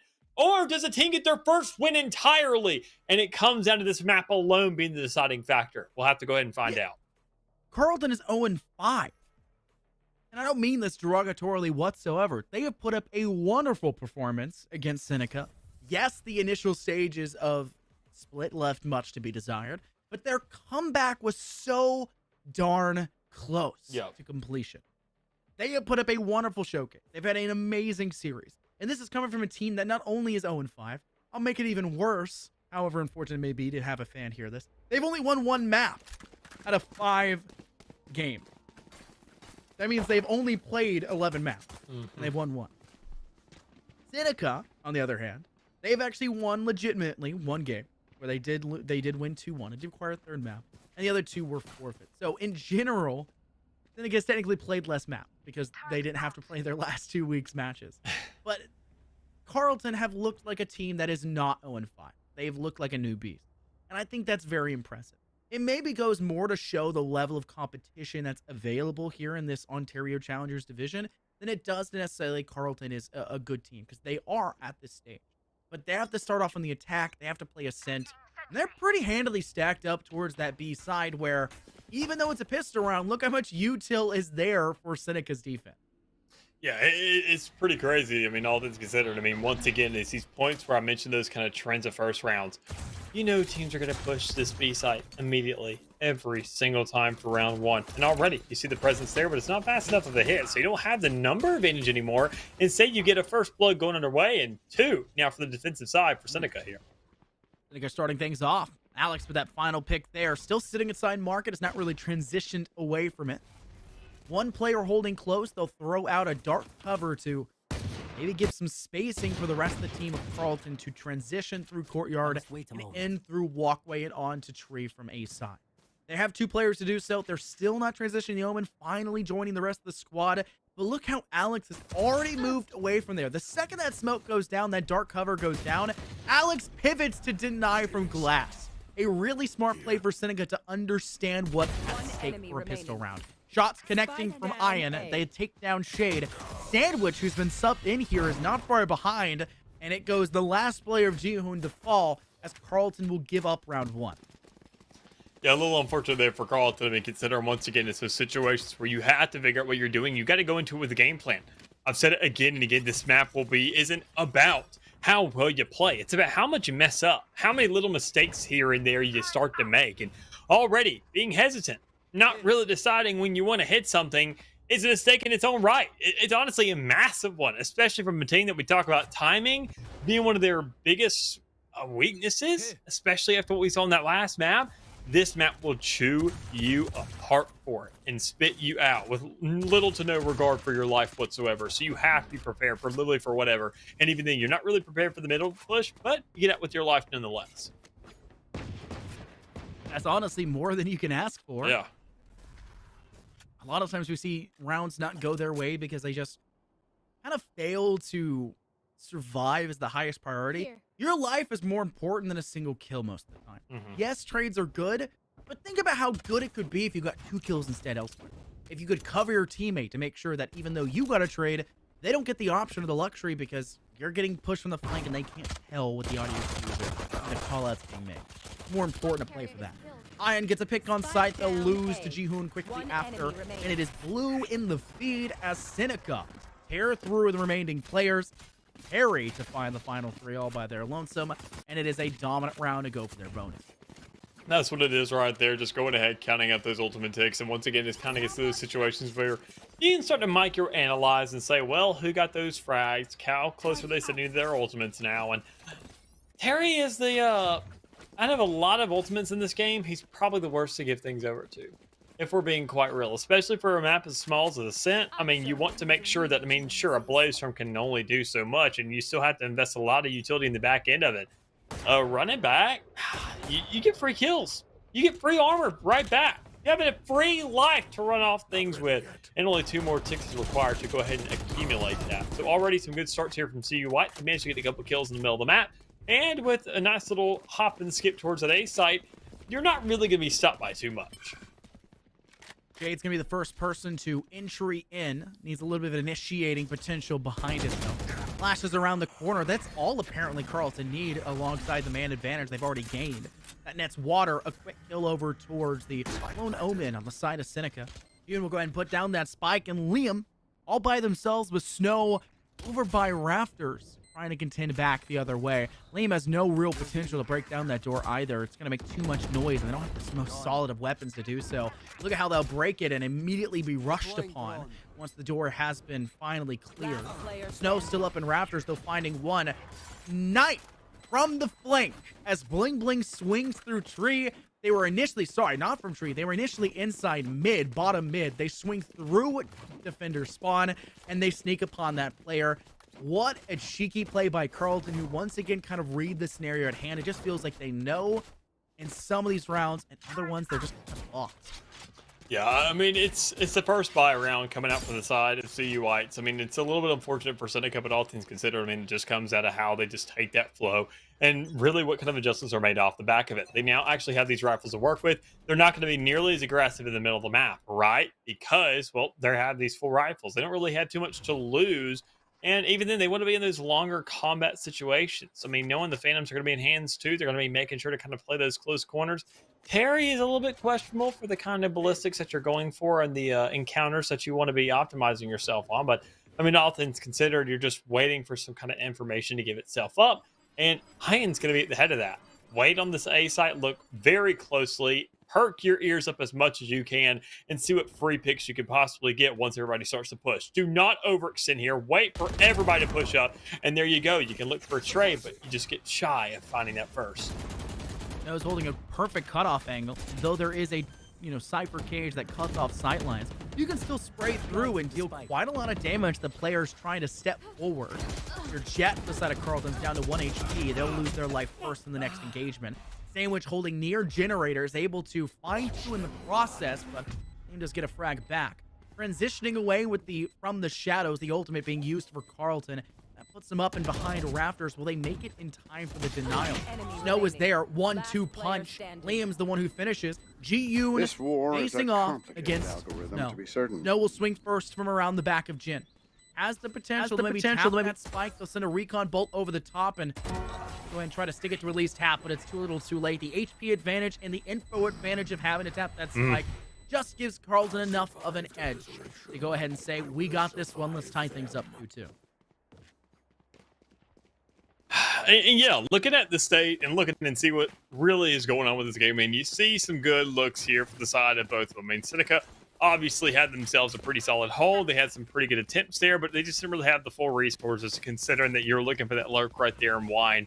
And problem is, you just got cleared out. You have to wait for that corner. I know you're scared of mollies and you're scared of any kind of other utils kind of flushing you out, but that's util invested, all things considered, and you do have those kind of little shadow steps to help you to get out. But you didn't really utilize too much of it. So Alex caught out with nothing but a classic in hand, trying to go ahead and say, please, if I had some knives right now, that would be outstanding. But you just do not have that luxury, nor do you have too many teammates alive. They're all in the back of the map getting snuffed out and just kind of giving up the site and do begin.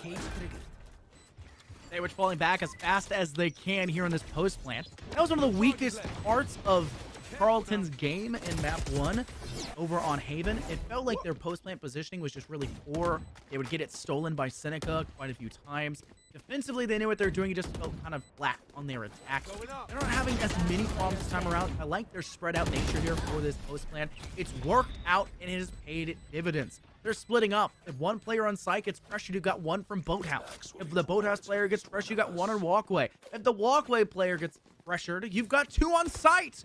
They have so many different options available to them. Because retakes are very one-dimensional.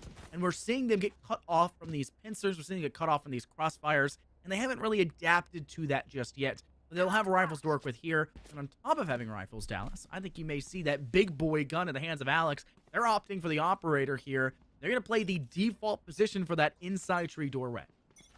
Yeah, that's the thing that concerns me. You see players that like to get aggressive and kind of like to show off their prowess and reaction speed by playing towards like A main, towards B main, but like right down the middle of the map, this is usually where you kind of expect it. And even then, that's why you see a lot of teams speaking in these early rounds, but later on, nobody really likes to make much use of it.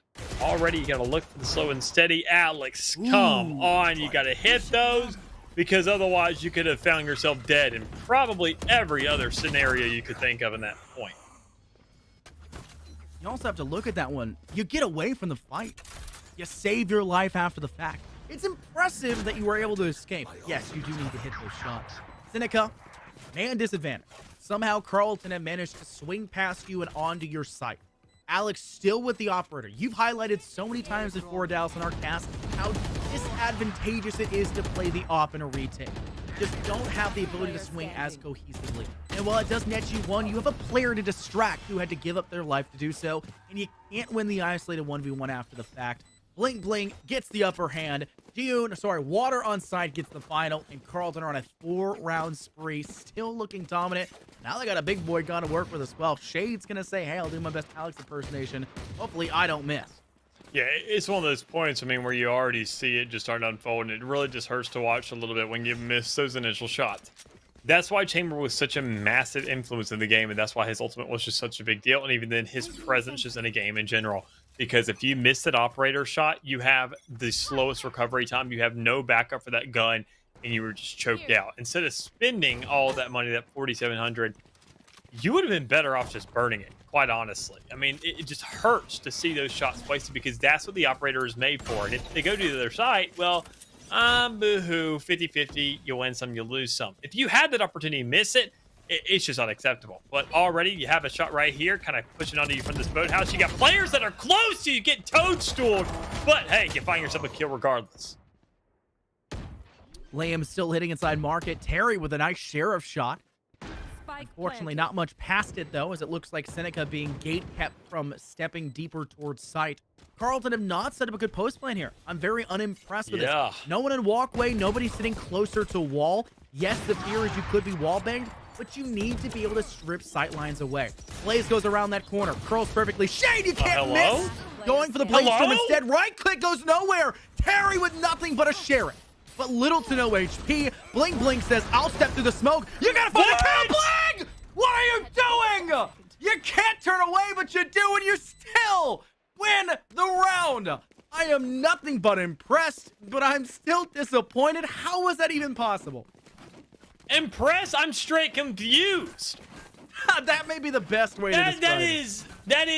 That's two players in a row where you're looking at, I mean, Seneca, both their players trying to get back on the site, had the perfect opportunity for a retake. I'm talking two wide open kills with free damage done already. And you look over to your right. There's Alex. I mean, not Alex, excuse me. There's just Jet just sitting around, just with an operator on site. There's Shade just kind of lurking. One of the better players that you have inside this entire lobby. Just free, miss an op shot. Can do absolutely nothing. And then a follow-up, there's an Omen. Also just kind of lurking about. You're saying, okay, well, maybe this is mine. It's not. I'm just... it's a new round. We're leaving it in the past. Seneca, they had themselves a little bit of a downer problem, but I mean, they only have one man at a loss here in terms of, comparison. So CU White up. They can find themselves another one here and guarantee themselves 6. Water's going to swiftly head towards site alongside their side to go for the plant. They'll go ahead and put this in their default corner position. It's not direct into corner as you maybe expect.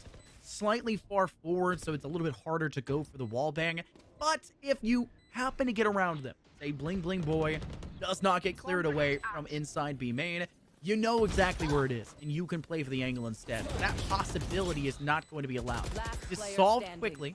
Another kill gained here for Liam. It's just water on side, and Liam, single-handedly it seems like, saves the day for Seneca. Finally giving themselves their 3rd round win after a 5-round speed back from Carlton. But also look at the eco that Carlton are bringing into this next round. They're going to have enough. Yeah. They're still sitting pretty. They're still totally fine and dandy. And you can't even say the same thing for all of Seneca, even off the back of a round win. They got Defusal, but 2 of their players can't even buy proper rifles, though the Bulldog can be considered that by some. Alex has nothing, not even a Blade Storm, not even full armor for Terry. It's just very disjointed. I see what you did there. Yeah, I'm some. Just for anybody wondering out there, I'm some. I consider the Bulldog a real rifle, but regardless, I mean, I'm with you, man. I mean, Seneca, they had themselves a lot of ultimate stuff.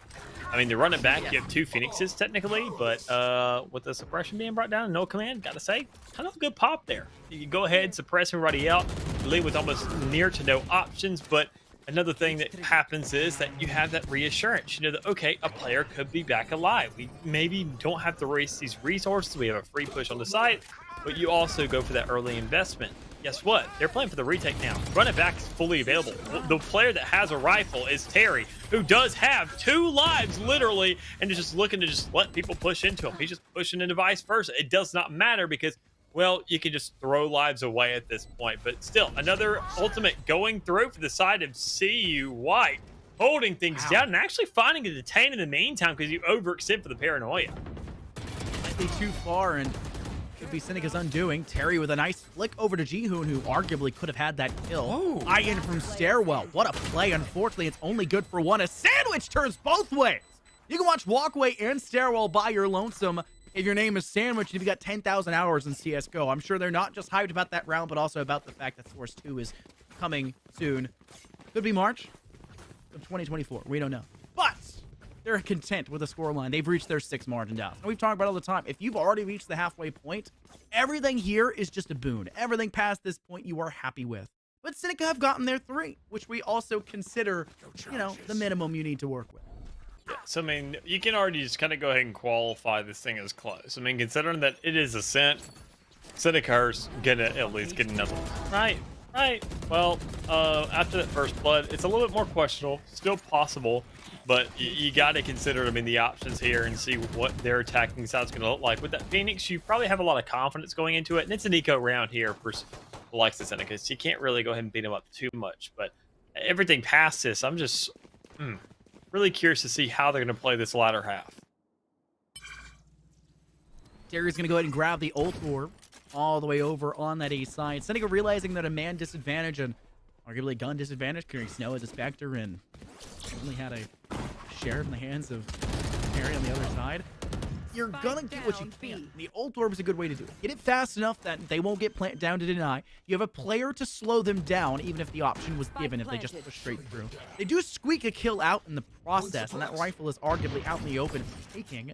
But if I'm on the side of Carlton, I'm juggling that rifle into sight. I am making things really darn annoying, and I would be staying away, holding a close angle like right here where Shade is. It does give them 1 kill. Rifle falls in a pretty entertaining spot over towards that drop down instead. Will be collected by the Phoenix here of Terry, who gets the rifle actually put out in front of B main. They'll swing towards sight. They do find a kill, but it's quickly fragged back.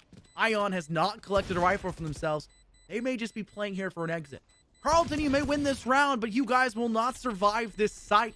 That spike is detonating, and you guys better get the heck out of Dodge, and I'm not going to give you the safe space to do so, and they'll all fall in the end. Oh no. Oh no. You got so much money. Anyway. They could not care less. I mean, it really just comes down to these points. When you look at a 5-round win spree, you see a little bit of a switch up there, but even then, CU White, they make every single one of these rounds very, very expensive.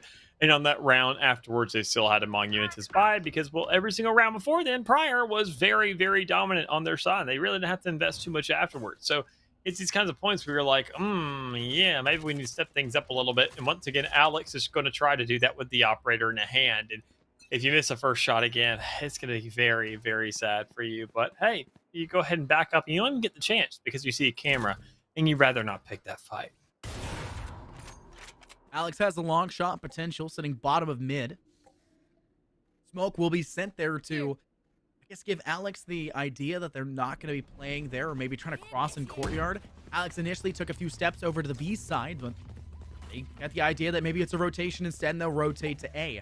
Unfortunately for Carlton, they get kept at bay by a lockdown. This is actually very smart by Liam to place this here. That gives time for a rotate over to the A side to double check. No one's there. Let's bring the operator back over to B. All of that potential that Seneca had initially can be brought back off the back of Liam's use of that ultimate. It is costly, but you're pretty much at the end of the half anyway. You're not going to get it back in the first place. Use it at this point or lose it. Try to get yourself to 4. Carlton have not yet found first pick, and look how slow they are playing this game at B main. Leaving Sandwich on walkway. They'll play into courtyard. They want to market player for a crossfire, and they'll extend now onto side as quick as they can with 2 players close by. What a hold, Seneca! They've now taken this one in stride. Just 1 player remaining. They squeak a kill, but I think that may just be it, Alan. Yeah, an actual hold. I mean, I'm happy to see it. I'm sure it wasn't off the back of all the utility in the world, but I mean, the Nanoswarm is going to be enough. The kills behind it off of that stall is going to be absolutely massive. So you got to give props to Seneca there. Actually able to go ahead and pull it around and even then find themselves the 4th, locking CU White out at 8. But I mean, knowing that you still have that advantage going into that second half, knowing that CU White, if they win those 2 rounds, more importantly, this 8th still means all the world to them, because keep in mind, a pistol round and off the back of that, you find yourself to 10. You have all the time in the world to come up with a level of retaliation, as somewhat of a hold, just guarantee yourself past that checkpoint and saying, look, there's a long way coming, but now that we're sitting at 11, we're just that much closer to the end. It is this upper hand, this latter half, the second quarter of the entire game that really starts to rise a lot of concerns if you're not ready for it. Jay tries to go for a Blade Storm kill. They end up finding it onto Ian, a pretty cheeky hop up and skip. Carlton saying, yeah, the last round's a fluke, guys. Don't worry. We're still in this one. 3 rounds disparaging between these 2 sides, and Carlton want to make it 4. Now, First Blood's a pretty handy way to do it. They do have ultimates available for Seneca. Maybe a little bit aware of the fact that run it back would give them that extra man. You can argue that they still have 5 as long as the run it back can be used. And the Hunter's Fury is a great way to slow things down for Carlton. Maybe even force them off of the spike placement, which time is kind of the ultimate enemy of Carlton. We saw that happen twice almost. Definitely the last round of the last map of Split. Looks like it could occur here as there is only 40 seconds on the clock, and Carlton have not decided where they want to push yet. Yeah, that's going to be a big problem here. I mean, they got to find a way to really just settle this dispute really, really quickly. I mean, no one understands that, sure, this is the final round of the half, and you don't really have too many problems to be dealing with. You don't really have too many guns behind it either, but I mean, when you see this alarm bot go off, it's an immediate hit. You know, okay, B site, so free, hold the line. I mean, what's going on here? Absolutely nothing, I'll tell you that.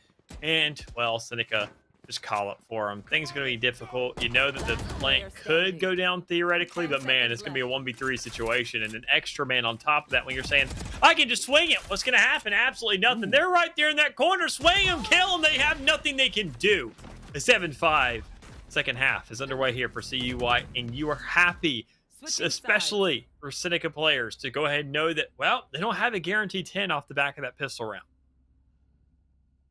Ooh. Catching up is Seneca. They have made it known that they are not out of this game just yet. Squeaking 2 at the beginning and the end, and 1 just kind of here and there in the middle. It's what you need, right? For a map like Ascent where it should be a close game, you don't want a minimum of 3. One of the few maps where I say 3, it's not comfortable to be looking at.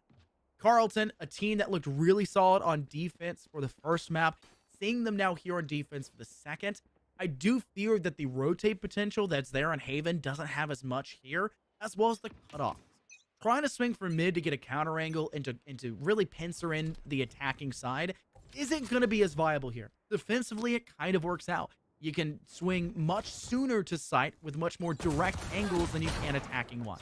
And it's going to be very entertaining, to at least me, to see if Carlton are able to, I guess, kind of replicate that one defensively. But they've already lost First Blood, and it doesn't give them the best chances.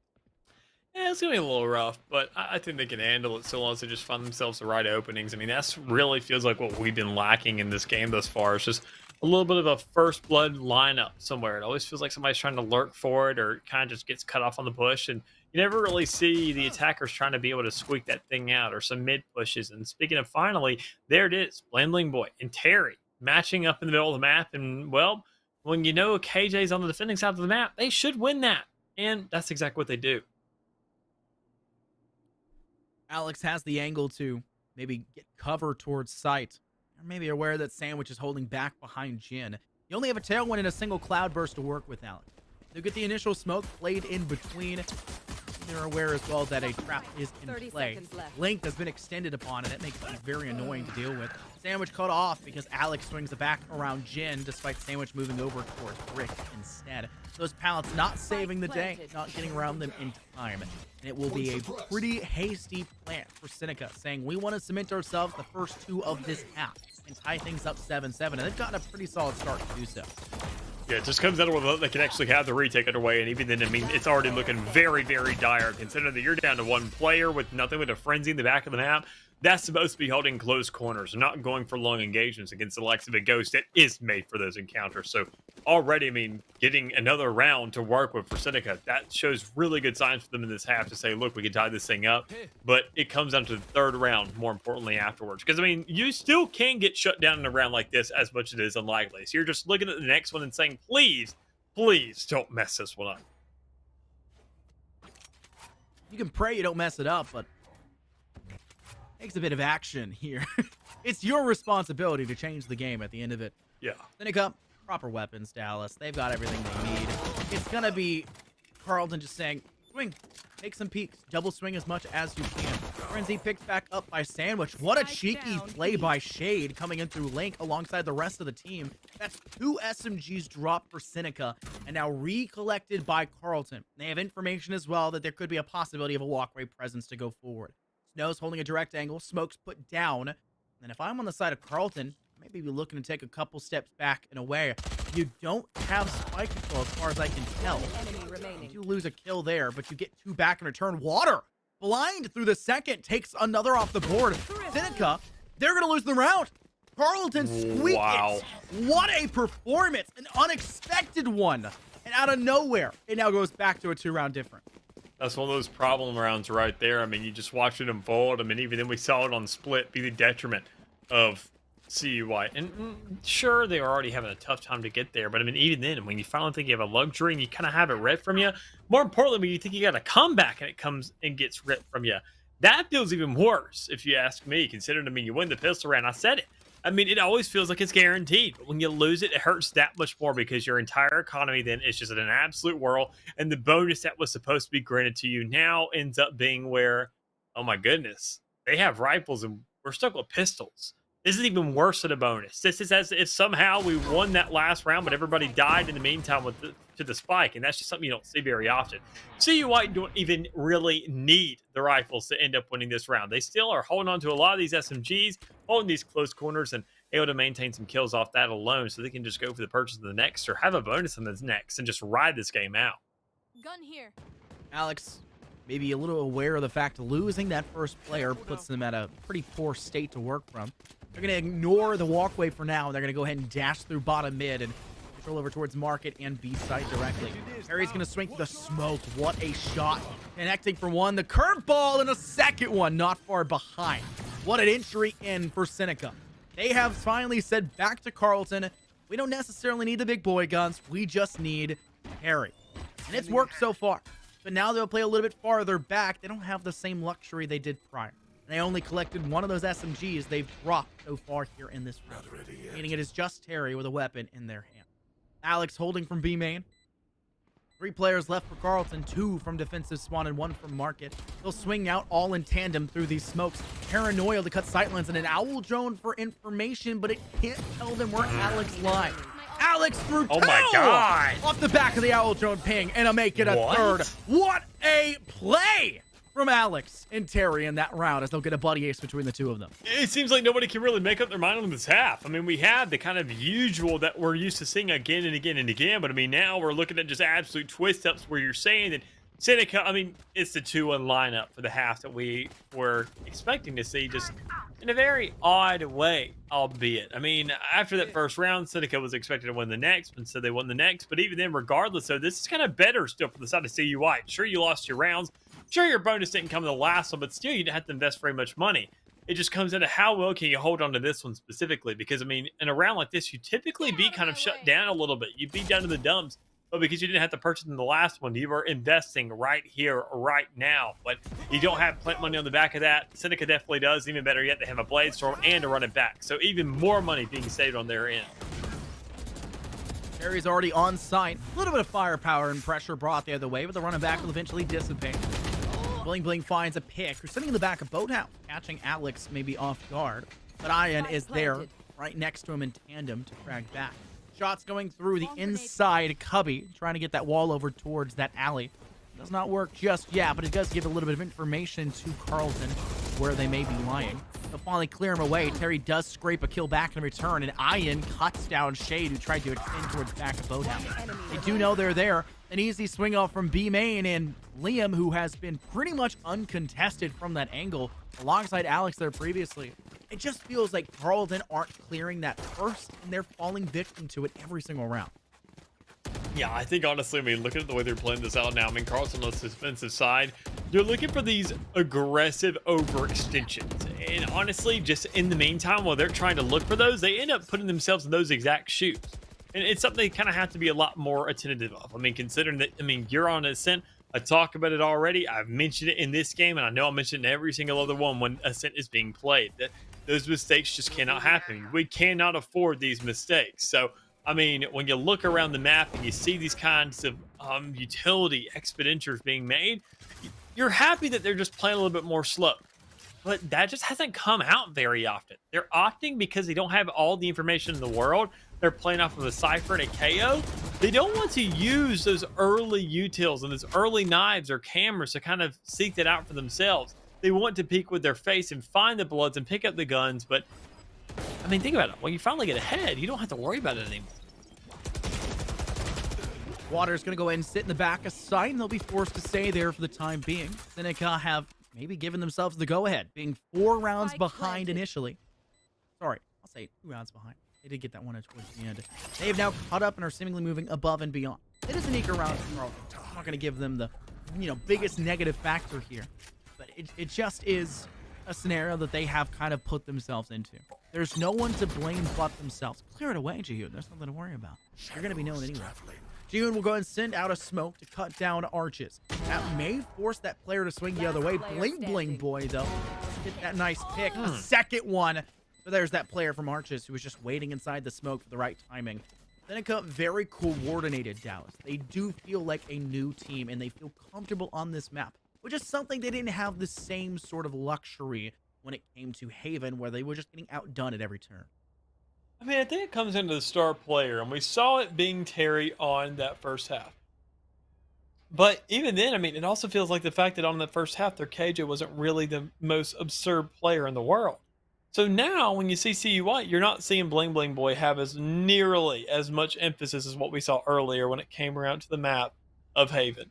That was the biggest differentiating factor. What was doing better? The Duelist on the attacking side or the Sentinel on the defending side? And you could say the Sentinel 10 times out of 10. I mean, Bling Bling Boy was just holding things down again and again.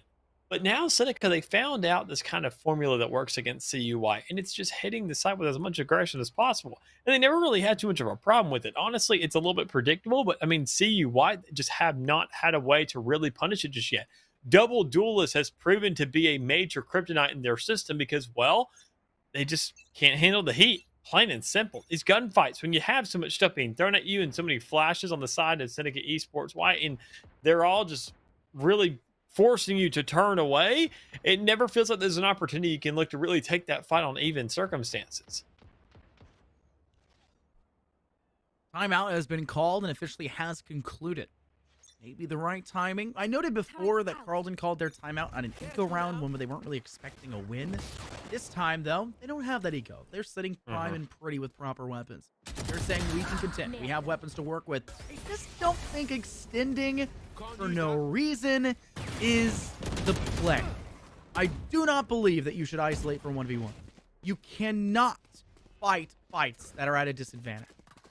And going into an area that is prime potential spots for Seneca to be lying in and thinking you can solo, it's just not it. They're not Elden Ring bosses. Your name's not let me solo her. You gotta play with your team. You gotta make your summons. It's just not the right idea. They do squeak a heal back in return.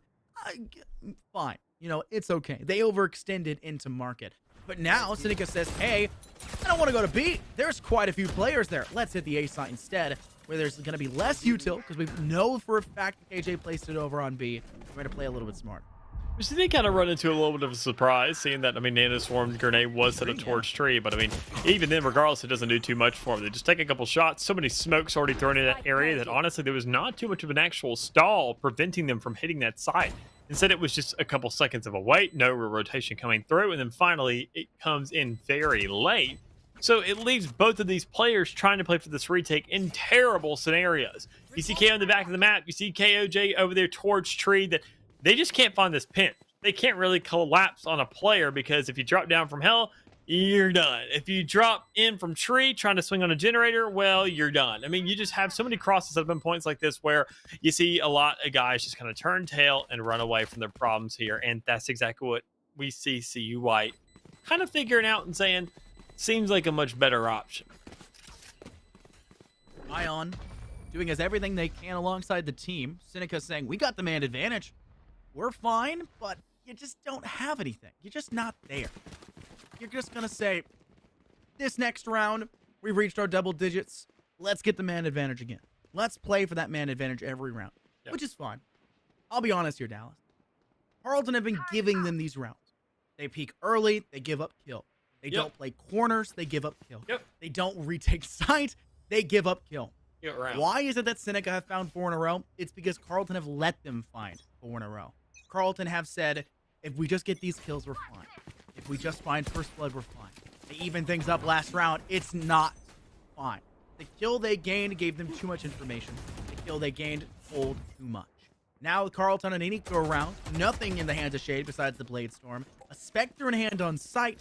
Maybe Seneca in a spot that they're maybe worse for wear, but they are not entirely cut off just yet. They don't have rifles to work with. They gotta let them close the space. Shade has 2 blades remaining, and we've seen the problem with the Blade Storm so far in this matchup today.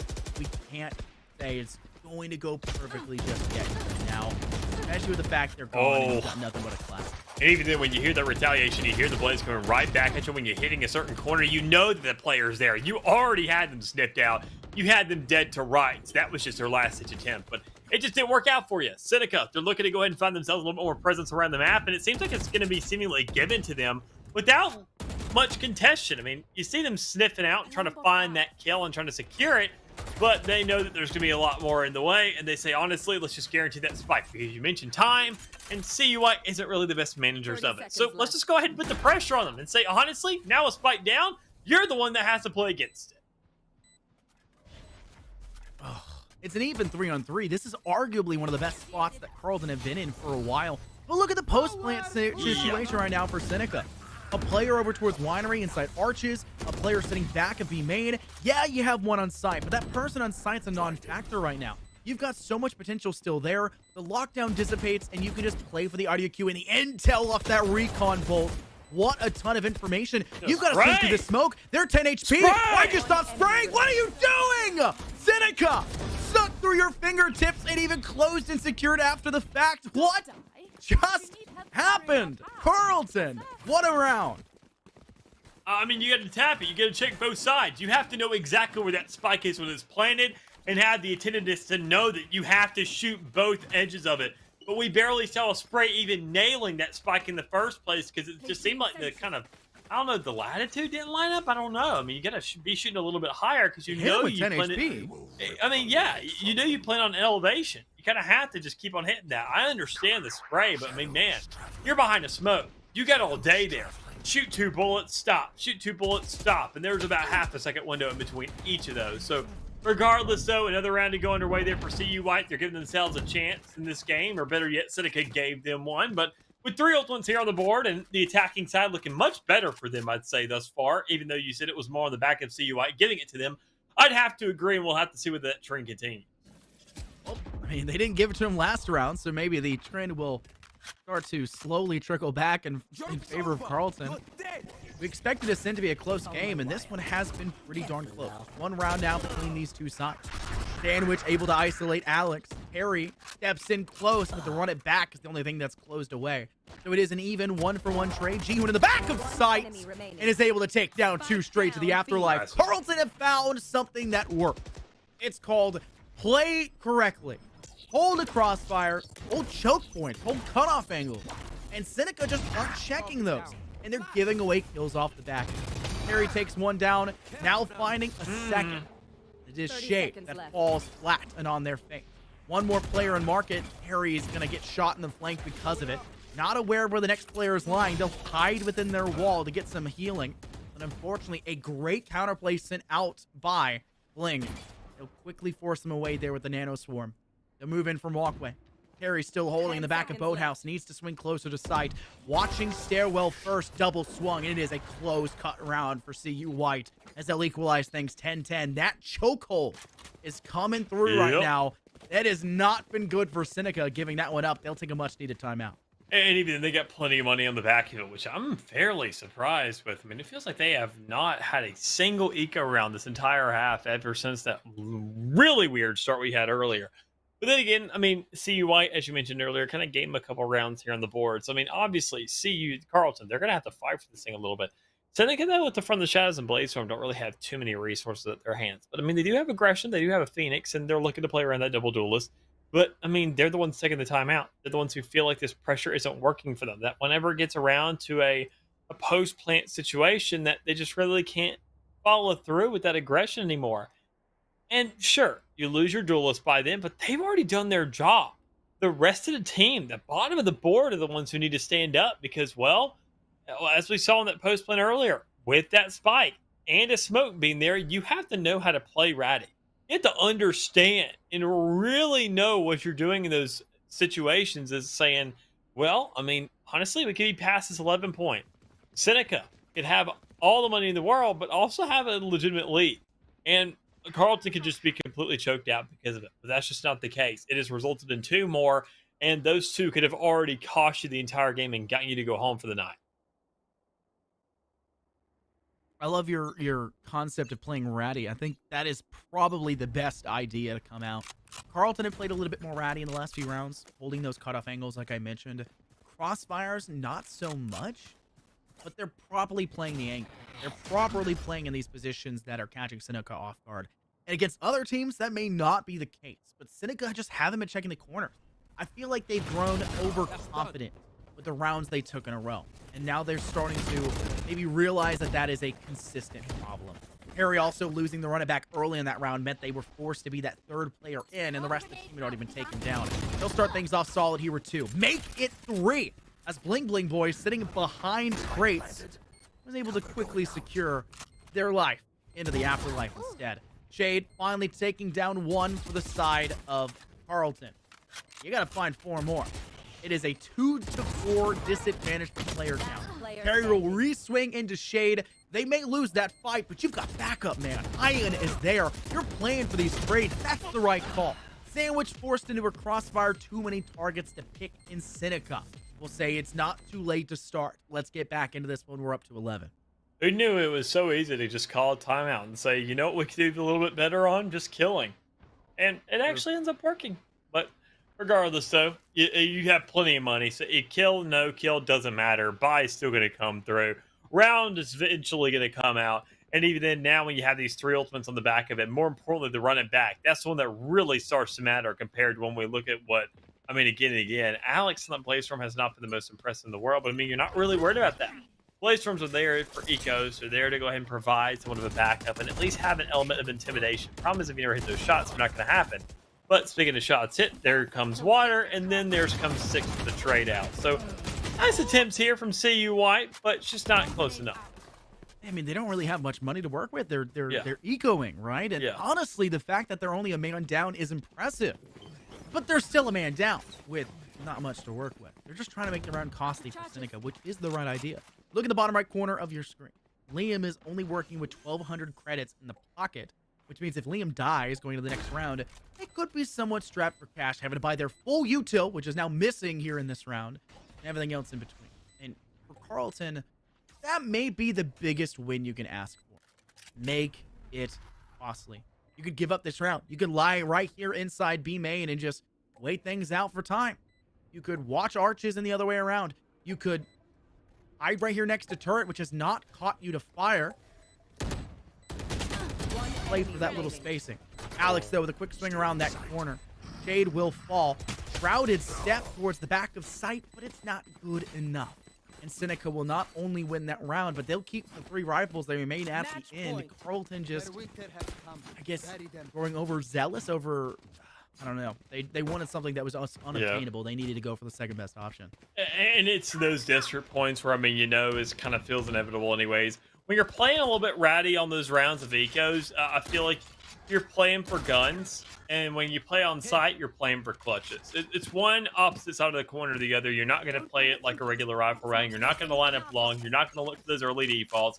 It's one or the other. And it is a very, very dire circumstance, regardless of what side you look at it from. It sucks across the board. But, well, you made sure to have a buy in this round. And even then, it actually kind of works out for you, considering, well, Terry wasn't watching anywhere in the middle of the map. But still, considering the resources at Seneca's hands and the way that CU White handed rounds over again and again earlier, you can't let that string happen once more. You can't let one more mistake happen at all. Otherwise, the entire series is done for. Oh, they start off. They get a pick. So, hasn't been traded back yet. And like you said, any mistakes will be capitalized on. That's why we see Seneca lose a player inside mid. They try to drop away. They just get caught off guard with the overextension on the side of Carlton. And that's one of the things we need to see from them. Look how much util is stacked in bottom mid. That could be a shortcoming because look how stringent it is on A. It is purely 2 players that play the fight. 0 point out for maybe a bit of intel. You gotta play guns up for the first engagement, and it pans out. And allows for Jihoon to shroud it down into hell. They'll now have to survive the next onslaught. Huge usage there of the fragment to buy some time and separate that front line even further from that back line. When you can isolate that duelist, you essentially have put yourself into an advantageous fight. Duelists are scary. Most of them are very confident, some would say. But they also are a little bit weak when they don't have the rest of the team that initiating power behind them. Shay takes down one, heading for switch. Jihoon finds another. Spike will go down, but it is too little too late. Seneca will at least be happy they get some credits out of that one, but you're giving Carlton the chance into OT as they'll reach 11. Yeah, once again, I mean, just keep it rolling, keep it going. I mean, CU White, that round was outstanding. I mean, with every player standing at the rear end of it, you were happy with the result. And you know that, okay, we can go to the next one. It's easy peasy lemon squeezy. That's not going to be the case, though. I mean, once again, you're looking at way too much stuff just stacked on top of the board. Alex, you have 4,100, and this is the last round you can spend this money. So help me God, if you don't buy Terry a gun so they can buy armor, I will go ballistic. They bought Ian a gun. They bought somebody a gun, Snow can buy Terry a gun. I mean, Snow, exactly. Thank you. Why? We're in college, people. Numbers. The numbers, Mason. What? This is our generation too, right? So like they'd get that reference. Don't remind Figure me. out the numbers. Come on, you're FPS gamers. The numbers matter here. Shrouded step away. Jihoon almost escaped the escapades of Terry for that run it back, but will eventually get the kill anyway. Shade on site finds 2 and will get traded out after the fact. That evens things up in its totality. Now relying on Seneca to get the upper hand. It's Alex for a headshot there in a sandwich. Bling Bling Boy inside garden. Oh no, loses a teammate. Snow finding another pick back, and it is just Bling Bling Boy by their lonesome. One player holding towards Pixel. They'll move the other way and head down into hell. It's Alex there on site. Recon Bolt was sent out. Maybe aware there's a play in hell, but they don't know in time, and Alex will be the undoing of Carlton. Seneca will pull off what was expected of them from the beginning. They'll climb now to 4-2 in the season, and they'll finally have 2 wins actually in game to match the 2 wins they took by forfeit. And it's just like stressful to be looking at rounds like that, and especially when it gets so close. We already saw the comeback start to sprout a little bit on Split. And then we saw the likes of the game just already being close, looking feasible just anywhere on the field when it comes around to, well, Ascent.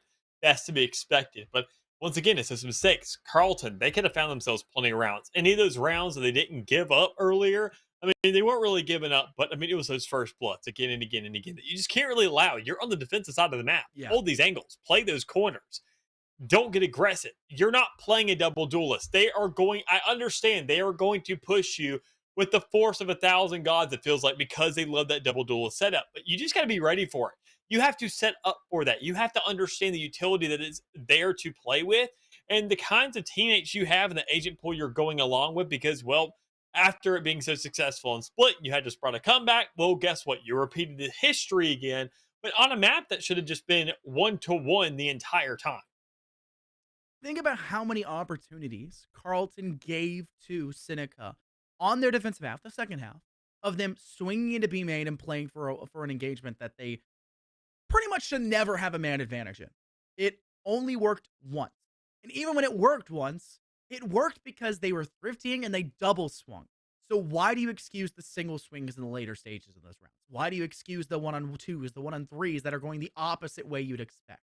It just wasn't the play style. You didn't give up those few rounds, but you give up first blood from Shade or Alex going the other way. You probably get into OT, if not win the game outright. It's just little things down. That's really what Valorant comes down to. These little mistakes, they add up and they eventually reach the one big mistake, which is losing the map and or the game and series as a whole. Those little things get adjusted upon. You don't make the big mistake. And you kind of fall into this sense of lulled security about where you are. We're comfortable with how we play. We know what we can play. And we can adjust to fall back on strategies that work with different teams. Because the strategies that work here against Seneca may not work against a strategy against another team in your division. They may not work against you inside. They may not work against the team sitting top of this division. I don't know who that is, unfortunately, as it is. You got to change strategies with team. And that's one of the great things about being on broadcast with the NECC. You get a little bit of VOD review. You can check out who's already gone down. And you can kind of see how to counterplay. It's a blessing and a curse, and you got to use it correctly. Well, I mean, obviously it's a blessing and a curse for these teams, but even more so what could be a little bit better for them is scrims because, well, you got to get into a lot of these going forward. Looking at the leaderboards, as you mentioned, now sitting at 4 and 2 on the side of Seneca, you're looking pretty good on those standings here going forward. Sure, a lot of those are forfeits, and you finally went ahead and said, all right, we deserve this. It's not that big a deal. Yeah, it's sure. We'll just go and count those as 2-0s that we actually earned, even though this one was pretty darn close. We'll tidy that up later. Problem is for Carlton, though, flawless season starts now, baby, right? Because that's about all you got left at this point. There's not many weeks left in the season. You have to tidy things up. You got to play it perfectly. Meanwhile, behind your back, you're going to be crossing your fingers that other teams are also fumbling the bag in the meantime. But we're not going to go anywhere really too much because we'll be back next week to go ahead and give you the kind of a little bit more of a review and a couple more games that are underway for that. But in the meantime, we got to close things up for tonight because it's a lot more action going on in NECC throughout the week. But as it stands here for tonight, obviously things have run a little bit late here. But where everything is said and done, everybody is going to end closing things out. We're going to go ahead and call it a night here. So thank you all for joining us. Thank you all for being here and tuning in once more. And we'll catch you here next Monday. See you then.